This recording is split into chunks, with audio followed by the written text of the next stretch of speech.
It's my great pleasure and honor to give you greetings and to introduce you to the conference.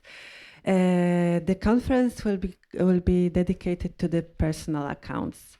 So a very special, very particular historical source that is very also particular for our institute.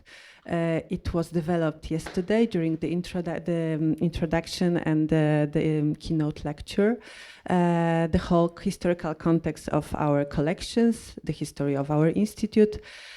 So I would just limit myself to underline that one of our most precious collections, the Ringelblum Archive, the underground archive of the Warsaw Ghetto, is also based in greater part on the personal testimonies. And they are really a very, very special part of it. In my opinion, they convey this very individual stories, individual names of the victims of Holocaust, of the Warsaw Ghetto, and also other ghettos in occupied Poland. So those are one of the key materials of the Oynek Shabas group. And they present a very personal, very human perspective. And this is one of the most powerful aspects of those materials, these universal values that we can find in those stories, in those individual perspectives. On the other hand, we all know that testimonies as historical sources are very challenging. They require a great knowledge, wisdom in comparing them with other sources, crossing them with other testimonies, and also analyzing them over the time, over the context of their creation. So I'm very happy that during this conference we can share our experiences, we can present the different angles of analyzing the personal testimonies, and we can analyze them in a deeper way, with considering various contexts and various stories. And so I would like to wish you a very fruitful, very inspiring debates during the presentations, during the sessions, but also during the coffee breaks. And also I would like to thank to all our partners that we collaborated with during the preparation of the conference. So the University of Florida, Yad Vashem Institute, the Polish Center for Holocaust Research of the Polish Academy of Science, Weiner Wiesenthal Institute for Holocaust Studies, Fortuna Video Archive of Yale University, the Weiner Holocaust Library, Philip Friedman Center for Jewish Studies of the University of Łódź, and also Polish Museum of the History of Polish Jews. So thank you very much for fruitful collaboration, and I hope that in future we will develop also other projects together. And what is also important, this conference is organized within the framework of EHRI, a national node, so the European Holocaust Research Infrastructure. It was founded from the resources of the Polish Ministry of Culture and National Heritage. And I would also thank you, least but not last, to the all Jewish Historical Institute team that was engaged in preparing this conference. And especially I would like to thank Dr. Zofia Trębacz, who was the main coordinator of this event, and also Joanna Wójcicka-Warda and Alicja Stasiak, who were also engaged in organization of this conference. So now I would like to invite Zofia Trębacz to say more about our participation and our coordinating the national node of EHRI, which is a very important project for our institute. Thank you. Thank you. As the coordinator of EHRI Poland, it is my great pleasure also to warmly welcome you to the conference organized within the framework of EHRI. As Zuzanna Sznep-Kołacz mentioned, the conference is dedicated to Holocaust testimonies created during the Second World War and in its immediate aftermath. Its aim is to examine these testimonies as forms of historical evidence with particular attention to their potential and limitations, the context in which they were created, and the ways they have been used in research, education, and commemoration. Both personally and on behalf of the Jewish Historical Institute, I would like to emphasize that this is an extremely important event for us. The Jewish Historical Institute has been involved in EHRI from the very beginning, since 2010. Over the years, our staff members have participated in numerous activities and events. They have not only conducted research, but also facilitated access to the archival materials and developed international cooperation. These objectives continue to guide work hour today. The European Holocaust Research Infrastructures European Research Infrastructure Consortium, so EHRI, established in 2025, is the first transnational organization bringing together key institutions in the interdisciplinary field of Holocaust documentation and research. Poland is one of the founding members of EHRI.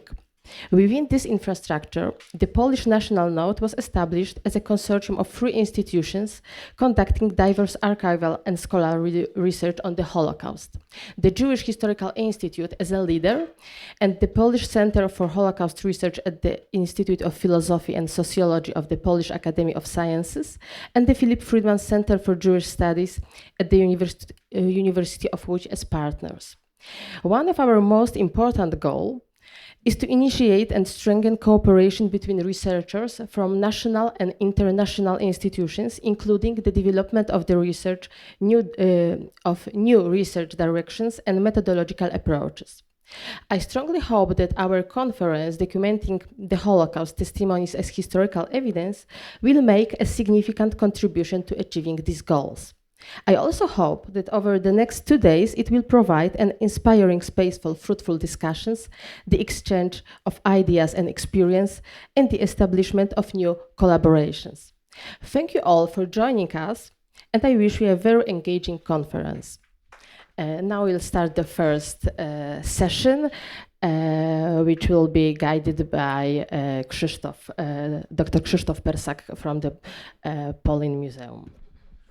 Good morning. It's my pleasure to chair the first panel of this fascinating conference, and the title of the panel is Voices of Survivors,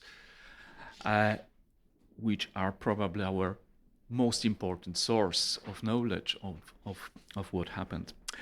The first speaker, or the author of the first presentation, is Aleksandra Bak-Zawalski, who is a research associate at Justus Liebig University in Gizin, where she leads the research development at the Arbeitsstelle Holocaust Literatur, which is a research unit for Holocaust literature. Her research focuses on the Holocaust literature, survivor testimonies, memory cultures, and socio-political dimensions of remembrance. The author could not attend in person our conference, and her presentation will be read by Mr. Paweł Kozłowski. Good morning, ladies and gentlemen. As Krzysztof rightly said, Alexandra was unable to come here. She's ailing, so she had to stay in Germany, where she normally lives. And I feel happy and honored to be able to deliver her speech. She entrusted me with delivering her presentation. So if you have any questions, I believe the organizers of the conference are in possession of her email and telephone number. So she's the right person to ask these questions. Only this Friday, she sent me the book. I read a part of it, and I'm not making excuses that it was only this Friday. The book is huge, as you can see.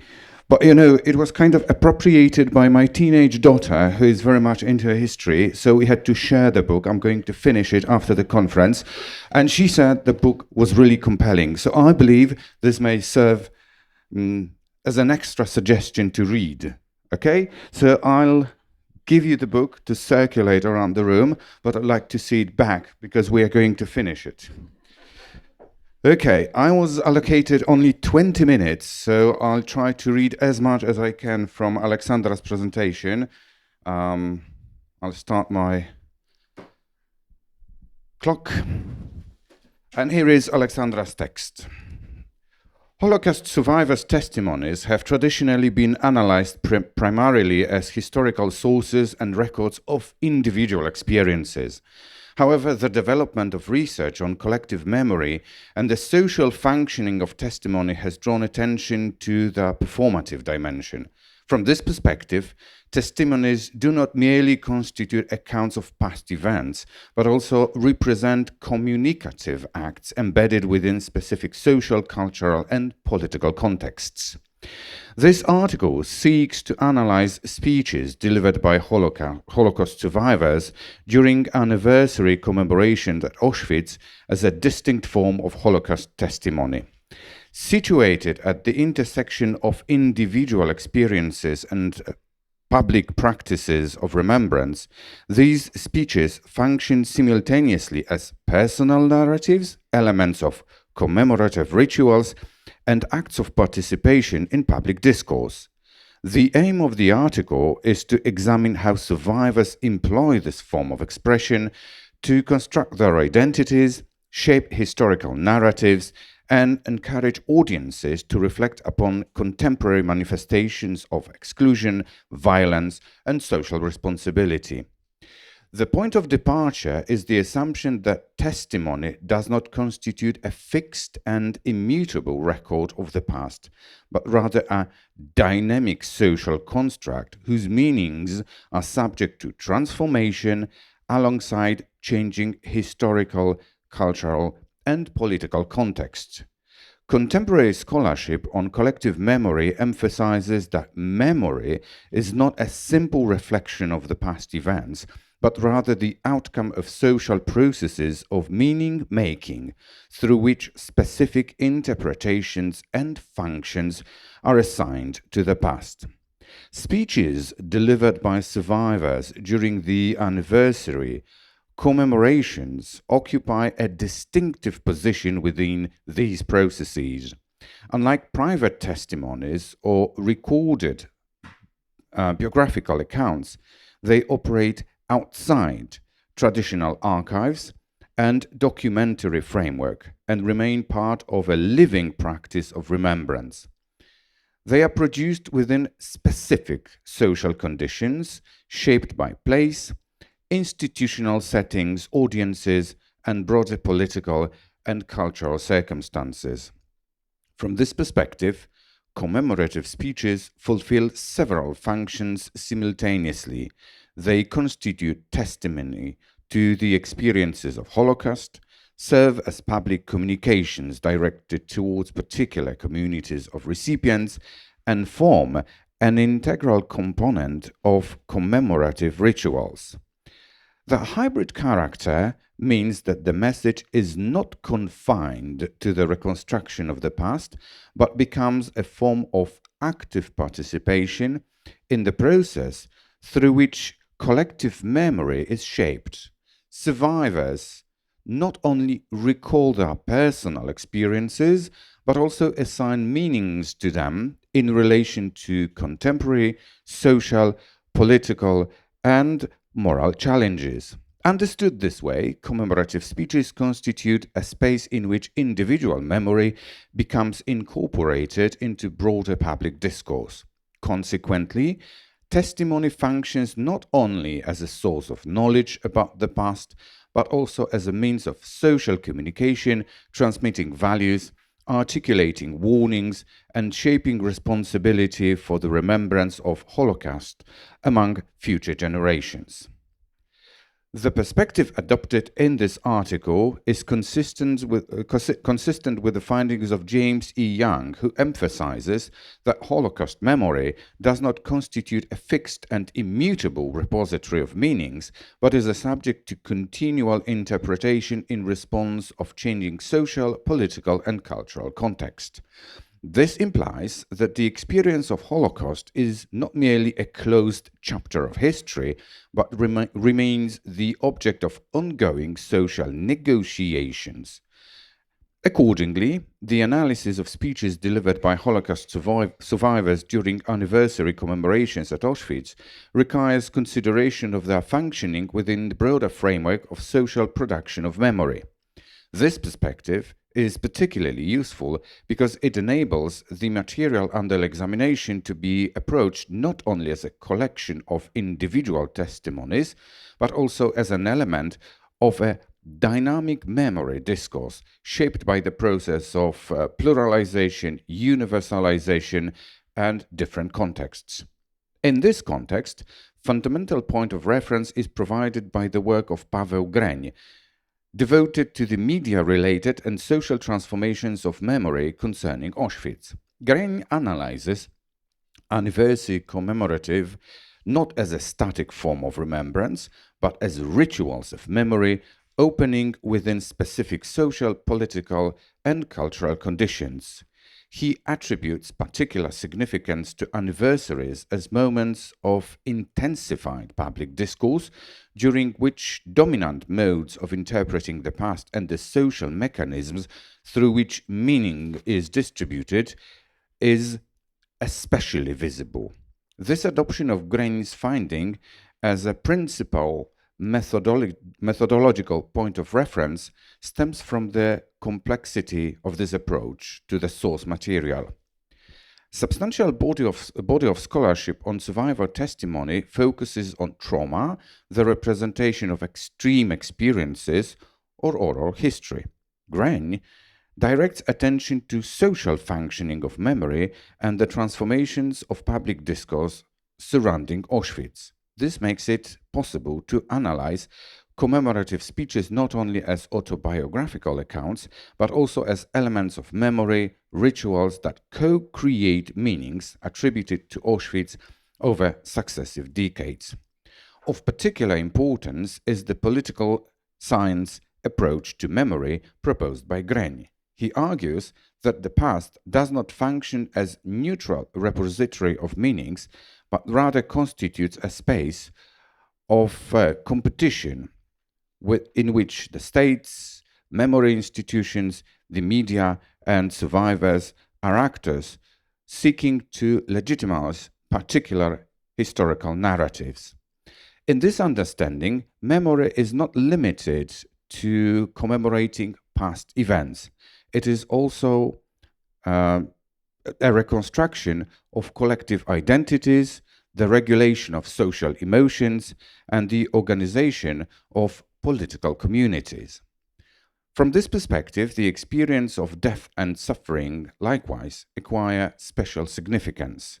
They do not come to an end with the biological disappearance of individuals, but remain present in symbolic sphere, continually undergoing reinterpretation and social appropriation. Extreme experiences subsequently circulate within the realms of memory, media, narrative, becoming resources employed in the process of legitimization, mobilization, and community building. And this article starts with the post-war period. In the first years following the Second World War end, memory of Auschwitz was shaped under conditions of severe shortage of sources. The destruction of most camp documentation by the Nazis meant that eyewitnesses' accounts and their press representations became the primary medium through which knowledge about Holocaust was transmitted. It was journalistic publications, often based on testimonies of former prisoners, that played a fundamental role in constructing the early image of Auschwitz in public consciousness. From the outset, however, this process was selective in nature. A dominant position was occupied by the martyrdom narrative, which focused primarily on Polish experiences. Consequently, the memory of other groups of victims, particularly Jews, remained marginalized within public representations of the past. This state of affairs resulted both from post-war social and demographic circumstances and from political and cultural mechanisms that favored the construction of a national model of memory. During the communist period in Poland, these tendencies were further reinforced. Memory of Auschwitz became subordinated to the state's official politics of history and incorporate it into a broader anti-fascist narrative. Anniversary commemorations functions as rituals, legitimizing political authority, while the media representations were subject to high degree of ideological control. Press accounts emphasized above all suffering of the Polish nation and the role of the Red Army as the liberator of the camp, while simultaneously restricting interpretative pluralism and limiting the presence of alternative memory perspectives. In practice, this led to the selective construction of the image of Auschwitz in accordance with the needs of the official politics of the memory. Central importance was assigned to the narrative of the martyrdom of the Polish nation and anti-fascist victory. The word Hitlerism, whereas specifically Jewish dimension of the Holocaust remained partially marginalized. Anniversary commemorations also serve to emphasize the liberating role of the Red Army and legitimize post-war political order. Characteristically, the category of Hitlerowcy, was frequently employed instead of explicitly identifying the role of the German perpetrators of the crimes. As a consequence, the experiences of individual victim groups were subjected to the process of selection and hierarchy, while many issues did not fit the officially sanctioned image of history, and they were excluded from the public discourse. Only the political transformations after 1989 created the conditions for the gradual revision of these narratives and for the expansion of the field of memory to include previously marginalized perspective. Under such circumstances, survivor testimonies, insofar as they appeared in public sphere, usually functioned within interpretative framework imposed from above. The individual dimensions of experience and the diversity of prisoners' fates were subordinated to dominant narrative, whose primary purpose remained the reinforcement of a coherent and politically useful image of the past. Now, the chapter on transformations after 1989, pluralizing and 10 towards factuality. The political breakthrough of 1989 marked a significant watershed in the ways memory of Auschwitz was constructed or reconstructed. The systemic transformation led to the gradual erosion of the previously dominant martyrdom narrative and created conditions for the emergence of new forms of collective memory.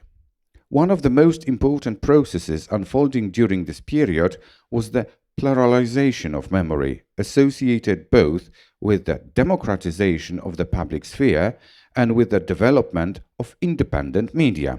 This made it possible to incorporate previously marginalized perspective into public debate and to address issues that had long remained outside the mainstream discourse on Auschwitz, such as the national composition of the victims, the actual scale of the crimes, and the complexity of relationships between perpetrators, victims, and bystanders. At the same time, a pronounced turn towards factuality could be observed.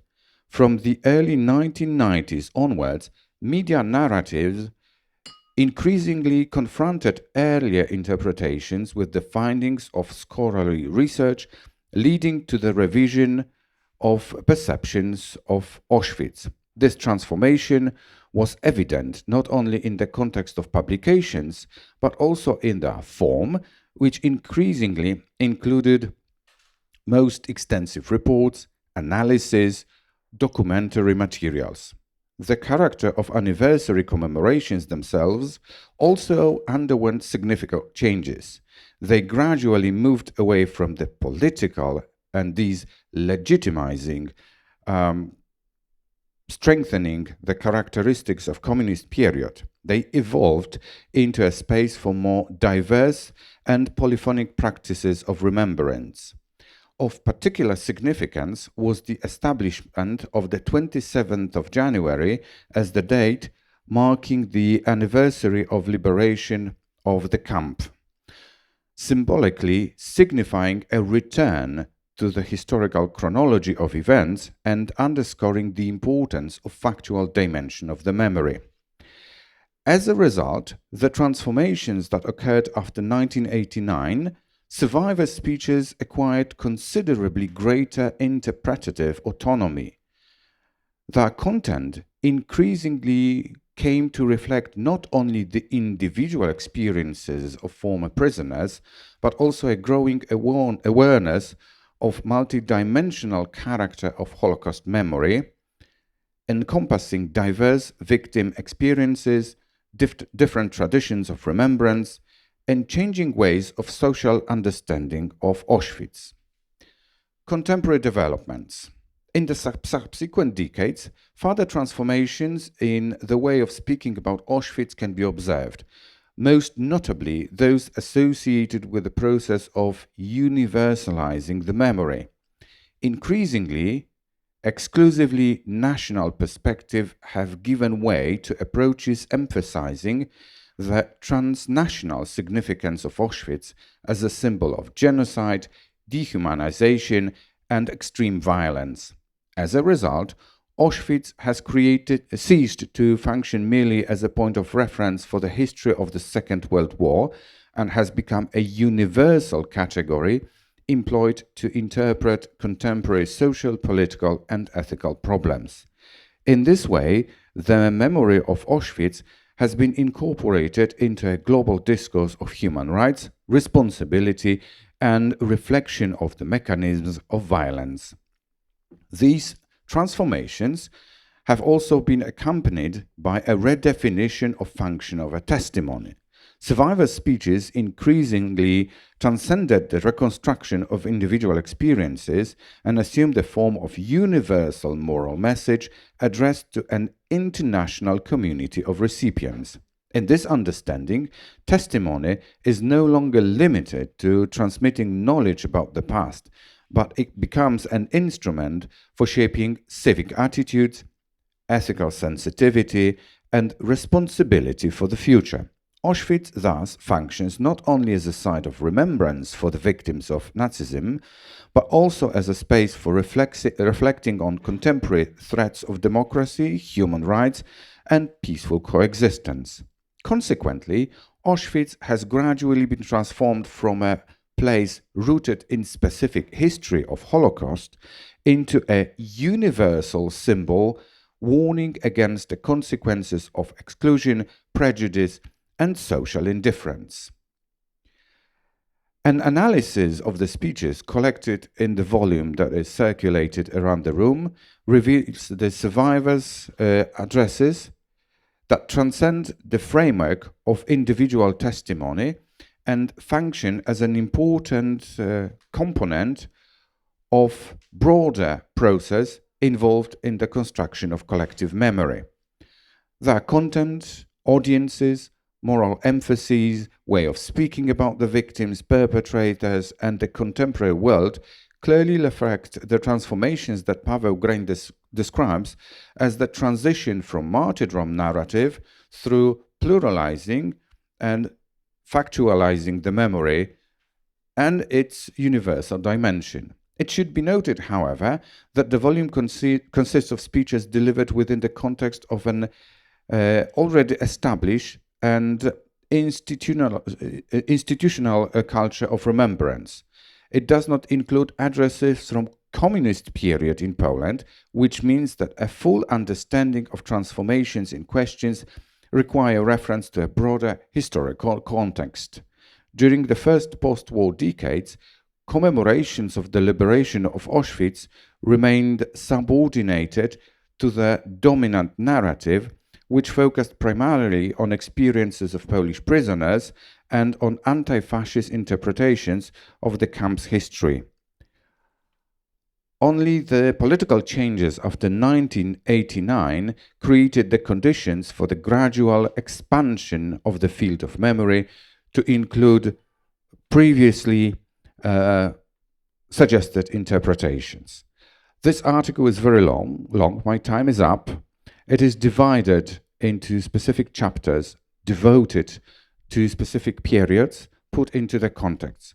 What I'm going to do is to leave a copy of the article for you because it runs for extra 8 pages, and I believe that conference organizers will make it available to the audiences. And if you have any questions, Alexandra's email address and telephone will be made available for you. So she said she can be contacted anytime, and happy to answer all the questions that may arise after reading the article and the book. Thank you.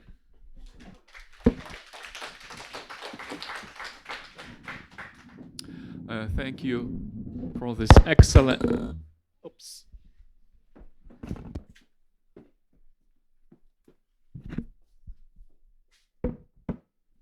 Thank you for this excellent delivery of Dr. Bagzawalski's presentation, and we are anxious to learn more from the book, perhaps. And our next speaker is Dr. Rachel Blumenthal, who is a fellow at the Abraham Herman Institute of Contemporary Jewry at the Hebrew University of Jerusalem. Her expertise is as a lawyer and historian, and her research focuses on the political and legal consequences of the World War II, Jewish political life, and the history of Austria in mid-20th century. And she's currently researching the Austrian model of post-war restorative justice.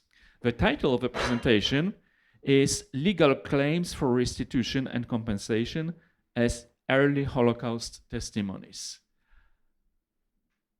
We have the author? Yes.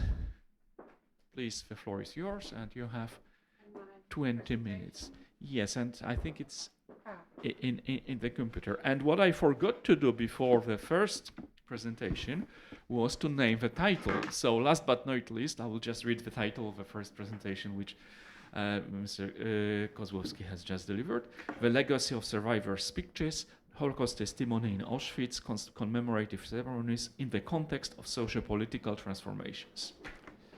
So this was just for the order. Okay, so can you hear me? Yes. Yes? Yes. Thank you very much to the organizers for inviting me to this conference. This is my first time in Warsaw, so it's very exciting for me. And I'm going to talk about a very different type of source as testimonies, as early testimonies.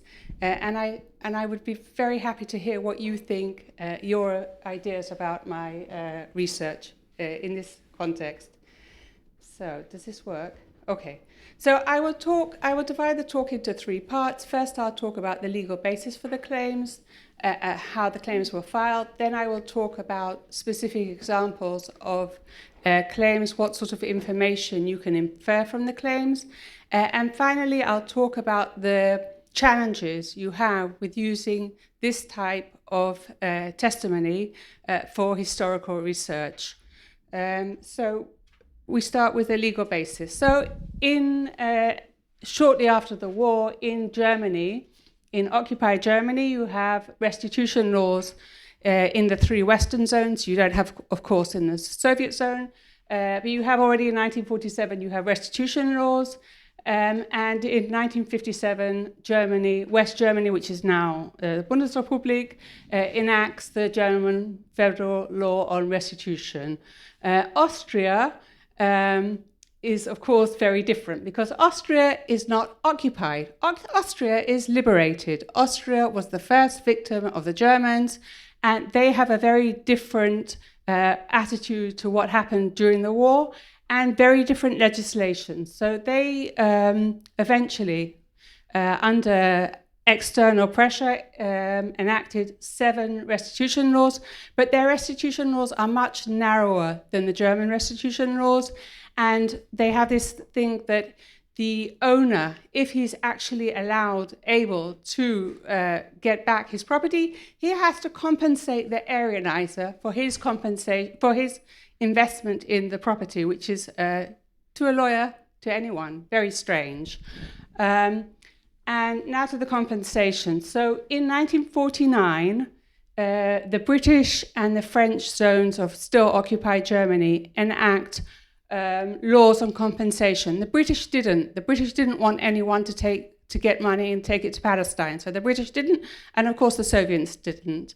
And after the Luxembourg Agreement, after the 1952 Luxembourg Agreement, Germany enacts the Bundesentschädigungsgesetz, which provides compensation to anyone who belongs to the German circle of culture.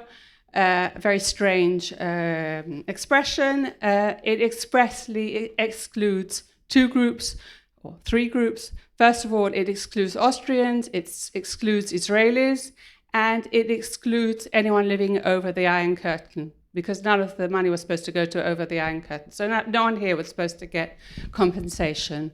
In Austria, you have much earlier, you don't have compensation because Austrians have no reason to compensate anyone. They have welfare payments. So they have an Opferfürsorgegesetz in 1945, which is payment for anyone who's a victim and who is needy, but it doesn't cover people who have lost their citizenship. All the Jews who lived in Austria before the war, after the Anschluss, they lost their citizenship. So they're not covered by the law until eventually in 1953, again, under pressure from outside, they provide relatively small compensation to anyone who was incarcerated. You had to be incarcerated for at least 6 months, and only in a sort of numerous clauses of camps. So some camps didn't qualify, some did. And so this is the legal basis. And hundreds of thousands of people filed claims. And so there are two types of claims that I use. There are claims that the people themselves who submitted claims deposited in archives. And there are claims that third parties deposited with archives. So in the second category, probably the biggest example is the United Restitution Organization. This is an organization that was set up by German lawyers in London in 1948. The assumption was that most Holocaust survivors were destitute. They couldn't afford to pay lawyers' fees. And so this organization provided legal aid to anyone anywhere. They set up offices in 15 countries in the world. You paid a very basic fee, and then if you actually received any money from either Austria or Germany, you had to pay a certain percentage, fairly low percentage, as fees, as a contingency fees to the lawyers. And so this is the second group of sources. And here we have, this is in Israel, the picture, but this is how did you file a claim? So as always, you had to fill in a long questionnaire, and it was very structured. You had to give a power of attorney, and you had to give supporting evidence. So you had to give a death certificate. In most cases, there was no death certificate. You had to give affidavits from people to support what you were saying, medical opinions, and tax returns. Because at least in Austria, a lot of the compensation depended on the fact that your earnings did not exceed a certain ceiling. So you had to prove that you were destitute. Okay, so now we move on to the testimonies and the type of what I find very interesting. So I don't know how I move the line. Okay, so this is a gentleman who lived in Vienna. He was born in 1909, and he had to escape. When you escaped, in most cases, you lost everything you owned. All your possessions were stolen by the German state or by your neighbors.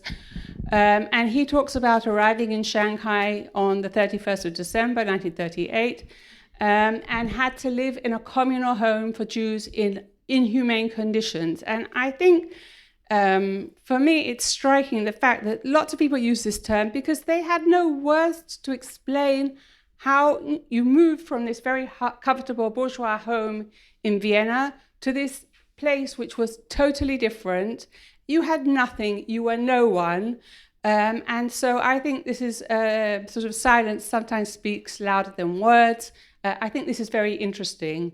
And he afterwards moved to America. He submitted a claim. Of course, it was rejected. And another type of evidence, which I think, or information you can get from the testimonies, from the claims, are, for instance, in the case of the Anschluss. So the Austria, for a long time, said, you know, Austria was overtaken by the Germans. It was against Austrian will. They didn't want to be taken. They didn't want to be annexed into Germany, to the Reich. And when you look at the evidence, when you look at what people actually said at the time, it's clear that this was completely untrue. And here we have an example. This is a lady who fled to England. Her father died, her mother survived. And she talks about what happened. We're talking about the 11th to the 13th of March 1938. And she says, the last firm I was in was a Jewish firm. Overnight, I turned round. I saw swastika flags over the buildings. I came to my office, and lo and behold, there was a very nice young man you would never suspected, already in SA uniform, with a swastika. He was someone who worked there, one of the illegal Nazis. So from 1934 to 1938, the Nazi Party was illegal in Austria. And yet, overnight, everyone suddenly turned out that they were all supporters of the Nazi Party. And so, again, this is a form of information which I think is very interesting, and which sort of dispels the national Austrian narrative. Sort of, it doesn't exist anymore, but for a long time it existed, that it was against their wish. Another type of testimony is, this is what I'm focusing on at the moment, is the restitution and compensation. So in Austria and Germany, but Austria led the way, the Aryanization of property was very organized. It wasn't like here, where sort of it was looting, it was there were no rules, there was no administration that oversaw it. In Austria, you had laws, you had an administration, and so this is one case where I want to show how it happened. So there is this lady who lived, an elderly lady who lived in a house in Baden by Wien. Baden by Wien is a spa town. I think she let out rooms before the war. After the Anschluss, she didn't manage to leave, and after the Anschluss, Austria collected, or the Germans collected, all the Jews living outside Vienna and made them move to Vienna, and they lived in these Sammlungswohnungen, which were very cramped and very dirty. And she then receives, in October 1941, she receives an order that she has to Aryanize her home. And she receives a number of offers. She decides to sell it to a couple who had supplied her with food when she was in Vienna, because she had no means of supporting herself. And they agreed on a price, and then the authorities reduced the price. She never actually received any of this money in any case, because it went to what the Nazis called a blocked account, which was a fiction, which makes you think a lot about, if the Nazis thought that they were going to rule for 1,000 years, why did they have these fictions? But anyhow, this is what happened. It went into a blocked account, and she never received any of the money. Immediately afterwards, the Land Registry Office registered the property in the name of the purchasers, and then she was sent off first to Theresienstadt and then to Treblinka. So this shows how organized the Aryanization was, how organized the theft was, which I think is very interesting. And this is the last testimony. And this is to show sort of what happened to people when they apply to the authorities in Austria after the war. And this is a gentleman whose father worked for the railway company. He received a pension, and then it stopped. And after the war, the son wanted to get back the pension that had been stopped, both for the pension that had been stopped, and also as he was the living heir of the father, and he wanted to get money for his father's death.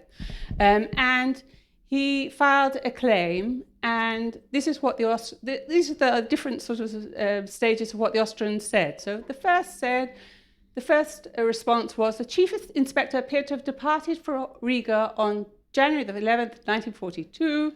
He lost his citizenship and the payment stopped because of his relocation. Again, relocation is a very strange word to use in this context.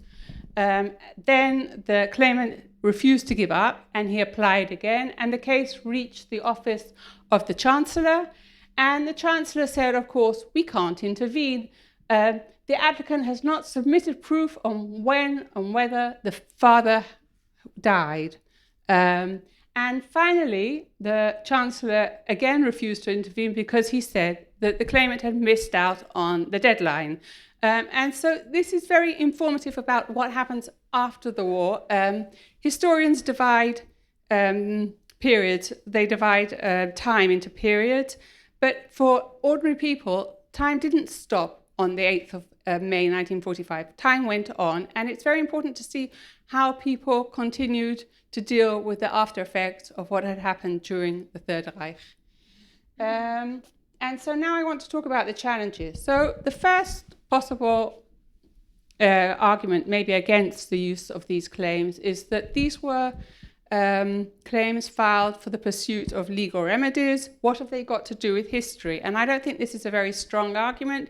Someone else is giving a talk about, or other people are going to give talks about testimonies in trials against perpetrators as a form of information. So I don't think this is a very strong objection. Another objection is that the bureaucratic format of the claims limits very much what you can know. And this is clearly true. Because of the way that the claims were framed, you didn't have a lot of room to explain what had happened. I mean, on sort of in defense of the Germans or the Austrians, you have to recognize that there were hundreds of thousands of claims, so maybe they needed something relatively brief and succinct. But nevertheless, the claims are short and they leave out a lot. And the third problem is that the information that you get is correct as of a certain date. It doesn't tell you what happened afterwards. So there were people who filed claims and they were rejected, and then they filed claims again, and eventually they did receive money. And so you have to be aware of all these limitations when you use this type of source. Another problem, another group of objections are ethical challenges. And so you have the question of privacy. When I started asking archives for this form of for the claims, they always said to me, privacy. I don't think this is a very valid argument, because privacy is intended to protect people who are alive. Almost all the people involved are no longer living, and so I don't think it's a very strong argument, but nevertheless, any of you who apply, frequently you come up with the argument privacy. Then another argument is that the claimants did not expressly agree to reveal their material to the outside world, and I think this is a valid argument. I think, on the other hand, that most people would have wanted people to know, or would have wanted research on how badly they were treated after the war. So this is my counter-argument. If you think otherwise, I'd be very happy to hear.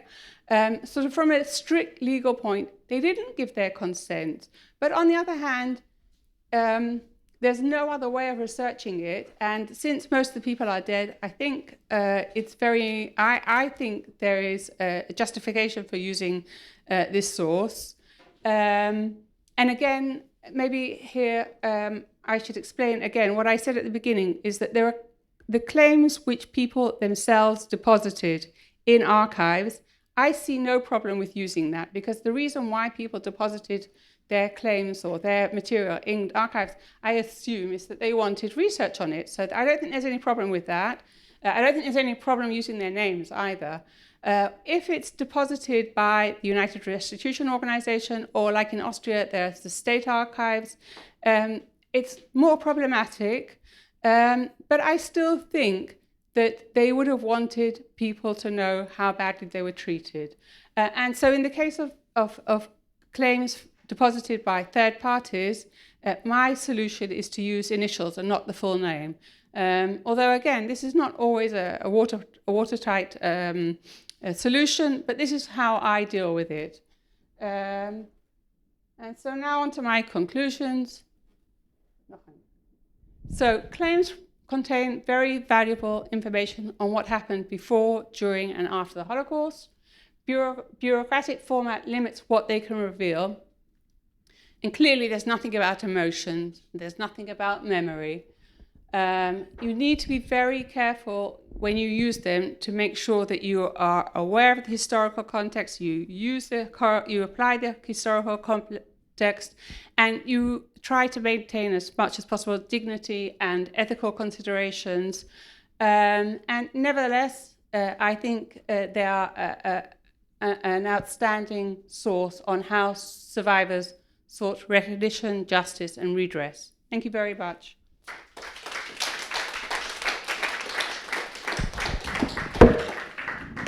Thank you very much for your very clearly structured presentation. And I invite our third presenter, Dr. Anna Rosenfeld, who is a scholar of Yiddish language, literature, and Jewish cultural history, who specializes in the Holocaust memory and survivor testimonies. She is affiliated with Ludwig Maximilian University of Munich and the Selma Stern Center for Jewish Studies in Berlin-Brandenburg. Her research explores Yiddish radio broadcasts and post-war Jewish cultural expression in Poland. Moreover, she contributed greatly to the EHRI project, to this consortium, by translating Holocaust testimonies from Yiddish for the Jewish Historical Institutes. These are the testimonies which were collected immediately after the war by the Jewish Historical Commission in Poland.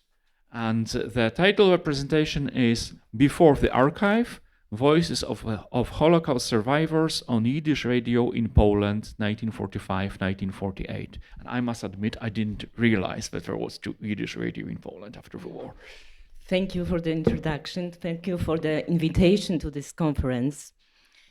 And yeah, I will speak. My title is Before the Archive, Voices of Holocaust Survivors on Yiddish Radio from Poland, 1945-1948. So when historians think about Holocaust testimony, they usually think about archives, oral history collections, recorded interviews, and institutional frameworks that emerged in the decades after the war. Yet Holocaust survivors were already speaking publicly in 1945. Long before the major testimony projects of the late 20th century, survivors appeared on the airwaves of Polish radio, speaking in Yiddish to listeners in post-war Poland and through shortwave transmissions to audiences across Europe, Eretz Israel, North and South America, Australia, and other parts of the Jewish world.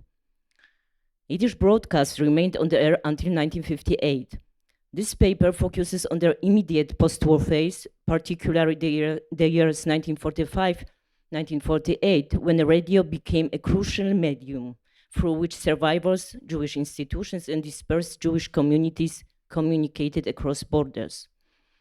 In today's presentation, I will concentrate primarily on 1945, the formative year in which the program was established, and some of the earliest survivor testimonies were broadcast.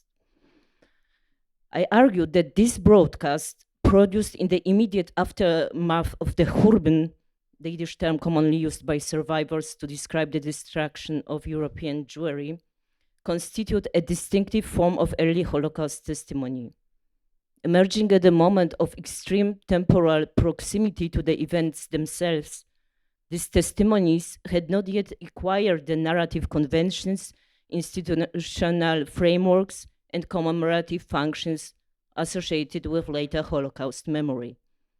At the same time, the broadcast developed alongside the first systematic efforts to document the destruction of European Jewry, most notably through the work of the Jewish Historical Commission. This coincidence is crucial. Rather than preceding archival practices, Yiddish radio operated in parallel with them. If the Historical Commission sought to collect and preserve evidence for the future, radio transmitted survivor voices into a transnational public sphere in the present. Reports, eyewitness accounts, information about liberated camps, and findings gathered by Jewish institutions circulated not only through archives, but also through the airwaves, reaching audiences across continents throughout the Jewish world. So before entering the archive, survivor testimony traveled through the airwaves.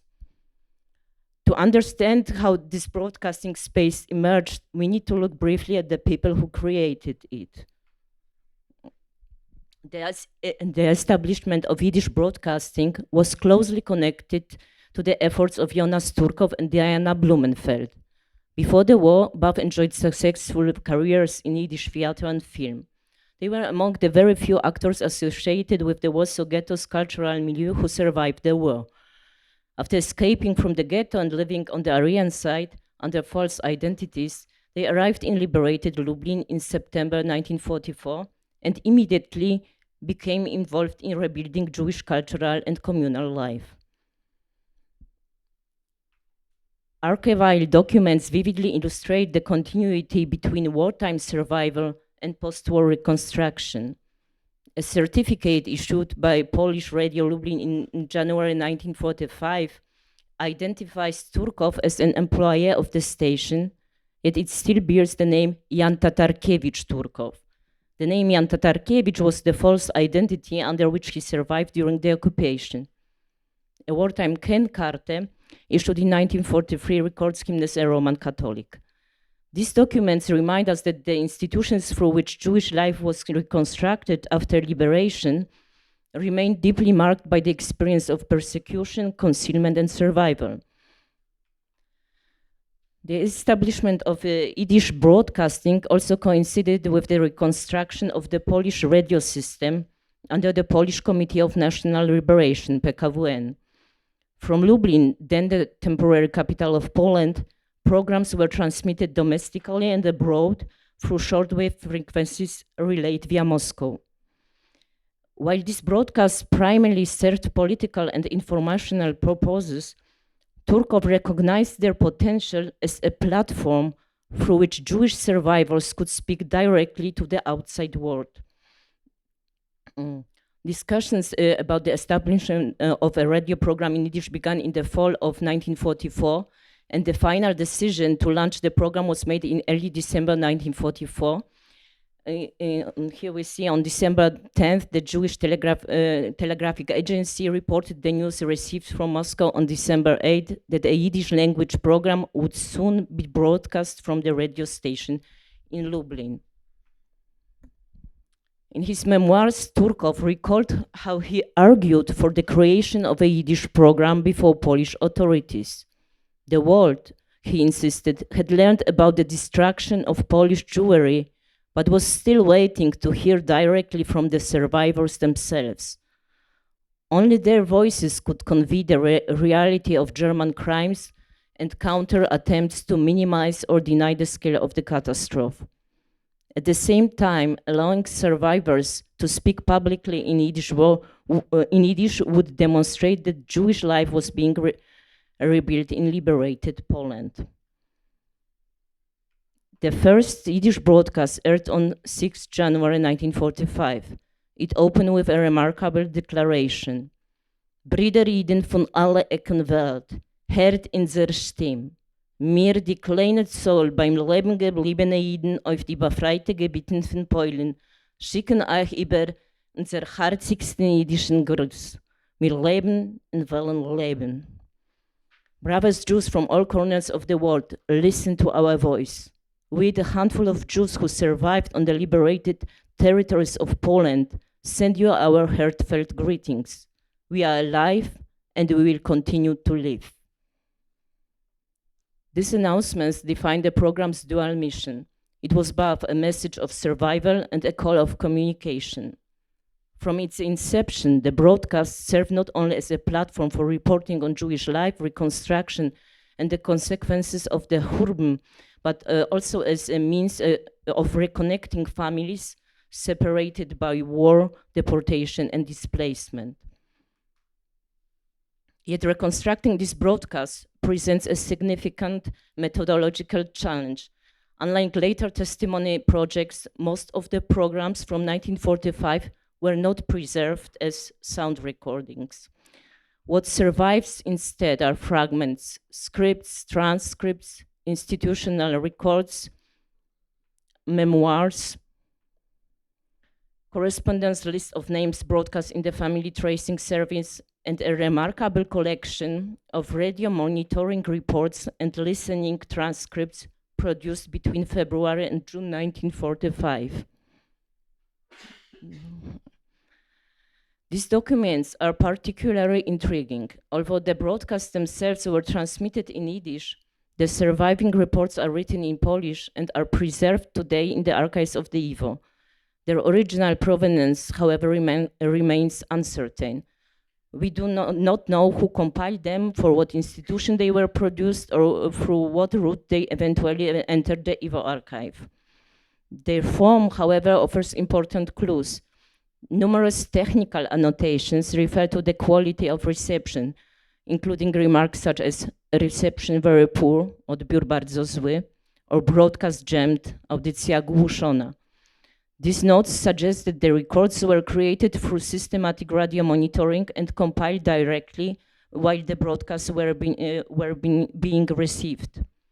Rather than broadcast their scripts, they appear to be contemporary listening reports, combining summaries and partial transcripts of the programs. Additional annotations reveal an even more intriguing detail. Broadcast times were occasionally converted into hour time, as in a note stating that from 28th April that the Warsaw-Lublin program would be broadcast at 8 p.m., which corresponds to 9 p.m. in our time. This suggests that the monitoring station might have been located outside Poland in a time zone 1 hour ahead of Polish time.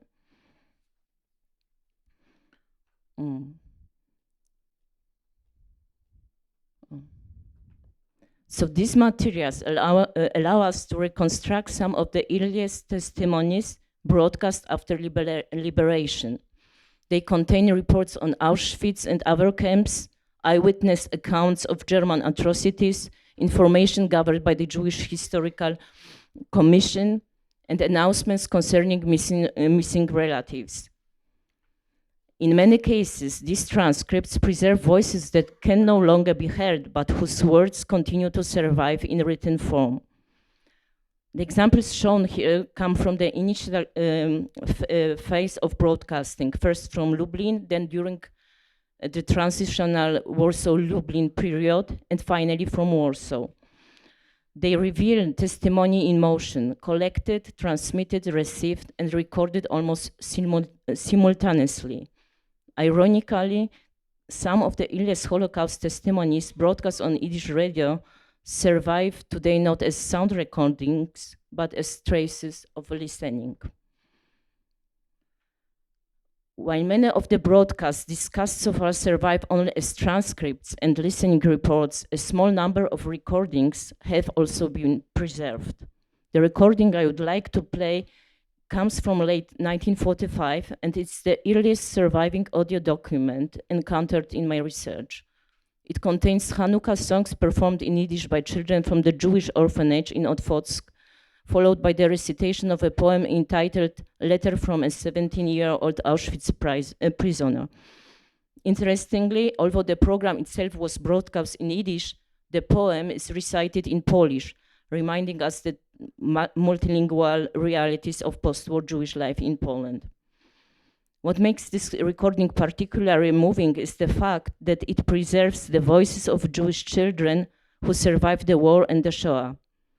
Unlike the monitoring reports and transcripts discussed earlier, here we can hear the voices themselves, their accents, emotions, and presence. The recording allows us to encounter not only testimony as text, but testimony as sound.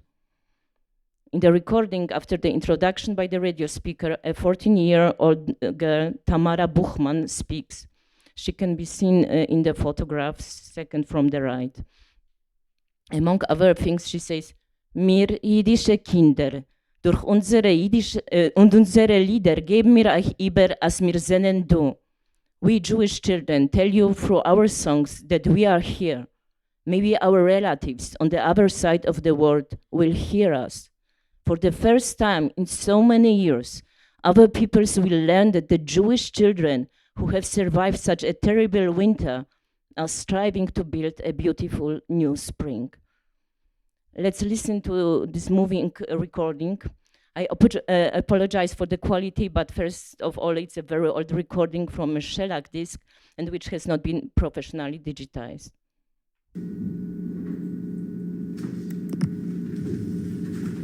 Hallo, hallo, Durek Warsche. Auditie vom Zentralkomitee von polnischen Jiden im Verein politischer Literaten, Journalisten und Artisten in Polen. Und der Kurzquale vom polnischen Radio Warszawa 3, 49,06 Meter.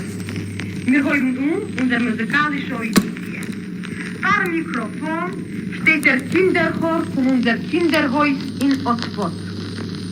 Der Kinderchor ist zusammengestellt nicht von ausgeklebenen Stimmen, nur es nehmen in ihm Anteil alle Kinder, die singen.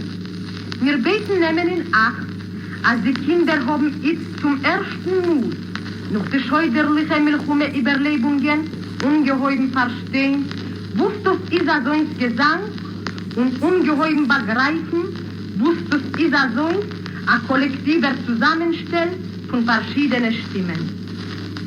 Im Zusammenhang mit dem Jontef Chanukah wird der Kinderchor ausführen eine Reihe Lieder unter der Anführung von Isa Schereshewska, die gewesene Warschewer Opernsängerin, und ich arbeite sie als artistische Instruktoren für unsere Kinderheimen von dem Zentralkomitee von polnischen Juden.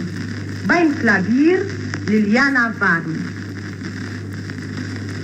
Als Arrangeur wird das Kind Buchmann Tamara, die Vorsitzenden von der Kinderverwaltung, übergeben euch ein Gruß.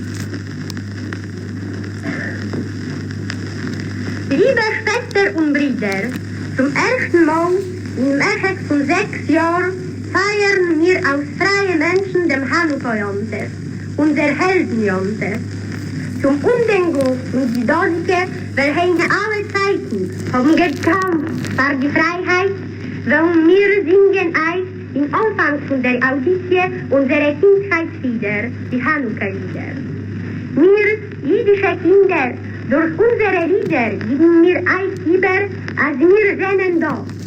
Öfter auf der zweiten Eckwelt, dann uns unsere Nute der Herren. Zum ersten Mal in Mechek von so vielen Jahren sollen andere Völker sich der wissen, als jüdische Kinder, welche haben übergelebt als schrecklichen Winter, streben jetzt zu wollen an neuem, schönen Frühling. Das erste Lied, was die Kinder wollen ausführen, ist Lichterlech.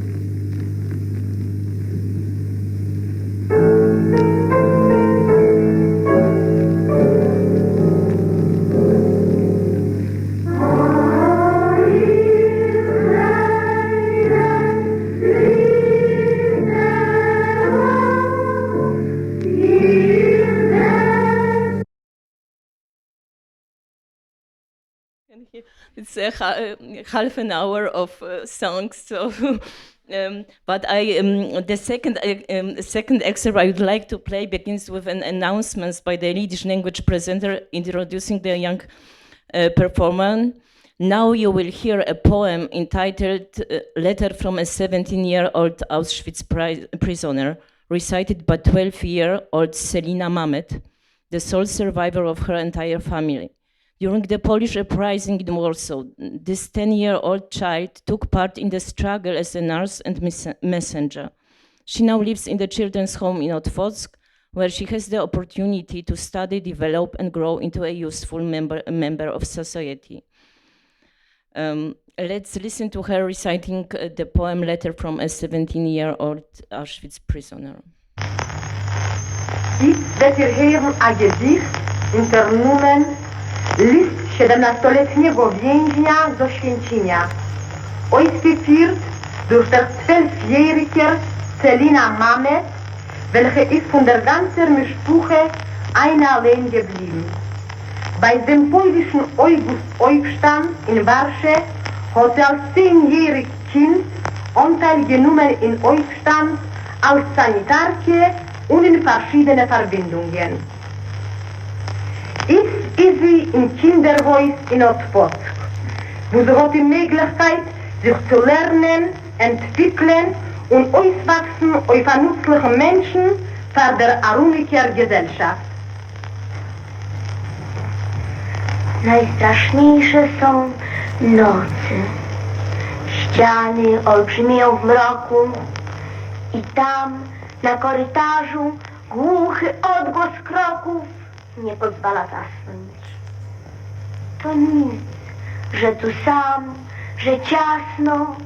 Najgorsze to, że oczy błądą dookoła powoli, czepiają się murów, chwytają się kraty. To boli, ach, jak to boli, mamo! Wciąż do góry, do kraty, po czarnej, zimnej podłodze. Noce nie chcą się kończyć. Jak w piasku po celi brodzę, obiema rękoma szukając ciebie. Ciebie nie ma. Mamo, tak źle. Za oknem inny świat. Nawet nie wiem, ile godzin, ile dni, ile lat.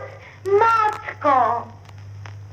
Najwierniejszym towarzyszem w celi jest mój cień rozpłaszczony na ścianach. Lecz i on nie ukoi mnie, nie rozweseli. Do rana oczy błądzą błędnie rozwarte. Kroki na korytarzu grożą. Czy po mnie? Zmiana warty. Przez ciało deszcz przychodzi jak płomień. Głowa leci gdzieś w otchłań. Nic się nie dzieje, nic mnie nie spotka.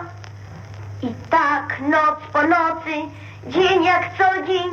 Nawet nie wiem, ile godzin, ile dni, ile lat przechodzi. Czasem w kratę zaplącze się obłok i wyzwoli się. I przepłynie obok. Wczoraj znowu się wkradła do mnie tęsknota i jak zmora piersi dusiła mi słabe. Matko! Ja nie wierzę, że do domu przyjadę, że jeszcze ujrzę Twe oczy. Modlę się długo. Proszę pomocy. Słowa same się krwawią na ustach. A serce, to głupie serce mi szepcze, że tu, gdzie cela zimna i pusta, nie boję się śmierci. Dawniej pisałem wiersze, pełne uśmiechów, czaru i radości. Teraz w sercu rosną piękniejsze.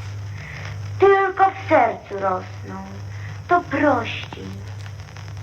Piszę te słowa, daleko gdzieś pociągu świst. Tu głos trzepocze się jak w matni. Matko, ten list całuję ze łzami. Może już ostatni.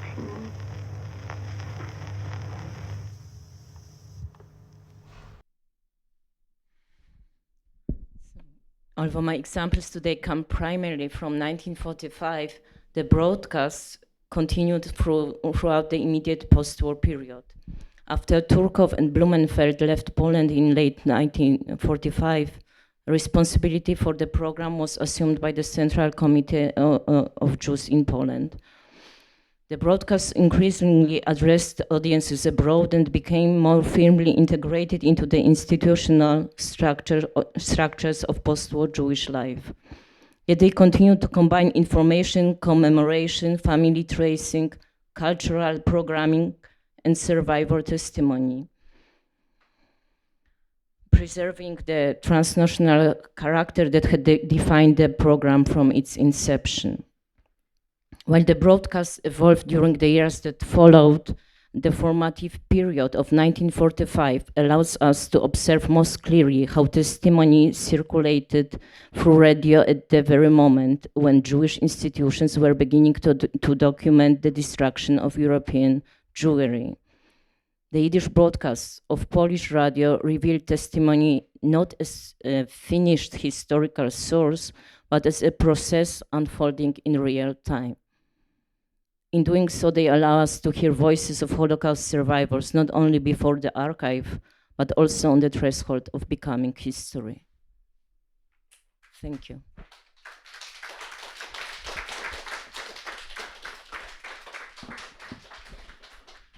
Thank you for this fascinating and truly moving presentation. And now we have time for questions and answers. So I'm just going to collect some questions. Who would like to start?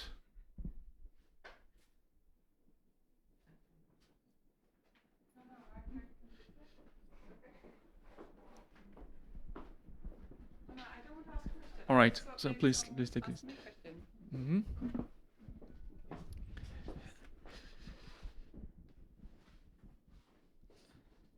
Okay. So maybe I ask the first question to Rachel. I was interested with the process, not so much in the contents of his testimonies, but the process of restitution and compensation. And what came to my mind, because we had some, I think, soulless reactions to these claims, and my question is, when you read this mass source, do you see any patterns? What were the criteria of accepting or rejecting various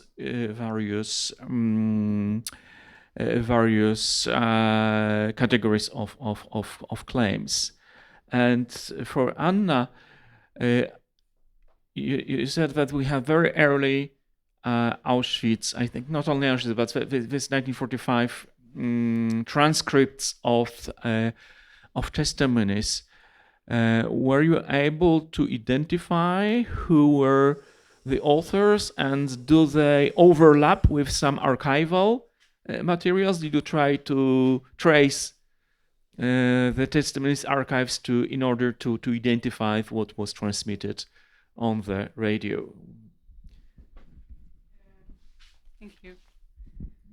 So for claims, in Austria, it was very strictly delineated, the categories that qualified. In Germany, it was slightly broader. But people in Germany, Goslar, lots of people in Germany have described the way that people were treated, sort of how undignified the treatment of the administrators and bureaucrats were of the claimants. And this is definitely true in Austria as well.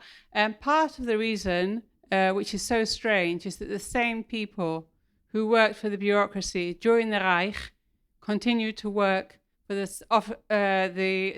organizations, the offices that had to assess the claims and decide whether you were liable, whether you deserved payment or not. So that's part of the reason. But the way they treated people was really unpleasant. So, thank you. Yes, so I showed some transcripts, but maybe you can't read it because it's very small.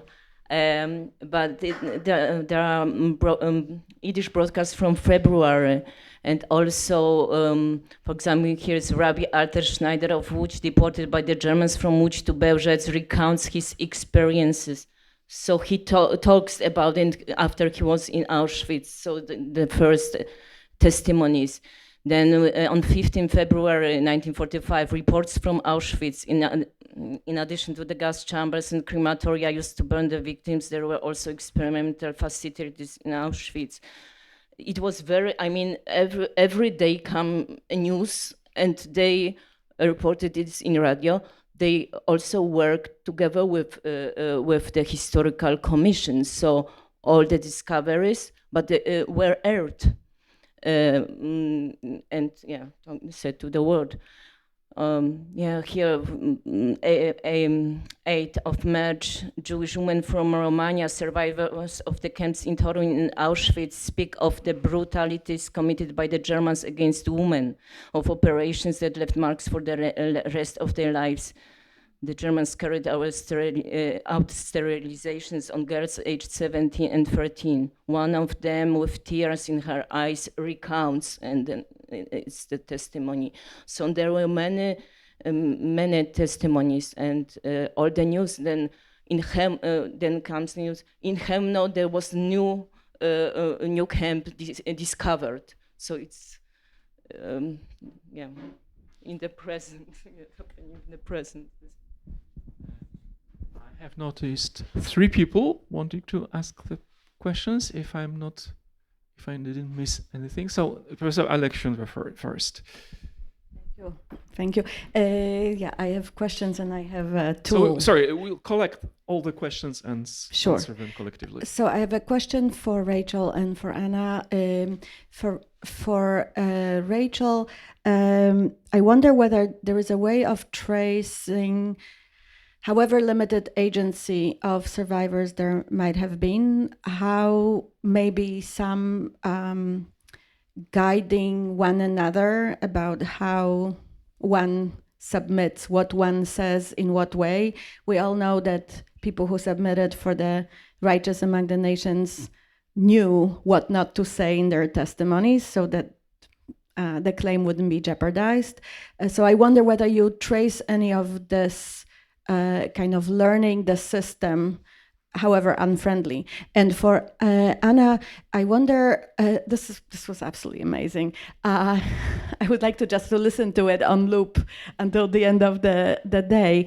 But I wonder whether you have a sense of the relationship between the grown-ups, the extremely experienced Jewish cultural activists and artists, and the children, right? There is a whole story about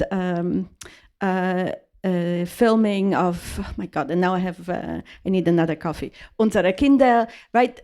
When testimony is given not by the child about his actual experiences. Shimon Redlich, do you have any sense of this? Where's the vision of the grown-ups and then the children playing a role in it with their testimonies? Thank you.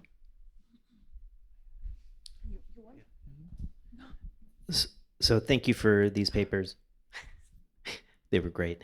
And I have a question for you. You hinted at it a little bit, but in the beginning of your presentation, you said that this was running parallel to the historical commissions, right? And under the larger Central Commission for Jews in Poland. I'm just curious how much, if you can talk a little bit more about cooperation between the historical commissions and these broadcasts. Were they discovering people and then pushing them to the historical commission to give testimonies, vice versa? It would be interesting to hear that cooperation. And the second question was, we heard something about this was coming to you from Warsaw. So my question is, were there other broadcasting stations outside of Lublin? Were there multiple broadcasting stations, or were they being routed back to the main Lublin?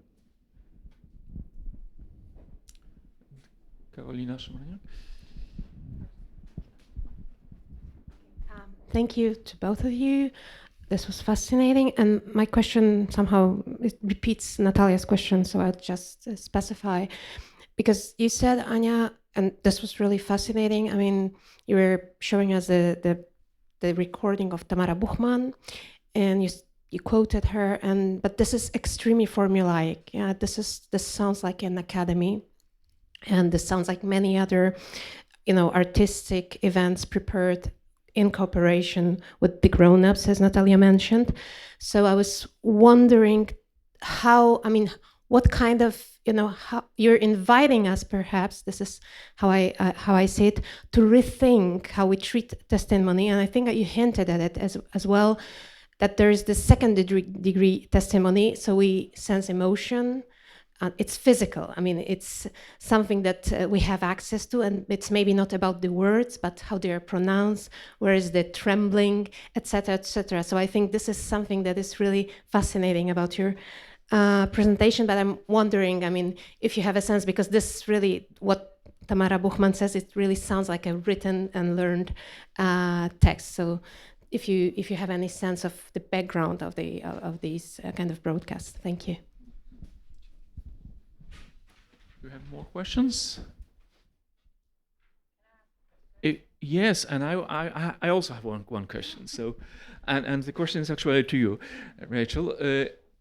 When you look at this documentation of legal claims and treat them as a source, historical source, I'd like to ask about what's specific about it. Do you find in this kind of source of documentation some category of information which is not present elsewhere in other sources and testimonies that historians usually use? And please ask your question. Okay. So I wanted to ask Anna, because I know that there was a radio for DPs in the south of Germany as well. Yes. I don't know whether it's Munich or Frankfurt, but there was also a radio broadcasting for DPs who also broadcasted, and I assume most of them were Polish Jews who were broadcasting. So I don't know whether there was interaction or interplay. Maybe I started. What I know, they listened in DP camps to the Warsaw program, to Lublin and Warsaw program, waiting for the list of survivors. Mm-hmm. This was very important. But after the war, there were not so many radio apparatus, so they came together, and one person wrote down the names, for example. But I have documentation. They listened to the programs from Warsaw and Lublin. But in DP camps, they also tried to make some cultural program, radio announcements, and had newspaper in Yiddish, and. But this was a big session, and it was on Polish radio, on the national radio. All right, so we have 20 minutes, more or less. So it's plenty of time to react to other questions. So please continue, and then Rachel. Okay. The first question about the children and the grown-ups. So this is what I played. I mean, it's in children home, the orphanage in Otwock. After the war, there were many children. Also, there was the situation that children who had parents who luckily survived the war also were placed there, because this was that they learn Yiddish and their Jewish identity. A lot of the children were hidden in with Christian families, for example. So this was an important place also for the children. What's interesting, after Turkov and Blumenfeld, they had daughter Margarita Turkov, and she was also placed there. Sometimes Diana Blumenfeld came to the orphanage and sang for the children Yiddish songs. So then it was everything connected. After Turkov's left, Alicja Karcz worked at the Department of Culture and Propaganda, and her son Jasiek was also placed there. She writes about it in a letter to her relatives in America. Maybe I will quote, because it's interesting. She writes about the work at the radio. My dear, my only ones, I'm simply in despair. I sent you information through the radio airwaves. I sent 2 telegrams through the Jewish committee in Warsaw, and all comes back to me with a note, recipient unknown, at the indicated address. Currently, I'm working at the Central Committee in Warsaw, and I'm in charge of the radio department. These radio programs, which you undoubtedly listen to, are edited by me. I translate from Polish to Yiddish and vice versa. This is a shortage of people to work, and when one thinks about who is gone and who is in politics, it feels sad. My loved ones, how do I live here? On this job, I make 1,500 zloty. I placed Jasio in the children's home, the orphanage in Otwock. I'm too busy and unable to take care of him, even more so that he eats poorly and very little. The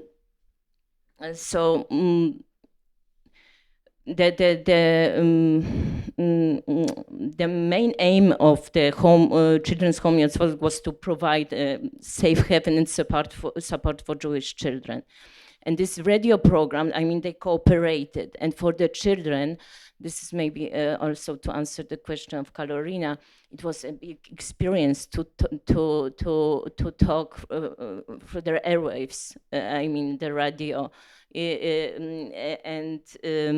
So for sure, it's I mean, they said it's the first time after the war, so we can speak in Yiddish, and it's with the performance of Hanukkah songs. They worked on it to prepare it, and this letter of 17 Auschwitz prisoner, it's not her poem, so she recites it very beautifully. But it's a poem she recites, so it's why this feeling. It's not her testimony, yeah. So, but it's her voice, and this is what I'm thinking. Yeah, to hear the voice, so it's also the testimony. The center, co-working with the historical commission. So. Turkov, Jonas Turkov was very active, and I have to say this first year of this broadcasting differs from the time after that, because he wanted, this was his aim, to that all the information should go abroad, and he co-worked with the historical commission, so he knew all the things, and a lot of information was given on the airwaves, but there is another problem. I mean, we have not so much time to speak about the radio programs after that. Also with censorship, there is also big waves of anti-Semitism. What can we talk about and to give abroad? And Turkov, he left Poland because of anti-Semitism, because he doesn't want to have this censorship on his programs. This is another thing, but there was a cooperation in the 1945 with the historical commission. So sometimes there were people who came to the radio, and after they were interviewed by the Central Commission, the survivors. So the same people, I mean, who are at the radio, and there are also testimonies by them, written testimonies. Here is the example from April 10 of April 1945. So Turkov was also, he was giving this information. The Jewish Historical Commission, which is collecting materials on the martyrdom of Jews in Poland, already possesses a vast body of documents and evidence confirming the barbarity of the Germans. And then he goes on. So. Thank you. So to Natalia's question, lawyers tell people what to say. That's what lawyers do. They always do. And nevertheless, a lot of claims were rejected. So clearly it didn't necessarily help. And clearly there were people who lied. I mean, some people made up stories, but nevertheless, I think, and that's why I say you have to be careful, but all oral history, all different forms, even documents, we know now, there was a very, Stephen, there was a very good interview with Timothy Snyder who talked about the fact that documents also do not necessarily tell you the whole story. And so we're historians, that's what you do, you evaluate, you have a choice. As to Christoph, about the specifics of the claims tell us, I think, a lot of information because even in the very rare cases where the Austrians returned property, so they could say, we returned a building, we returned a house, but the house that we saw in the Baden bei Wien, what happened after the war was that the couple that bought it, they remained protected tenants. And so the niece who survived Theresienstadt and applied for it, she got a third, she was 1/3 of the owners, one of the heirs, so she had 1/3 registered in her name. She could never raise the rent because the rent was protected by law. And she eventually, in the 1970s, she sold her share of the building. She got 1,000 something, I don't remember which currency. It was much, much less than the actual value of the property because it was inhabited, it was occupied by these protected tenants. And so this is something that, you know, officially the property was returned, but in practice, the heirs got much less than the real value of the property. And I think this is the only way that you can find this out is by checking the documents. Do we have more questions or even comments? If not, yes, why not? We have still got time.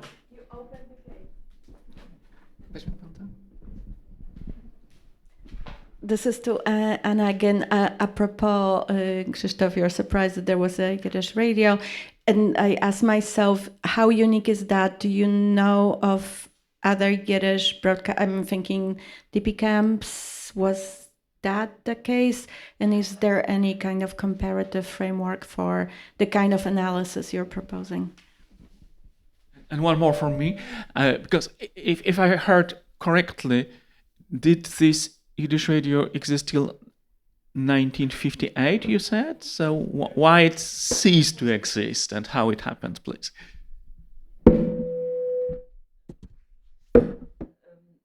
So there were also programs in the Soviet Union, Moscow or Kiev, but a big station was also in Bucharest. There was also a cooperation between Warsaw and Bucharest, but they started a little bit later, but ran for even longer after 58. So in the 60s, 70s, I know some listeners of the radio, and also people in Poland. I mean, after Turkov left, the programs were only only possible to listen to in abroad. In Poland, no. So some people in Poland, in Niederschlesia, in the South Silesia, listened to the radio program in Bucharest, and they were sending letters why we can't hear the Yiddish program from Warsaw, but it's yeah. Yes, I wrote. Yes, and so there's development of the programs, and in the 50s, it's a big propaganda program also. And there are even 2 programs each day, one for the Jews in America and one for Israel and West Europe. So they are producing really a lot. all the programs, because of the censorships, have to be translated. So there are Yiddish and Polish version of the programs. From the 50s, I have also more recordings. There were a cultural program, cooperation with Jewish theater in Warsaw. So really, also after 1950, I mean, from Teskazet, the people, I mean, they all worked also for the radio. There was cooperation. And they were closed in 1958 because, I mean, officially it's not said it's anti-Semitism, but it was also, it had also this influence. They said, I mean, the Jews can also listen in other languages. No, it doesn't have to be Yiddish. So they can listen to English programs. There were not only Yiddish radio programs sent to abroad. It was Radio dla Zagranicy. It was also broadcasting in other languages than in Russian, English, German, and Yiddish was one of the languages. After there was also in Esperanto. But so 1958, they closed also other stations to say it was not only Yiddish, they closed. So it was a big change. Last question. Yeah, thank you so much, Anna, for the really, really moving presentation. You just mentioned that there was this Yiddish component in Bucharest, which I'm completely taken aback about. So that's why I actually followed up with this question. What was the relationship between the administration of the Yiddish radio in Bucharest and the Yiddish theater, which is a national theater, and it lasted, you know, it's changed now into the Jewish National Theater, but it used to be in the early years the Yiddish theater. Can you tell me a little bit more about that? Was there an overlap in the administration, or were they separate institutions entirely? What do you mean in Bucharest? Yeah, yeah. Mm-hmm. Yes. They were also, I mean, they had theater plays on the radio program, so they were cooperating with the Jewish theater, with the Jewish State Theater, and also some documentation. It's I was in Bucharest at the theater, and it's something here, something there. It's not really collected, and nobody researched it. So in Bucharest, so it's I think there is a lot of materials to discover in Bucharest, but there was a cooperation between Warsaw and Bucharest, and they were sending tapes with recordings from Bucharest to Warsaw, or vice versa. Yes, vice versa. Oh, okay.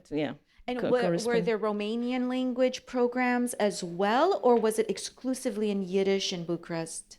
It was in Yiddish. And I mean, it's interesting.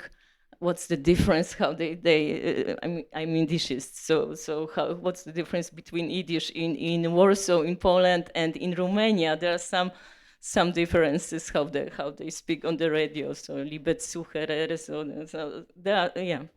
Okay, fascinating. Thank you very much.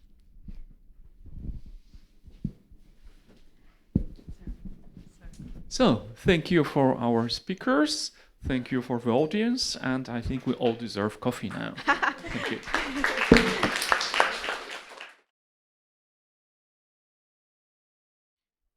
This is the last panel before lunch, and so we'll have ample opportunity to schmooze after.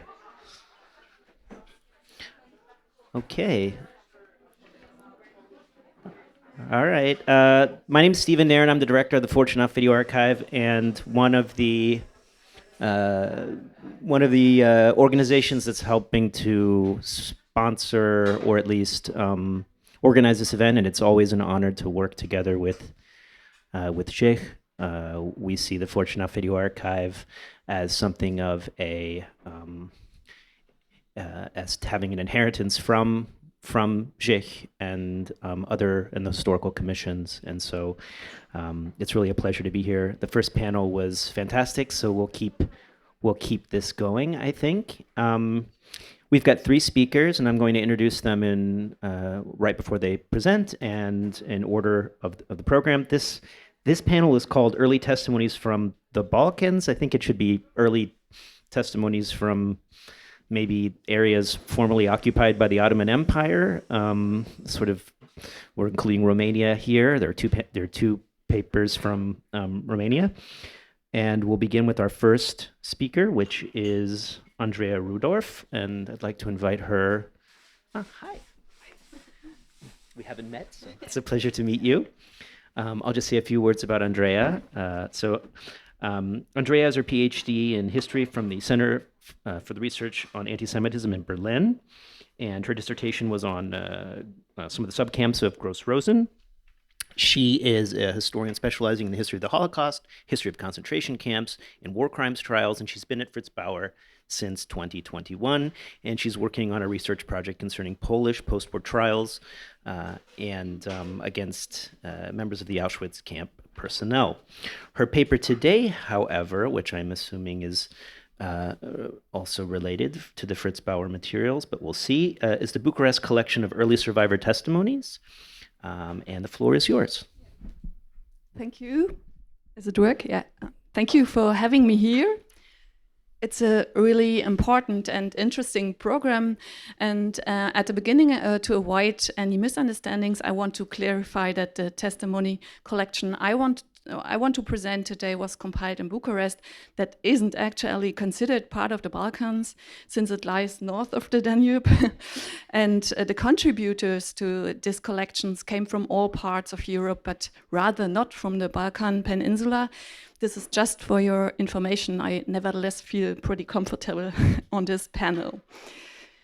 The Bucharest collection originates from a similar context as other early testimony collections that Jewish committees began compiling in the liberated areas of Europe.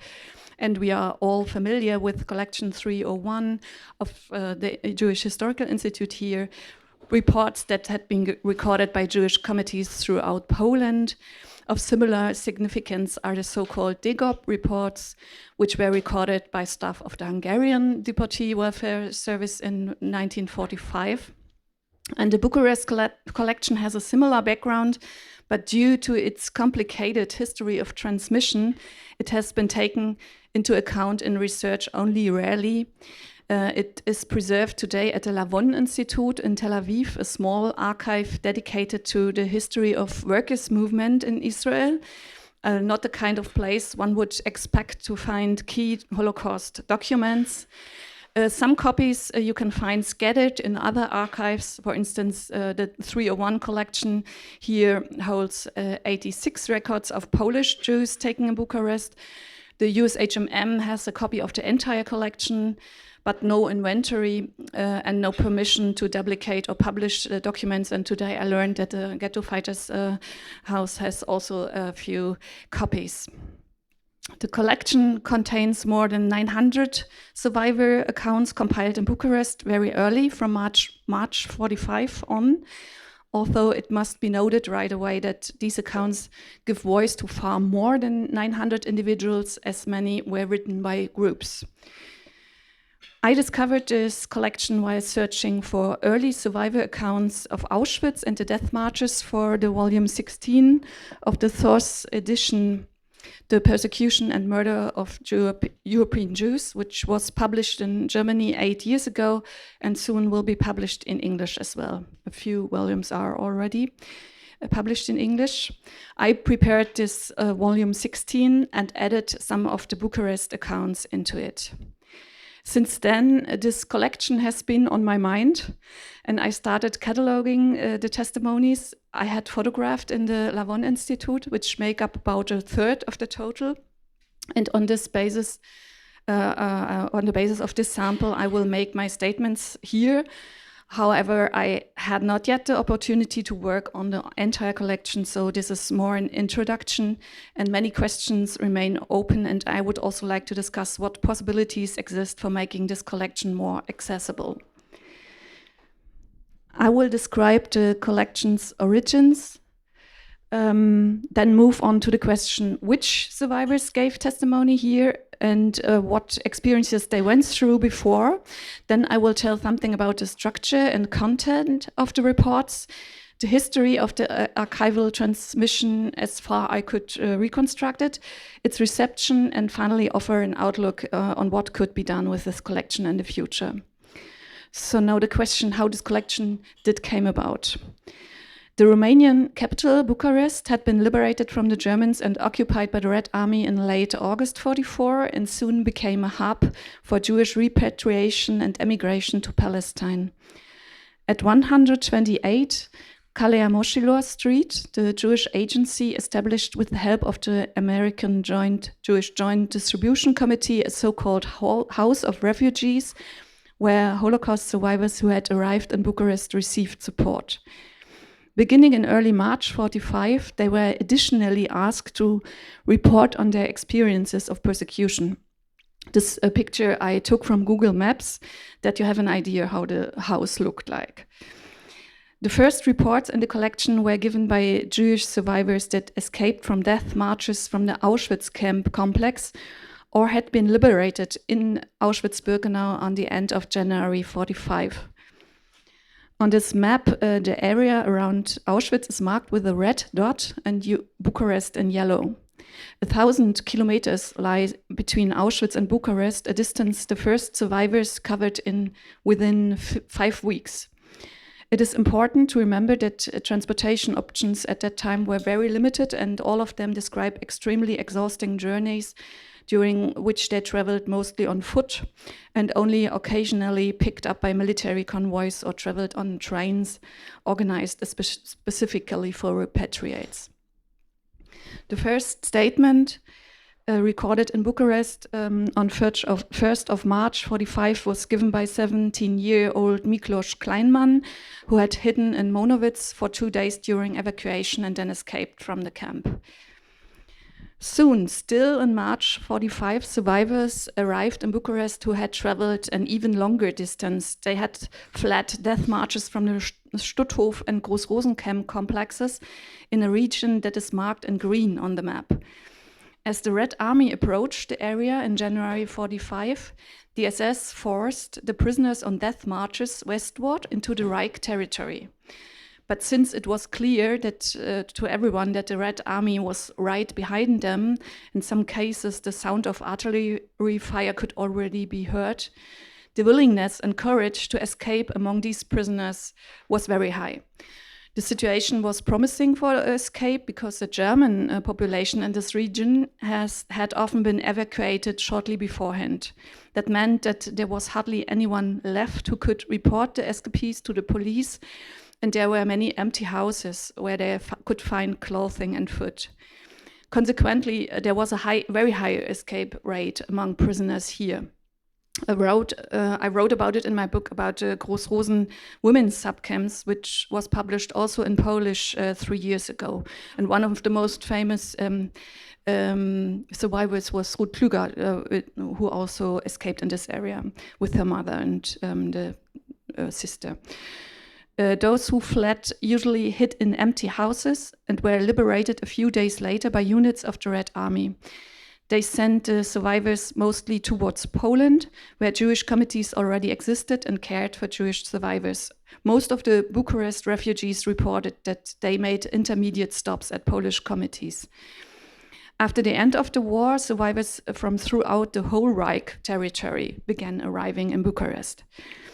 But why did they travel to Bucharest? Some of them originally came from the Hungarian-occupied regions of Romania. For them, it might have been seen obvious at first that they would head to a place like Bucharest, the capital, to search for surviving relatives and plan their next steps.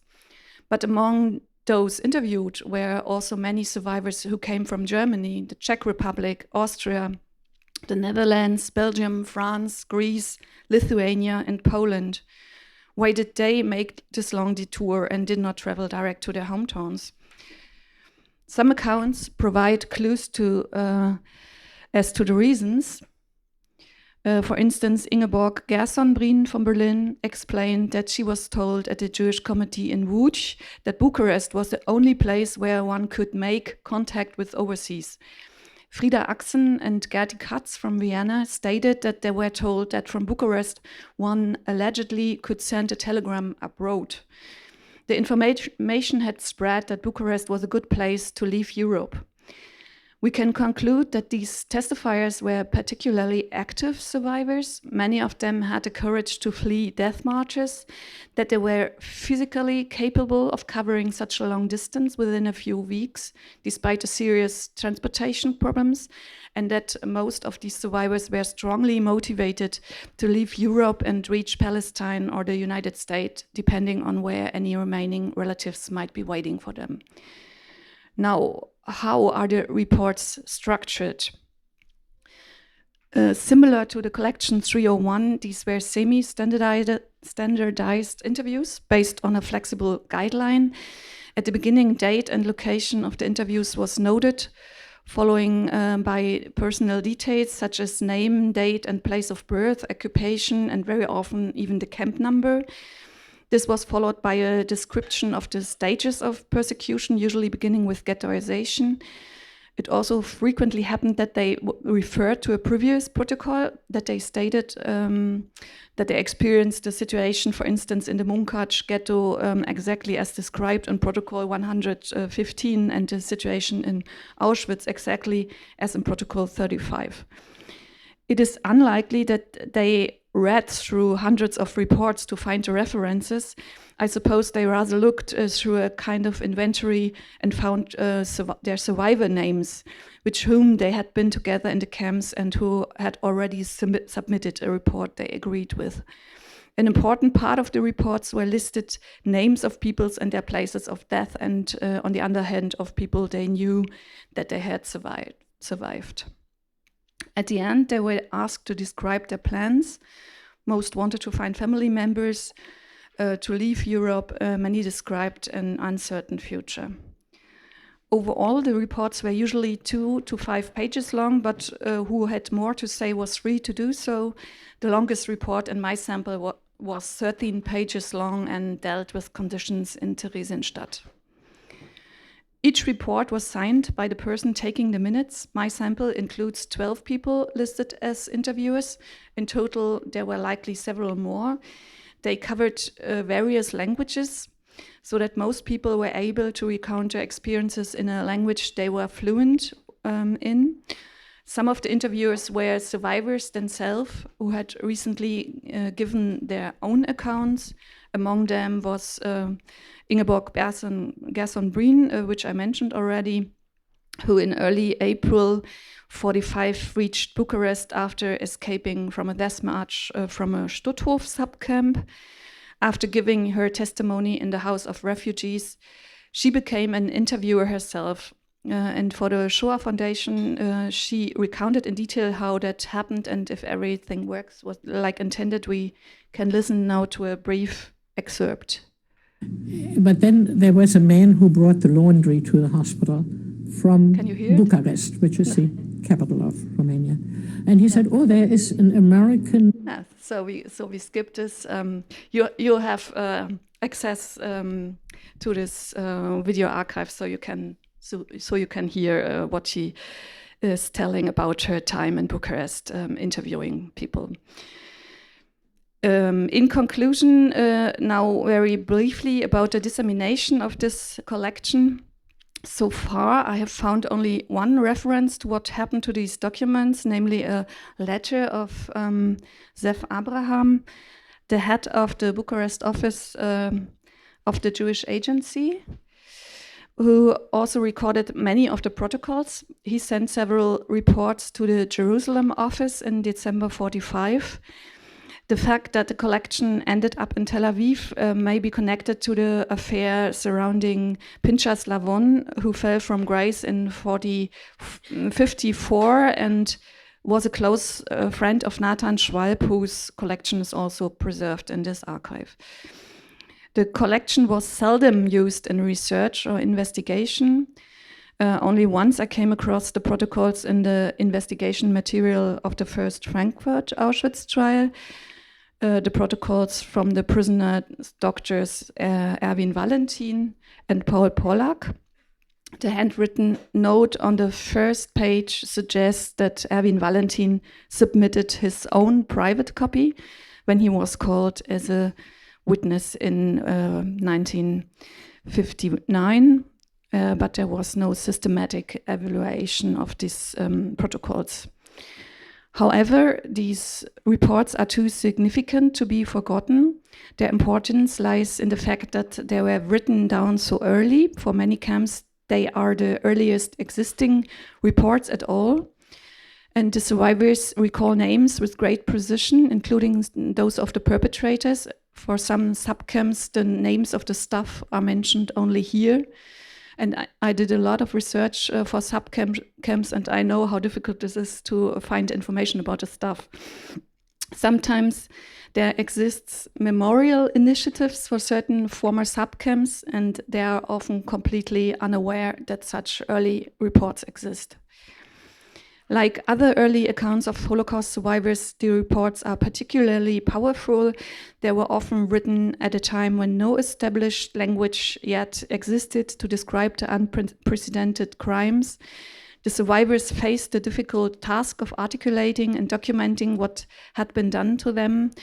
What stands out when reading the reports is that the survivors frequently express uncertainty as to whether anyone is interested in their accounts, and that they feel like all of this has already been recorded 100 times in spring 45. But maybe it's not surprising, since they had already seen the records that were taken before them.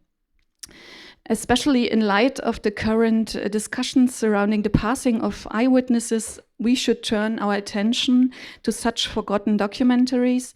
I think we need programs to make these authentic early testimonies accessible, to catalog them and to contextualize the perspectives we find there. And maybe the EHRI network is a good place for supporting this goal. Thank you very much for your attention.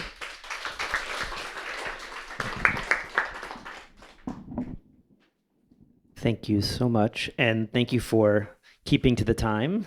In fact, early. You're welcome to sit here, or if you want to watch the presentation from Olga, you can go ahead and take a seat, and I'll call everyone back for questions afterwards. They should make it available for you.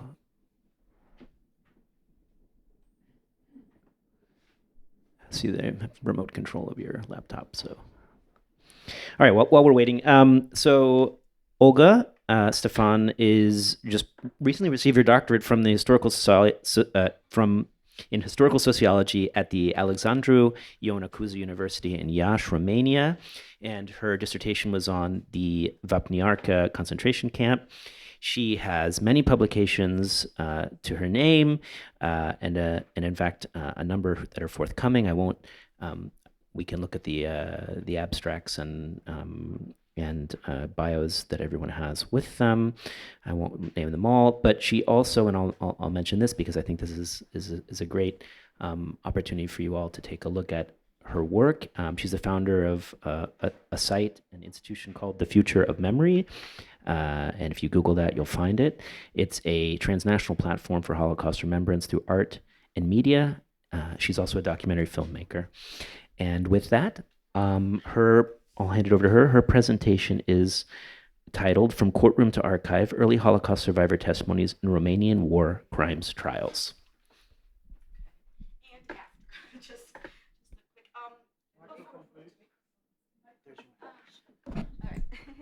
So many multitasking elements in my hand. Before I start, I just wanted to mention that I was very fascinated by your presentation, and I do want to contextualize because my presentation actually happens at exactly the same time when all of the refugees are giving testimony. So that can actually offer some explanation why so many refugees came to Bucharest and started this initiative to give testimonies, because the war crimes tribunals were taking place at exactly that time in Romania. So with that, I'd like to start. This paper compares courtroom testimonies from the Romanian war crimes trials, or tribunals as they were called, from 1945 to 1948, with later life narratives, and explores how memory changes over time and political contexts. The questions that I tried to address are: what changes when a survivor speaks to a judge versus writing a memoir years later? How do audience, politics, and personal risk shape testimony? The paper addresses problems such as self-censorship due to various cultural and political pressures, the politics of memory's impact on narrating lived experience, and suggests the testimonies first given in the context of trials are important resources for research and education. In fact, Romanian trial archives should be seen as key early sources of survivor voices. I'll be using two case studies in this presentation: Anna Stein, later Anna Sten, and Rado Alexander, both survivors of the Vapniarka camp in Romanian-occupied Transnistria, current-day Ukraine, that was called the Camp of Death for its exterminatory regime, administered through the toxic pea fodder, Lathyrus sativus, given to the prisoners as food. The first commander was Murgescu, then came Popescu, and the third was Buradescu. So these are typical Romanian names, and you're going to confuse them throughout the presentation, with two others that came later, including Popovici. Besides their testimonies at the war crimes tribunals against the two camp commanders, but also against a Jewish internee accused of collaboration named Bubi Finkelstein, I used these survivors' memoirs from decades later. In Anna's case, her unpublished 1966 memoirs from the United States, found at the Leo Baeck archives. Although the memoirs are not dated, Anna writes that they were composed 22 years after the liberation, which can only mean 1966 because Romania was liberated on August 23, 1944. In Radu Alexander's case, I use his written testimony from 1982, commissioned by the Federation of Romanian Jewish Communities, which I found in those archives. While there are many other testimonies from this camp, and I have collected about 250, a few have been analyzed already in a comparative frame, for example, Matei Gal's. However, neither Anna's nor Rado's testimonies have been studied or published before. Anna Stein is mentioned in several testimonies at the trials. One fellow female inmate singled her out as an immoral element that fraternized with the commander of the camp and possibly even compromised herself for better treatment. Not much is really known about her biography, but about her biography and her childhood, not even her exact birth date. But from these unpublished memoirs, we gather that she was born into an upper-class family as the only child. On the official list of deportees to Vapniarka, she appears as having been deported from Bucharest, age 35, making her birth year 1907. Rado Alexander was approximately the same age as Anna Stein, or Sten, at the time of deportation. He was born in 1905 in Reșița, making him 37 at the time of deportation. He had been an industrialist in Timișoara, and in the camp he was appointed the head of the Jewish committee, approved by the illegal communist collective that was working in the shadows, due to his non-political background, which gave him more credibility with the Romanian camp authorities. After the war, he worked in the Ministry of Foreign Trade, and during the anti-Jewish foreign trade purges of the 1950s, he and numerous other Jewish employees were falsely accused of crimes against the state, tortured, and jailed for several years. After his liberation from Armenian communist prison in the mid-1960s, he started to work for the Jewish Federation as an accountant. Now we turn to the testimonies themselves. From Anna Stein on March 12, 1945, at the Bubi Finkelstein trial, and I quote, "I was interned in the camp at Vapniarka starting on September 16, 1942. The camp commander was Major Murgescu Ion, assisted by Popescu Cristodor. Major Murgescu was in constant state of drunkenness. One day, while still intoxicated, he summoned to the center of the courtyard those responsible for the courtyard's uncleanliness, among whom were also intellectuals, and under the pretext that the courtyard was not clean, although it was, he ordered them to be beaten on the back after their pants had been pulled down. Major Murgescu was responsible for the outbreak of spastic paralysis among the internees due to their feet being fed fodder peas. He was repeatedly warned by the camp doctors about the harmful consequences of feeding them these peas, and although some 600 inmates exhibited symptoms of this disease, 190 of whom were in more serious condition, he nevertheless continued to feed these peas. The connection between him and Finkelstein was well known. With this Finkelstein, he carried out espionage in the camp. With this Finkelstein and the prison director Dogaru, they went by car on a trip. These are fragments from Anna Stent's journal from 1966, and I quote, "The commander of the camp, Captain Murgescu, syphilitic, a drunkard, and a womanizer, saw these two girls." She's referring to two girls that came in her car, in her train car from Bucharest. "He offered them one of the small rooms where they settled in. I also came there. On the first day, when he took us out for roll call, drunk as usual, Captain Murgescu said, 'This is your camp, this is my estate, and you are my slaves. You will dance to my tune. The only way out of here,' he said, pointing to the cemetery without monuments, where indeed everyone who had been in Vapniarka up to that point had ended up. The next day, Murgescu said that all male intellectuals should come to the platform, so doctors, professors, engineers, and distinguished men of science were lined up in front of our women's building. The men were ordered to take off their pants, and under the shouts and laughter of Murgescu's and the other Romanian and German officers, each of them received 50 lashes. And now I contextualize a little bit about what she's going to say next. Murgescu kept trying to get Anna Stent to sleep with him. He told her that upon his return from Bucharest, he would keep her in his room, not in the camp. And she replied, "Thank you, but I have a request. Allow me to go to Engineer O at the railway."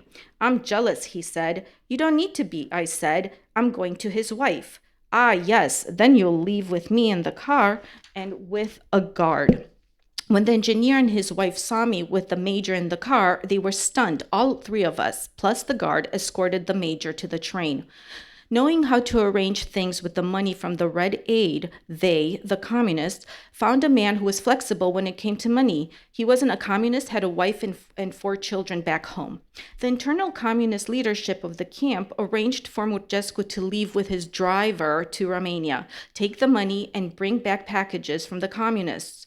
For a party at the command post, Murgescu gave orders to the communists to send people for cleaning, cooking, and entertainment. The communists entered the kitchen where they could all eat the food. They assigned the hard labor to the doctors, intellectuals, and the bourgeois. I was sent to sing. The second commander was Captain Popescu, I think. I no longer remember exactly whether the first signs of paralysis appeared during Murgescu's or Popescu's time. People continued to eat animal feed. I shared the packages I received with the girls, but it wasn't enough. There weren't as many deaths among us because everyone received food from us, but paralysis, especially among the young, was increasing. And this is the testimony of Rado Alexander, March 23rd, 1945, from the Bubi Finkelstein trial. And I have 3 testimonies. He testified at 3 trials. I was interned in the Vapniarka camp on September 16th, 1942. The next day, the camp commander, Captain Murgescu, informed us that we had been sent there to be exterminated. More than 800 of the 1,000 internees had already died, and this would be our fate as well. All contact with the outside world is prohibited and punishable by death.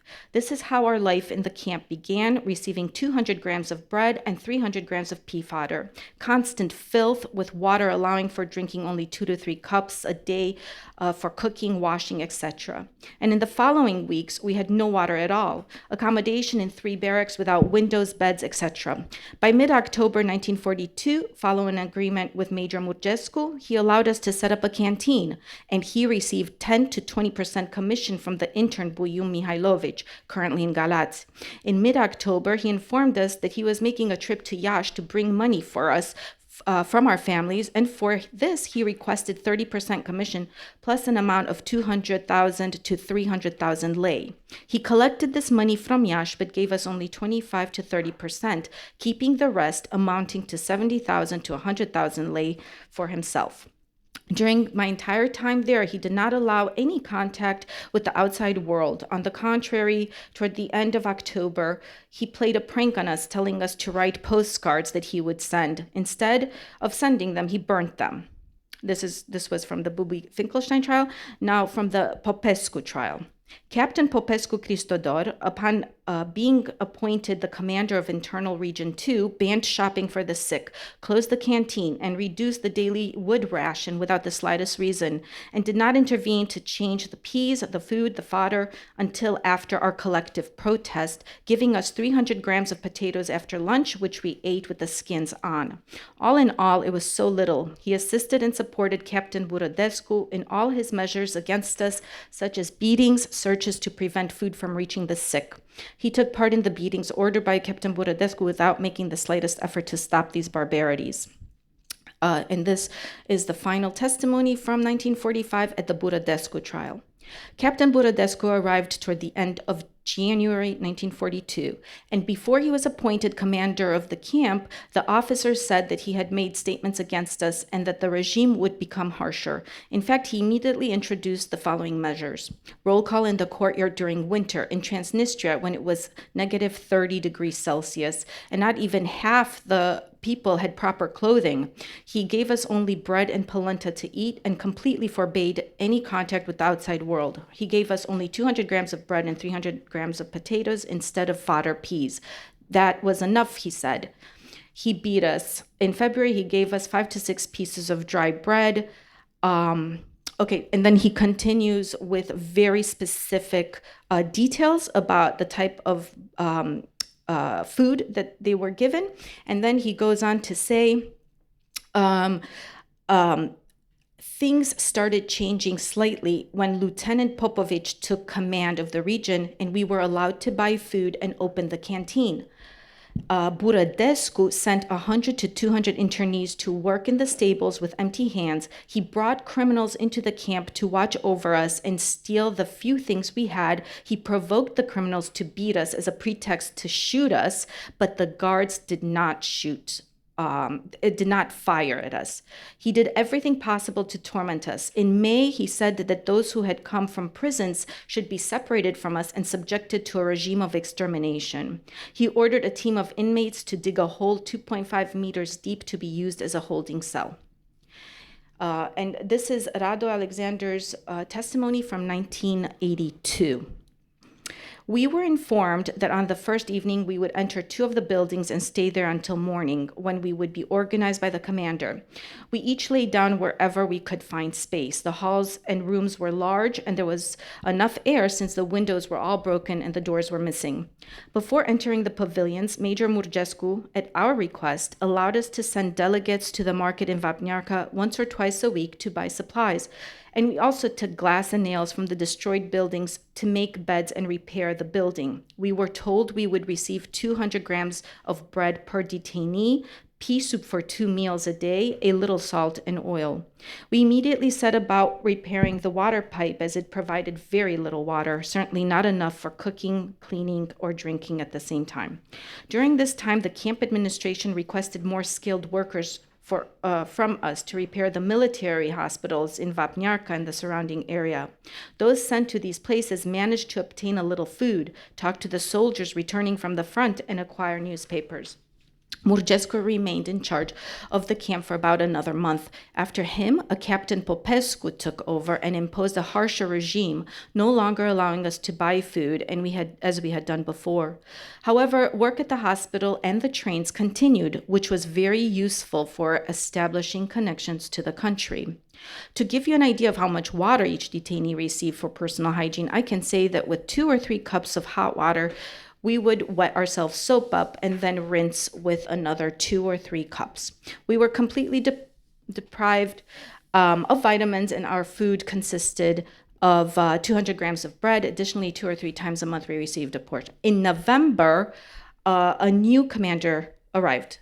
Captain Buradescu, who significantly tightened the detention regime. He was no longer allowed, and he no longer allowed us to do any outings for purchases, etc. A few days later, we received only 200 grams of potatoes of food, and we boiled them with the skins on as it increased the quantity we received.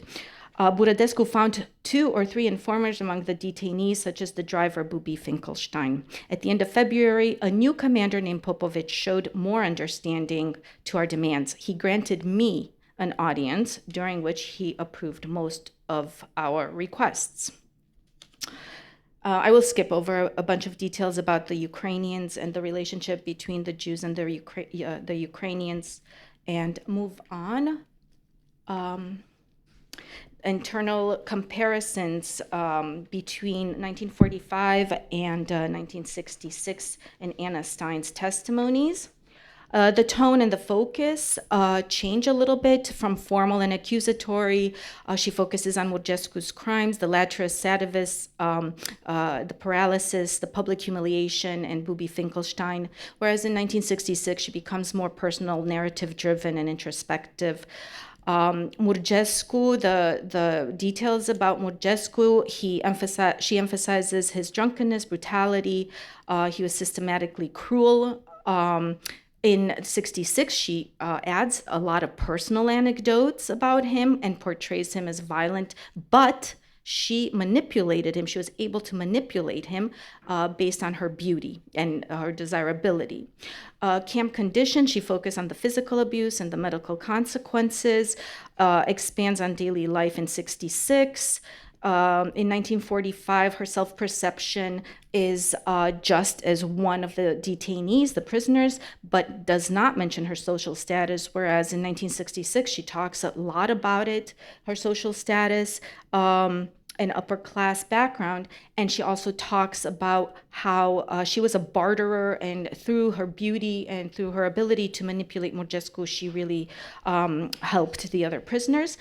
She omitted in 1966 evidence of privilege, for example, where she was allowed by Murgescu to leave the camp, but she did focus on the communist network's operations and how abusive the communists were in the camp. I will try to skip over, and Radu Alexander, for example, it's very important. In 1982, he talks about Buradescu a little bit differently. The dates about Buradescu change, and that was really important because a chronology needed to be established. Also, he talks about the Ukrainians and the relationship between the Jews and the Ukrainians quite a bit. And also, we see that he talks about his own leadership role, which was very important. Okay, and then the differences, the key differences, gender and power. Anna's 1966 memoir reveals how her gender shaped her experience, whereas Rado's focuses on structural power. Memory of abuse, Anna highlights psychological and physical abuse, whereas Rado talks about the abuse from the administration, but omits to talk about the abuses committed by the communists inside the camp. And we need to remember that this is also because this testimony was given in communist Romania in 1982, and he had been jailed for crimes against the state and liberated. So his narration is shaped by that. And the collaboration, Anna downplays her own collaboration, for example, singing for Murgescu and manipulating him and having privileges, but highlights the communists, for example, collaboration. Rado praises the communist network's role in his testimony of 1982 and focuses on his own resilience and leadership and the Jewish committee.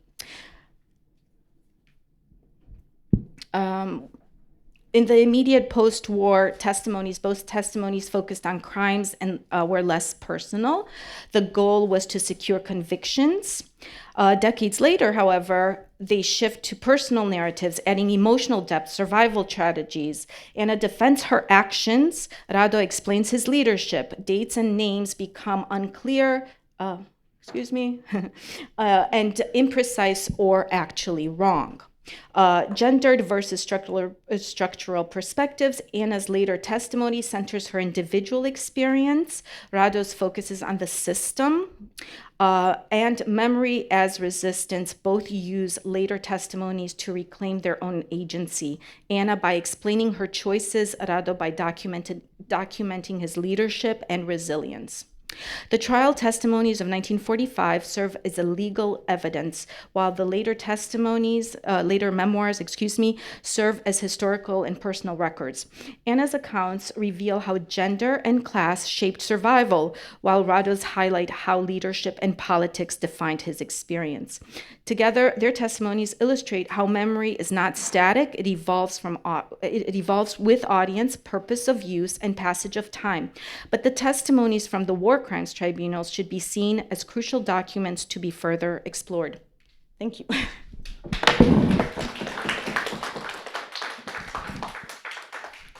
Thank you, Olga. Thanks for that really remarkable presentation on, again, Transnistria and Romania, still under-examined, under-explored area in Holocaust studies, and of course this overview of how testimony changes in context and over time. I'd like to invite our last speaker, Tamara Stoyanovich. My apologies.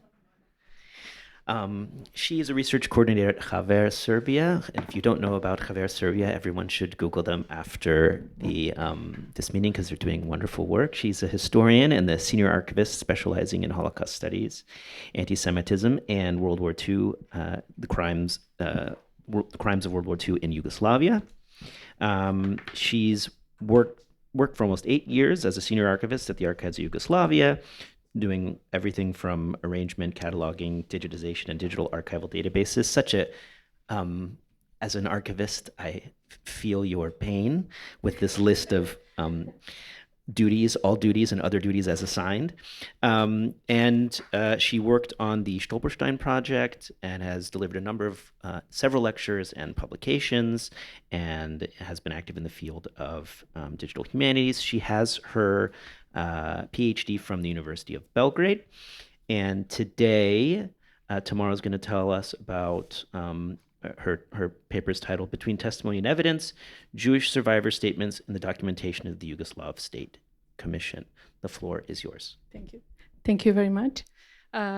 Dear colleagues, I have a pleasure to be today with you. And as you already said, the title of my paper is Between Testimony and Evidence, Jewish Survivor Statements in the Documentation of the Yugoslav State Commission. This presentation examines the testimonies collected by the Yugoslav State Commission as a historical source for the study of the Holocaust in Serbia. The focus is not only on what those testimonies tell us about persecution, deportation, and destructions, but also as the circumstances under which they were recorded and preserved. More specifically, I addressed 4 questions. How did the State Commission collect and organize evidence of wartime crimes? How were Jewish survivor testimonies recorded within this framework? How do those testimonies function simultaneously as a personal memories and legal administrative documents? And finally, what are the strengths and limitations of using them as a historical source? To answer to those questions, it is first necessary to place the Commission within a broader context of wartime and post-war efforts to document war crimes. The Second World War created the need for the systematic documentation of mass crimes and the persecution of those responsible for them.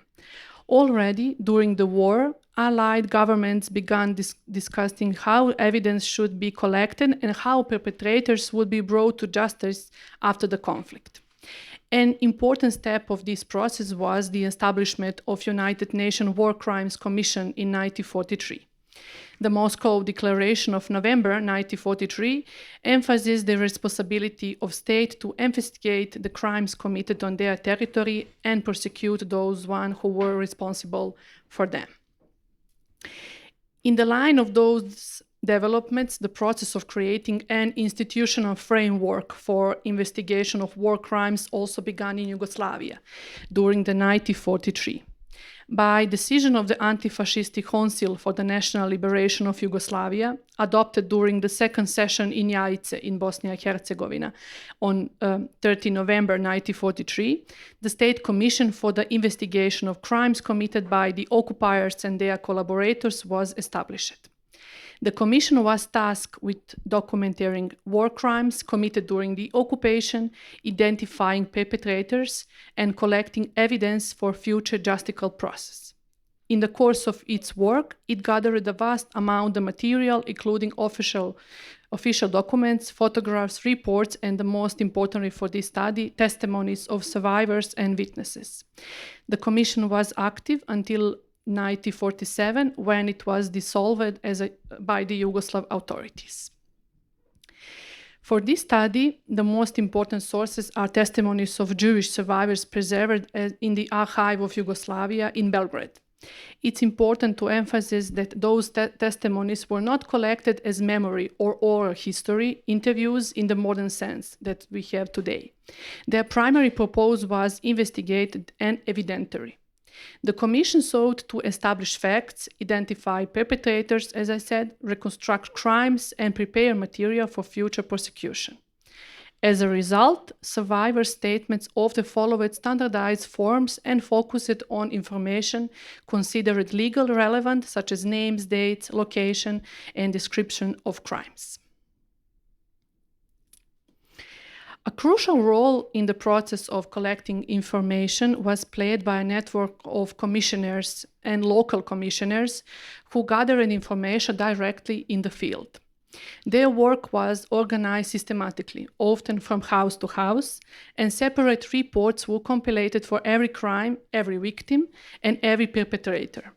Sources of information included testimonies of victims and witnesses, statements by perpetrators and accomplices, various documents such as letters, posters, newspapers, and official acts, as well as photographs and other evidentiary material.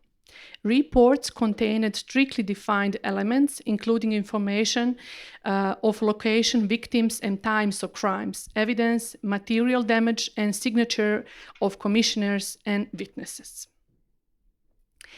Before turning to the testimonies themselves, it's important to address the question of how we read and interpret this type of sources today. Testimonies collected immediately after the war should not be understood as simple, how we can say, windows into the past. They represent personal memories, legal documents, and product of the institutional framework within which they were created. For this reason, such sources must be approached critically and on multiple levels. Several questions need to be considered. Who is giving this testimony? When it was recorded? Before whom? Under what circumstances? And for what purpose?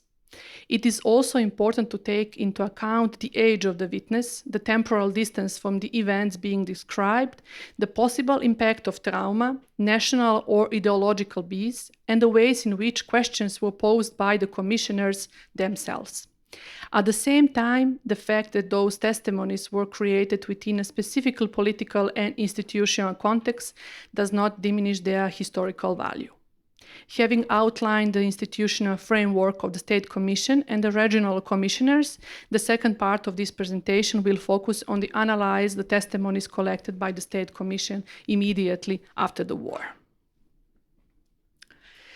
Although those testimonies have certain limitations, they remain among the most important sources for the studying of the Holocaust in Serbia.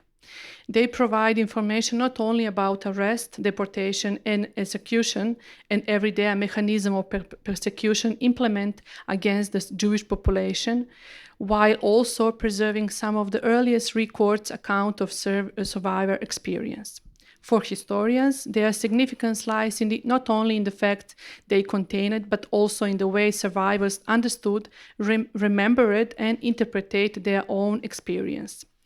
Their value lies not only in the facts that they contain, but also in the way survivors understood, remember, and interpreted the events they lived through.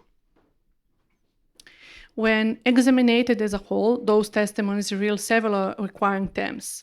Survivors frequently describe anti-Jewish measures excluded from the public life, arrest, forced labor, deportation, and detention in the camps, and the separation of the family members. Many testimonies also record the confiscation of property, executions, and other forms of mass violence. Beyond those fact elements, the testimonies reveal common emotional experience, including fear, social isolation, and growing awareness of the escalation nature of persecution. At the same time, those testimonies tell us not only about what happened, but also about how information was collected and recorded. Because they were produced within an investigate framework, they often reflect the priorities of the State Commission, particularly the identification of perpetration, the establishment of responsibility, and documentation of specific crimes. Taken together, those statements show how individual experience of persecution were transformed into structural documentary record to the investigate work of the State Commission. As such, they occupy a unique position between testimony and evidence, preserving both the violence of survivors and institutional process through which those voices entered the historical records. Watching this slide, from the left side you can see original document, but also on the right side I try to translate at least some point of them so you can follow it. I choose 3 documents from today. The following case studies is one of the example of it, and it's testimony of Berta Munk. In her statement, she lists members of her family who were arrested by the German authorities and taken to Topovske Šupe. She carefully identifies relatives by name and age and family relationship before concluding that she had no information regarding their fate. This testimony illustrates how private loss was transformed into documentary evidence. The statement is considered and highly structured, yet it conveyed the experience by many survivors whose family members disappeared during the Holocaust. Also, we have another testimony of Emil Grubic. He originally from the state Pazova in Serbia. Grubic was arrested in Belgrade in 1942 while living under the false Aryan identity. After being transferred to the several detention facilities, he was eventually sent to the Sajmište camp, the first concentration camp in Serbia. His testimony combines direct personal experience with information requested from the other prisoners. He reports learning that many Jewish had died from the starvation and that others had been transported in gas vans. Particularly significant in the fact is that he's standing somewhere between what he personally experienced and what he learned from the others. This demonstrates that survivors' testimony often contain both eyewitnesses' evidence and the reconstruction knowledge, and discussion that is important when using such material as historical sources. And one testimony more is a testimony of Salomon Altarac, provided yet another perspective. Altarac described that registration of Jewish in Belgrade, forced labor obligation, restrictions imposed in the Jewish population, and the transfer of Jewish men to Topovske Šupe in October 1941. Unlike in many testimony, this focused primarily on individual experience. His statement also provides broader information regarding the size of Jewish community in the scope of persecution. In this way, personal memory becomes intertwined with collective knowledge about the destruction of Jewish life in occupied Serbia. I just want to tell that before the Second World War, in Belgrade lived about 12,000 of Jewish, and after the war, only 1,192 of them declared their Jew after the war. Mostly because 1% of them, about 10% of them, became a part of communist, and they didn't want to register as a Jewish, as a members of Communist Party. At the same time, those statements reveal an important methodological use. Before I continue to the end, I want just to show you some numbers of what this commission done. So you can see that they done almost 1 million verified reports and almost 600,000 testimonies that they collected from the 1944 to the 1947. Almost 6,000 photographs and almost 19,000 enemy documents. That this result to the approximately 66,420 identified perpetrators, and why this is so important for this today is because they created one of the largest collection of wartime documentation in post-war Europe. Within this vast body of material, survivor testimonies constitute the particular value sources for studying the Holocaust in Yugoslavia. Those testimonies should not be understood simply as a spontaneous personal narratives, as I already mentioned. They are also institutional product shaped by objectives and procedures of the State Commission. This is precisely why they occupy a position between testimony and evidence. And this brings me to the center argument for this paper. The testimony preserved in the records of the State Commission occupy a position on the one hand, they preserve individual experience of persecution, loss, survivor, and destruction, but also on the other hand, they were recorded within an administrative and legal framework that influenced both the content and structure of the statement. Their value therefore lies not only for the information they contain, but also in what they reveal about the process through which personal memories were transformed into documentary evidence. The records of the Yugoslav State Commission remain one of the most important archive collections for study the Holocaust in Serbia. They preserve some of the earliest documented accounts of persecution and destruction, while simultaneously revealing the mechanism through which post-war institutions collected, organized, and interpreted evidence. For these reasons, those testimonies must be read critically, not only as an account of lived experience, but also as a product of specifically historical and administrative context.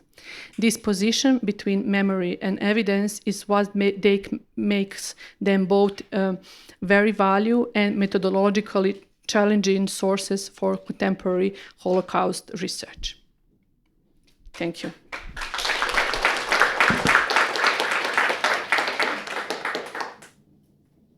Wow, thank you, Tamara. Let's invite our speakers up, and then we'll take a few questions.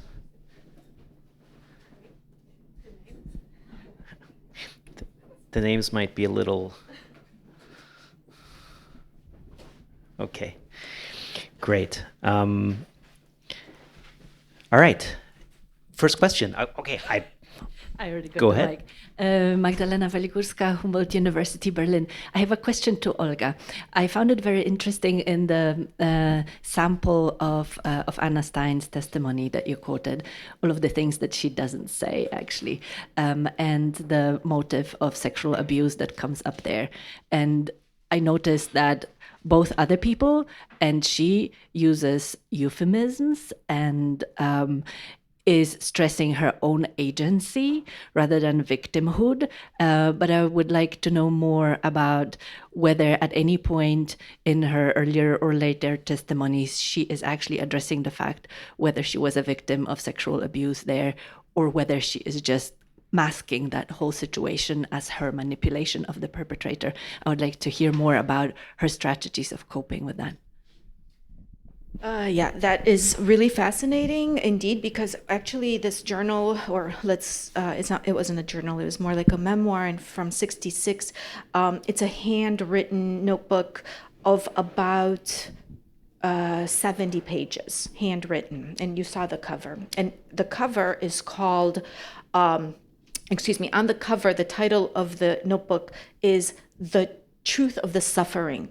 So it was very important that she called it The Truth of the Suffering, because of course she had been portrayed after liberation at the trials as somebody who had compromised herself.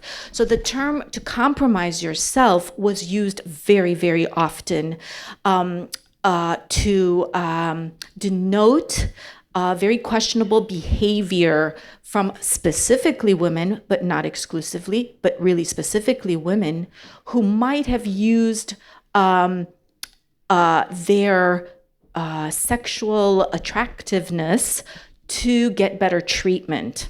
So there was really, and this is actually very present everywhere in the way that women were treated after the war, that maybe they survived because they collaborated somehow, specifically through sexual favors.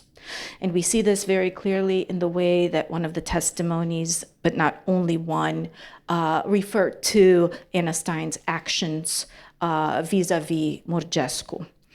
She herself, in the 1966 notebook and memoir, needs probably, I'm maybe assuming that she needs to frame it as if she herself, through her beauty and through her grace and through the way that she was actually as an individual managed to get various privileges that she then shared with other internees.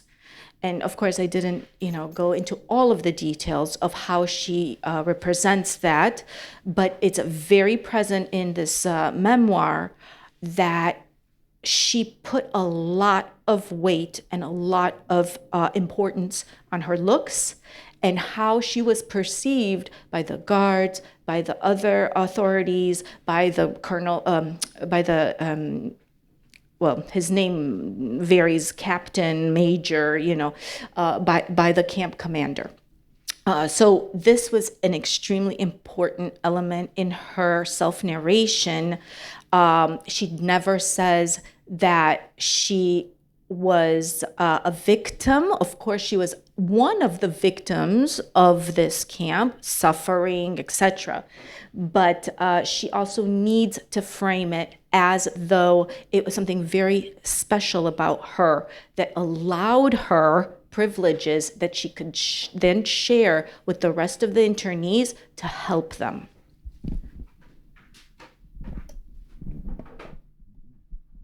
Okay, we can take 2 more questions in the back or in the front. Thank you. Karolina Pans, Polish Center for Holocaust Research. I have a question to Tamara. You mentioned this open window, that we can treat those sources in that way.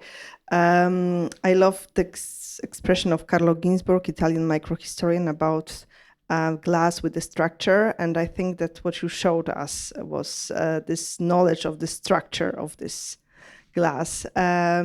And I was very impressed with those numbers that you showed in the end. I wondered whether you were the one who calculated it or who has done this calculation. But I also wanted to ask you whether you, in your research, whether you, in those sources, in those trials, in the use of those testimonies that you mentioned, whether you came across the knowledge of the structure, while they used those testimonies, whether those questions that you posed were actually present also in the documentation that you looked through.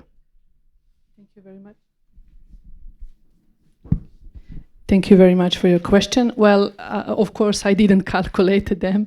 I probably needed a few years just to, I was researching this fund in Archive of Yugoslavia for more than last 15 years. And I passed 80% of them. That is about 2 kilometers of boxes. It's about 1,000 boxes, and it's a very wonderful. It's a super when you have time. In that time when I done it, I had a two luck. I worked in a library, so every day I had a possibility to watch 5 to 10 boxes, which was super. And after it, I got pregnant, so I could have time to work it at my home. So on the end of working the institution, the director was called Dušan Nedeljković, and he also was a professor of philosophy at the Law University in Belgrade. And after the end of the commission, he made a kind of the submission of commission, the government commission, and also they organized 8 republical commission, every commission for every country of former Yugoslavia. So what they done, they used this material first for propaganda. Well, their idea was first to punish the exactly enemies. In Croatia, for example, they wanted to punish the Italians because they were fighting for Dalmatia. In Vojvodina, the north of Serbia, they wanted to punish Hungarians because they wanted to share the borders to the north. In south, they didn't want to punish Albanians because they were believing that the future big Yugoslavia will contain today Albanians. So everything what they done and all their interpretations of those documents were open to this way. So everything what they done was for this purpose. Also, they done one very bad problem that we still have for today. It's the number of the victims of Jasenovac concentration camp. For example, they wrote that in Jasenovac died about 600,000 persons, which is not even close to the truth. But that is the problem that we, like Serbia and our government in Serbia, are using, like what do you want today? The commission from 1947 wrote it, so probably need to be truth. So last 70 days, those documents are used as any government wanted to. The communists use it how they wanted to it, and let's say today's government using those material how they wanted. But not in any moment they wanted to use it for example, to Jewish solution after the war. Until the 1947, less than a few hundred of Jewish families from Belgrade moved abroad to Yugoslavia, but from the 1947 until 1940-50, 80% of all Jewish who survived moved from Yugoslavia to Israel because they believe it for the better future.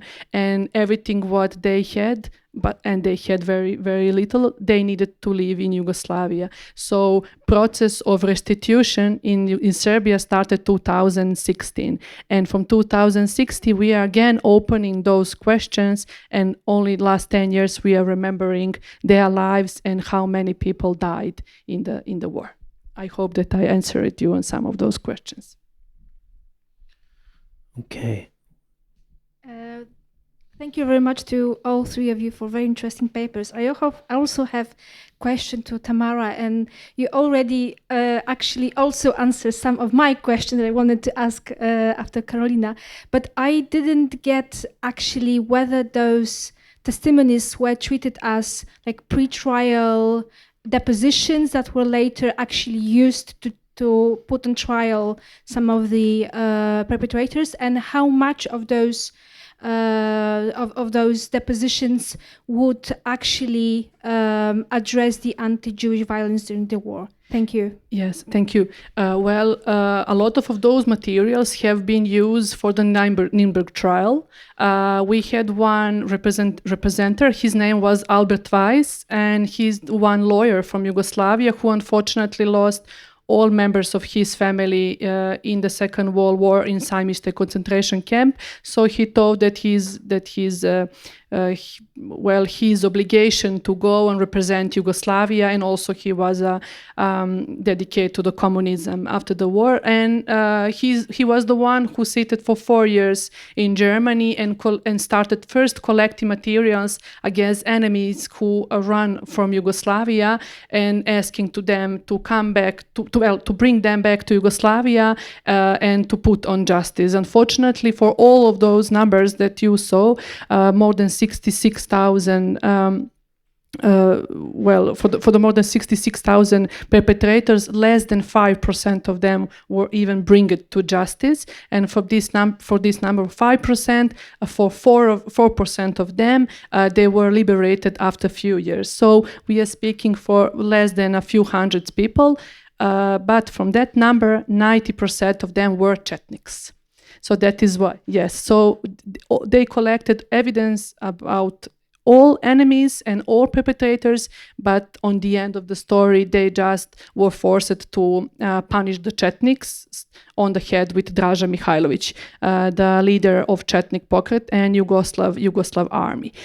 So none of those materials about the history and unfortunately, the Jewish situation after the war haven't been used until 2016 for reconstruct their fate. We should also mention, I saw some of these in, I think it's the same commission of records in Vojvodina and the archives in Vojvodina. And one of the remarkable things about this project was that they already from the beginning were thinking about the different categories very openly, like Jews, Roma. In fact, there are many testimonies of Roma victims as well, and that's a really remarkable part of this. Yeah, when we are speaking about the Roma, they are completely on the barrier of all the problems. The commission that you mentioned, the name is Pokrajinska komisija za utvrđivanje zločina okupatora i njihovih pomagača, or Federal Commission for Vojvodina, because Vojvodina, it was and still it is part of Serbia in the former Yugoslavia, but every republic wanted to have their own commission so they can do on their fields and their territory and collect the evidence on the way how they thought. That is the reason why, unfortunately, this commission didn't finish their work successfully. Okay, a question for Andrea. I wonder if you could speculate a little bit more about, we've been talking a lot about motivations, objectives, methods. I'm interested if there's anything in this collection that refers to the inspiration, the methods, and the motivations behind this work. It didn't come out very clear in the presentation. It sounds like it's a bit of an unknown. Yeah, thank you. Before answering, I used the opportunity to answer to your suggestion about a parallel situation that the first war crime trials in Romania did happen at the same time, and it's really fascinating because I read Kalea Moshilor and Anna Stein. Was she living there as well, maybe in this house of refugees? Okay. But not in the house, yeah, in the road. That is in the middle of the Jewish quarter in Romania. Okay, because all the testimonies I read in this collection has really nothing to do with this kind of trial. That are not Romanian Jews in the Romanian camps. That are all Jews from all of Europe who were deported to Auschwitz in the year 44, so, and then went to several sub-camps, and that was the place where they could survive. And then they try to make their way to Palestine, and they have nothing to do with the Romanian perpetrators, with ending on Escu. Although there were a lot of perpetrators from Romania there, but they were the so-called Volksdeutsche. So they had really German names, and in this time when they started to give testimony there in March 45, there was no reach for war crime trials in this time. The perpetrators were already were in the camps working normally, so mostly till April, May 45, and only then it started that they tried to intern them and to look where they are. And the first Auschwitz trials was in the autumn of 45 in Lüneburg, Bergen-Belsen trial, and also in Poland for the special penalty courts, little trials. But when they were interviewed, it was not there was no they didn't think about really war crime trials. But in the same period, the first trials, because Romania on the Romanian side they had more time since August '44 to prepare it. But I want to say that there was in the testimonies there's no mentioning of trials could have been in further future. Also, they wanted to write down the perpetrator's name as they recall it. So that was the first. Yeah. Absolutely. Oh, yeah. Yeah, absolutely. No, I didn't suggest that these particular individuals were giving testimony for the Romanian trials, but rather to kind of create the context, because in Romania, it was the first country that was liberated, really. Like, Romania was free, from August 23rd, 1944.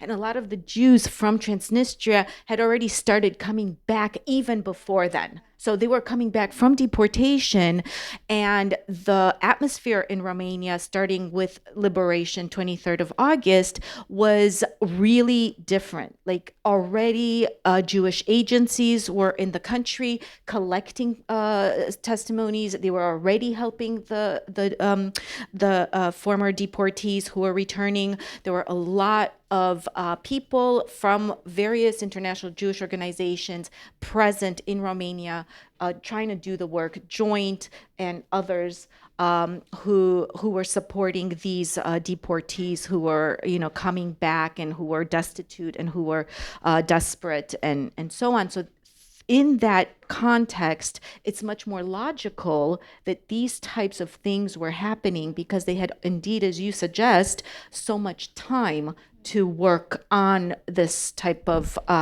memory and it would be very interesting whether they heard about it, whether they watched it maybe, or because I think it must be encouraging if you see that the war crimes trial already started.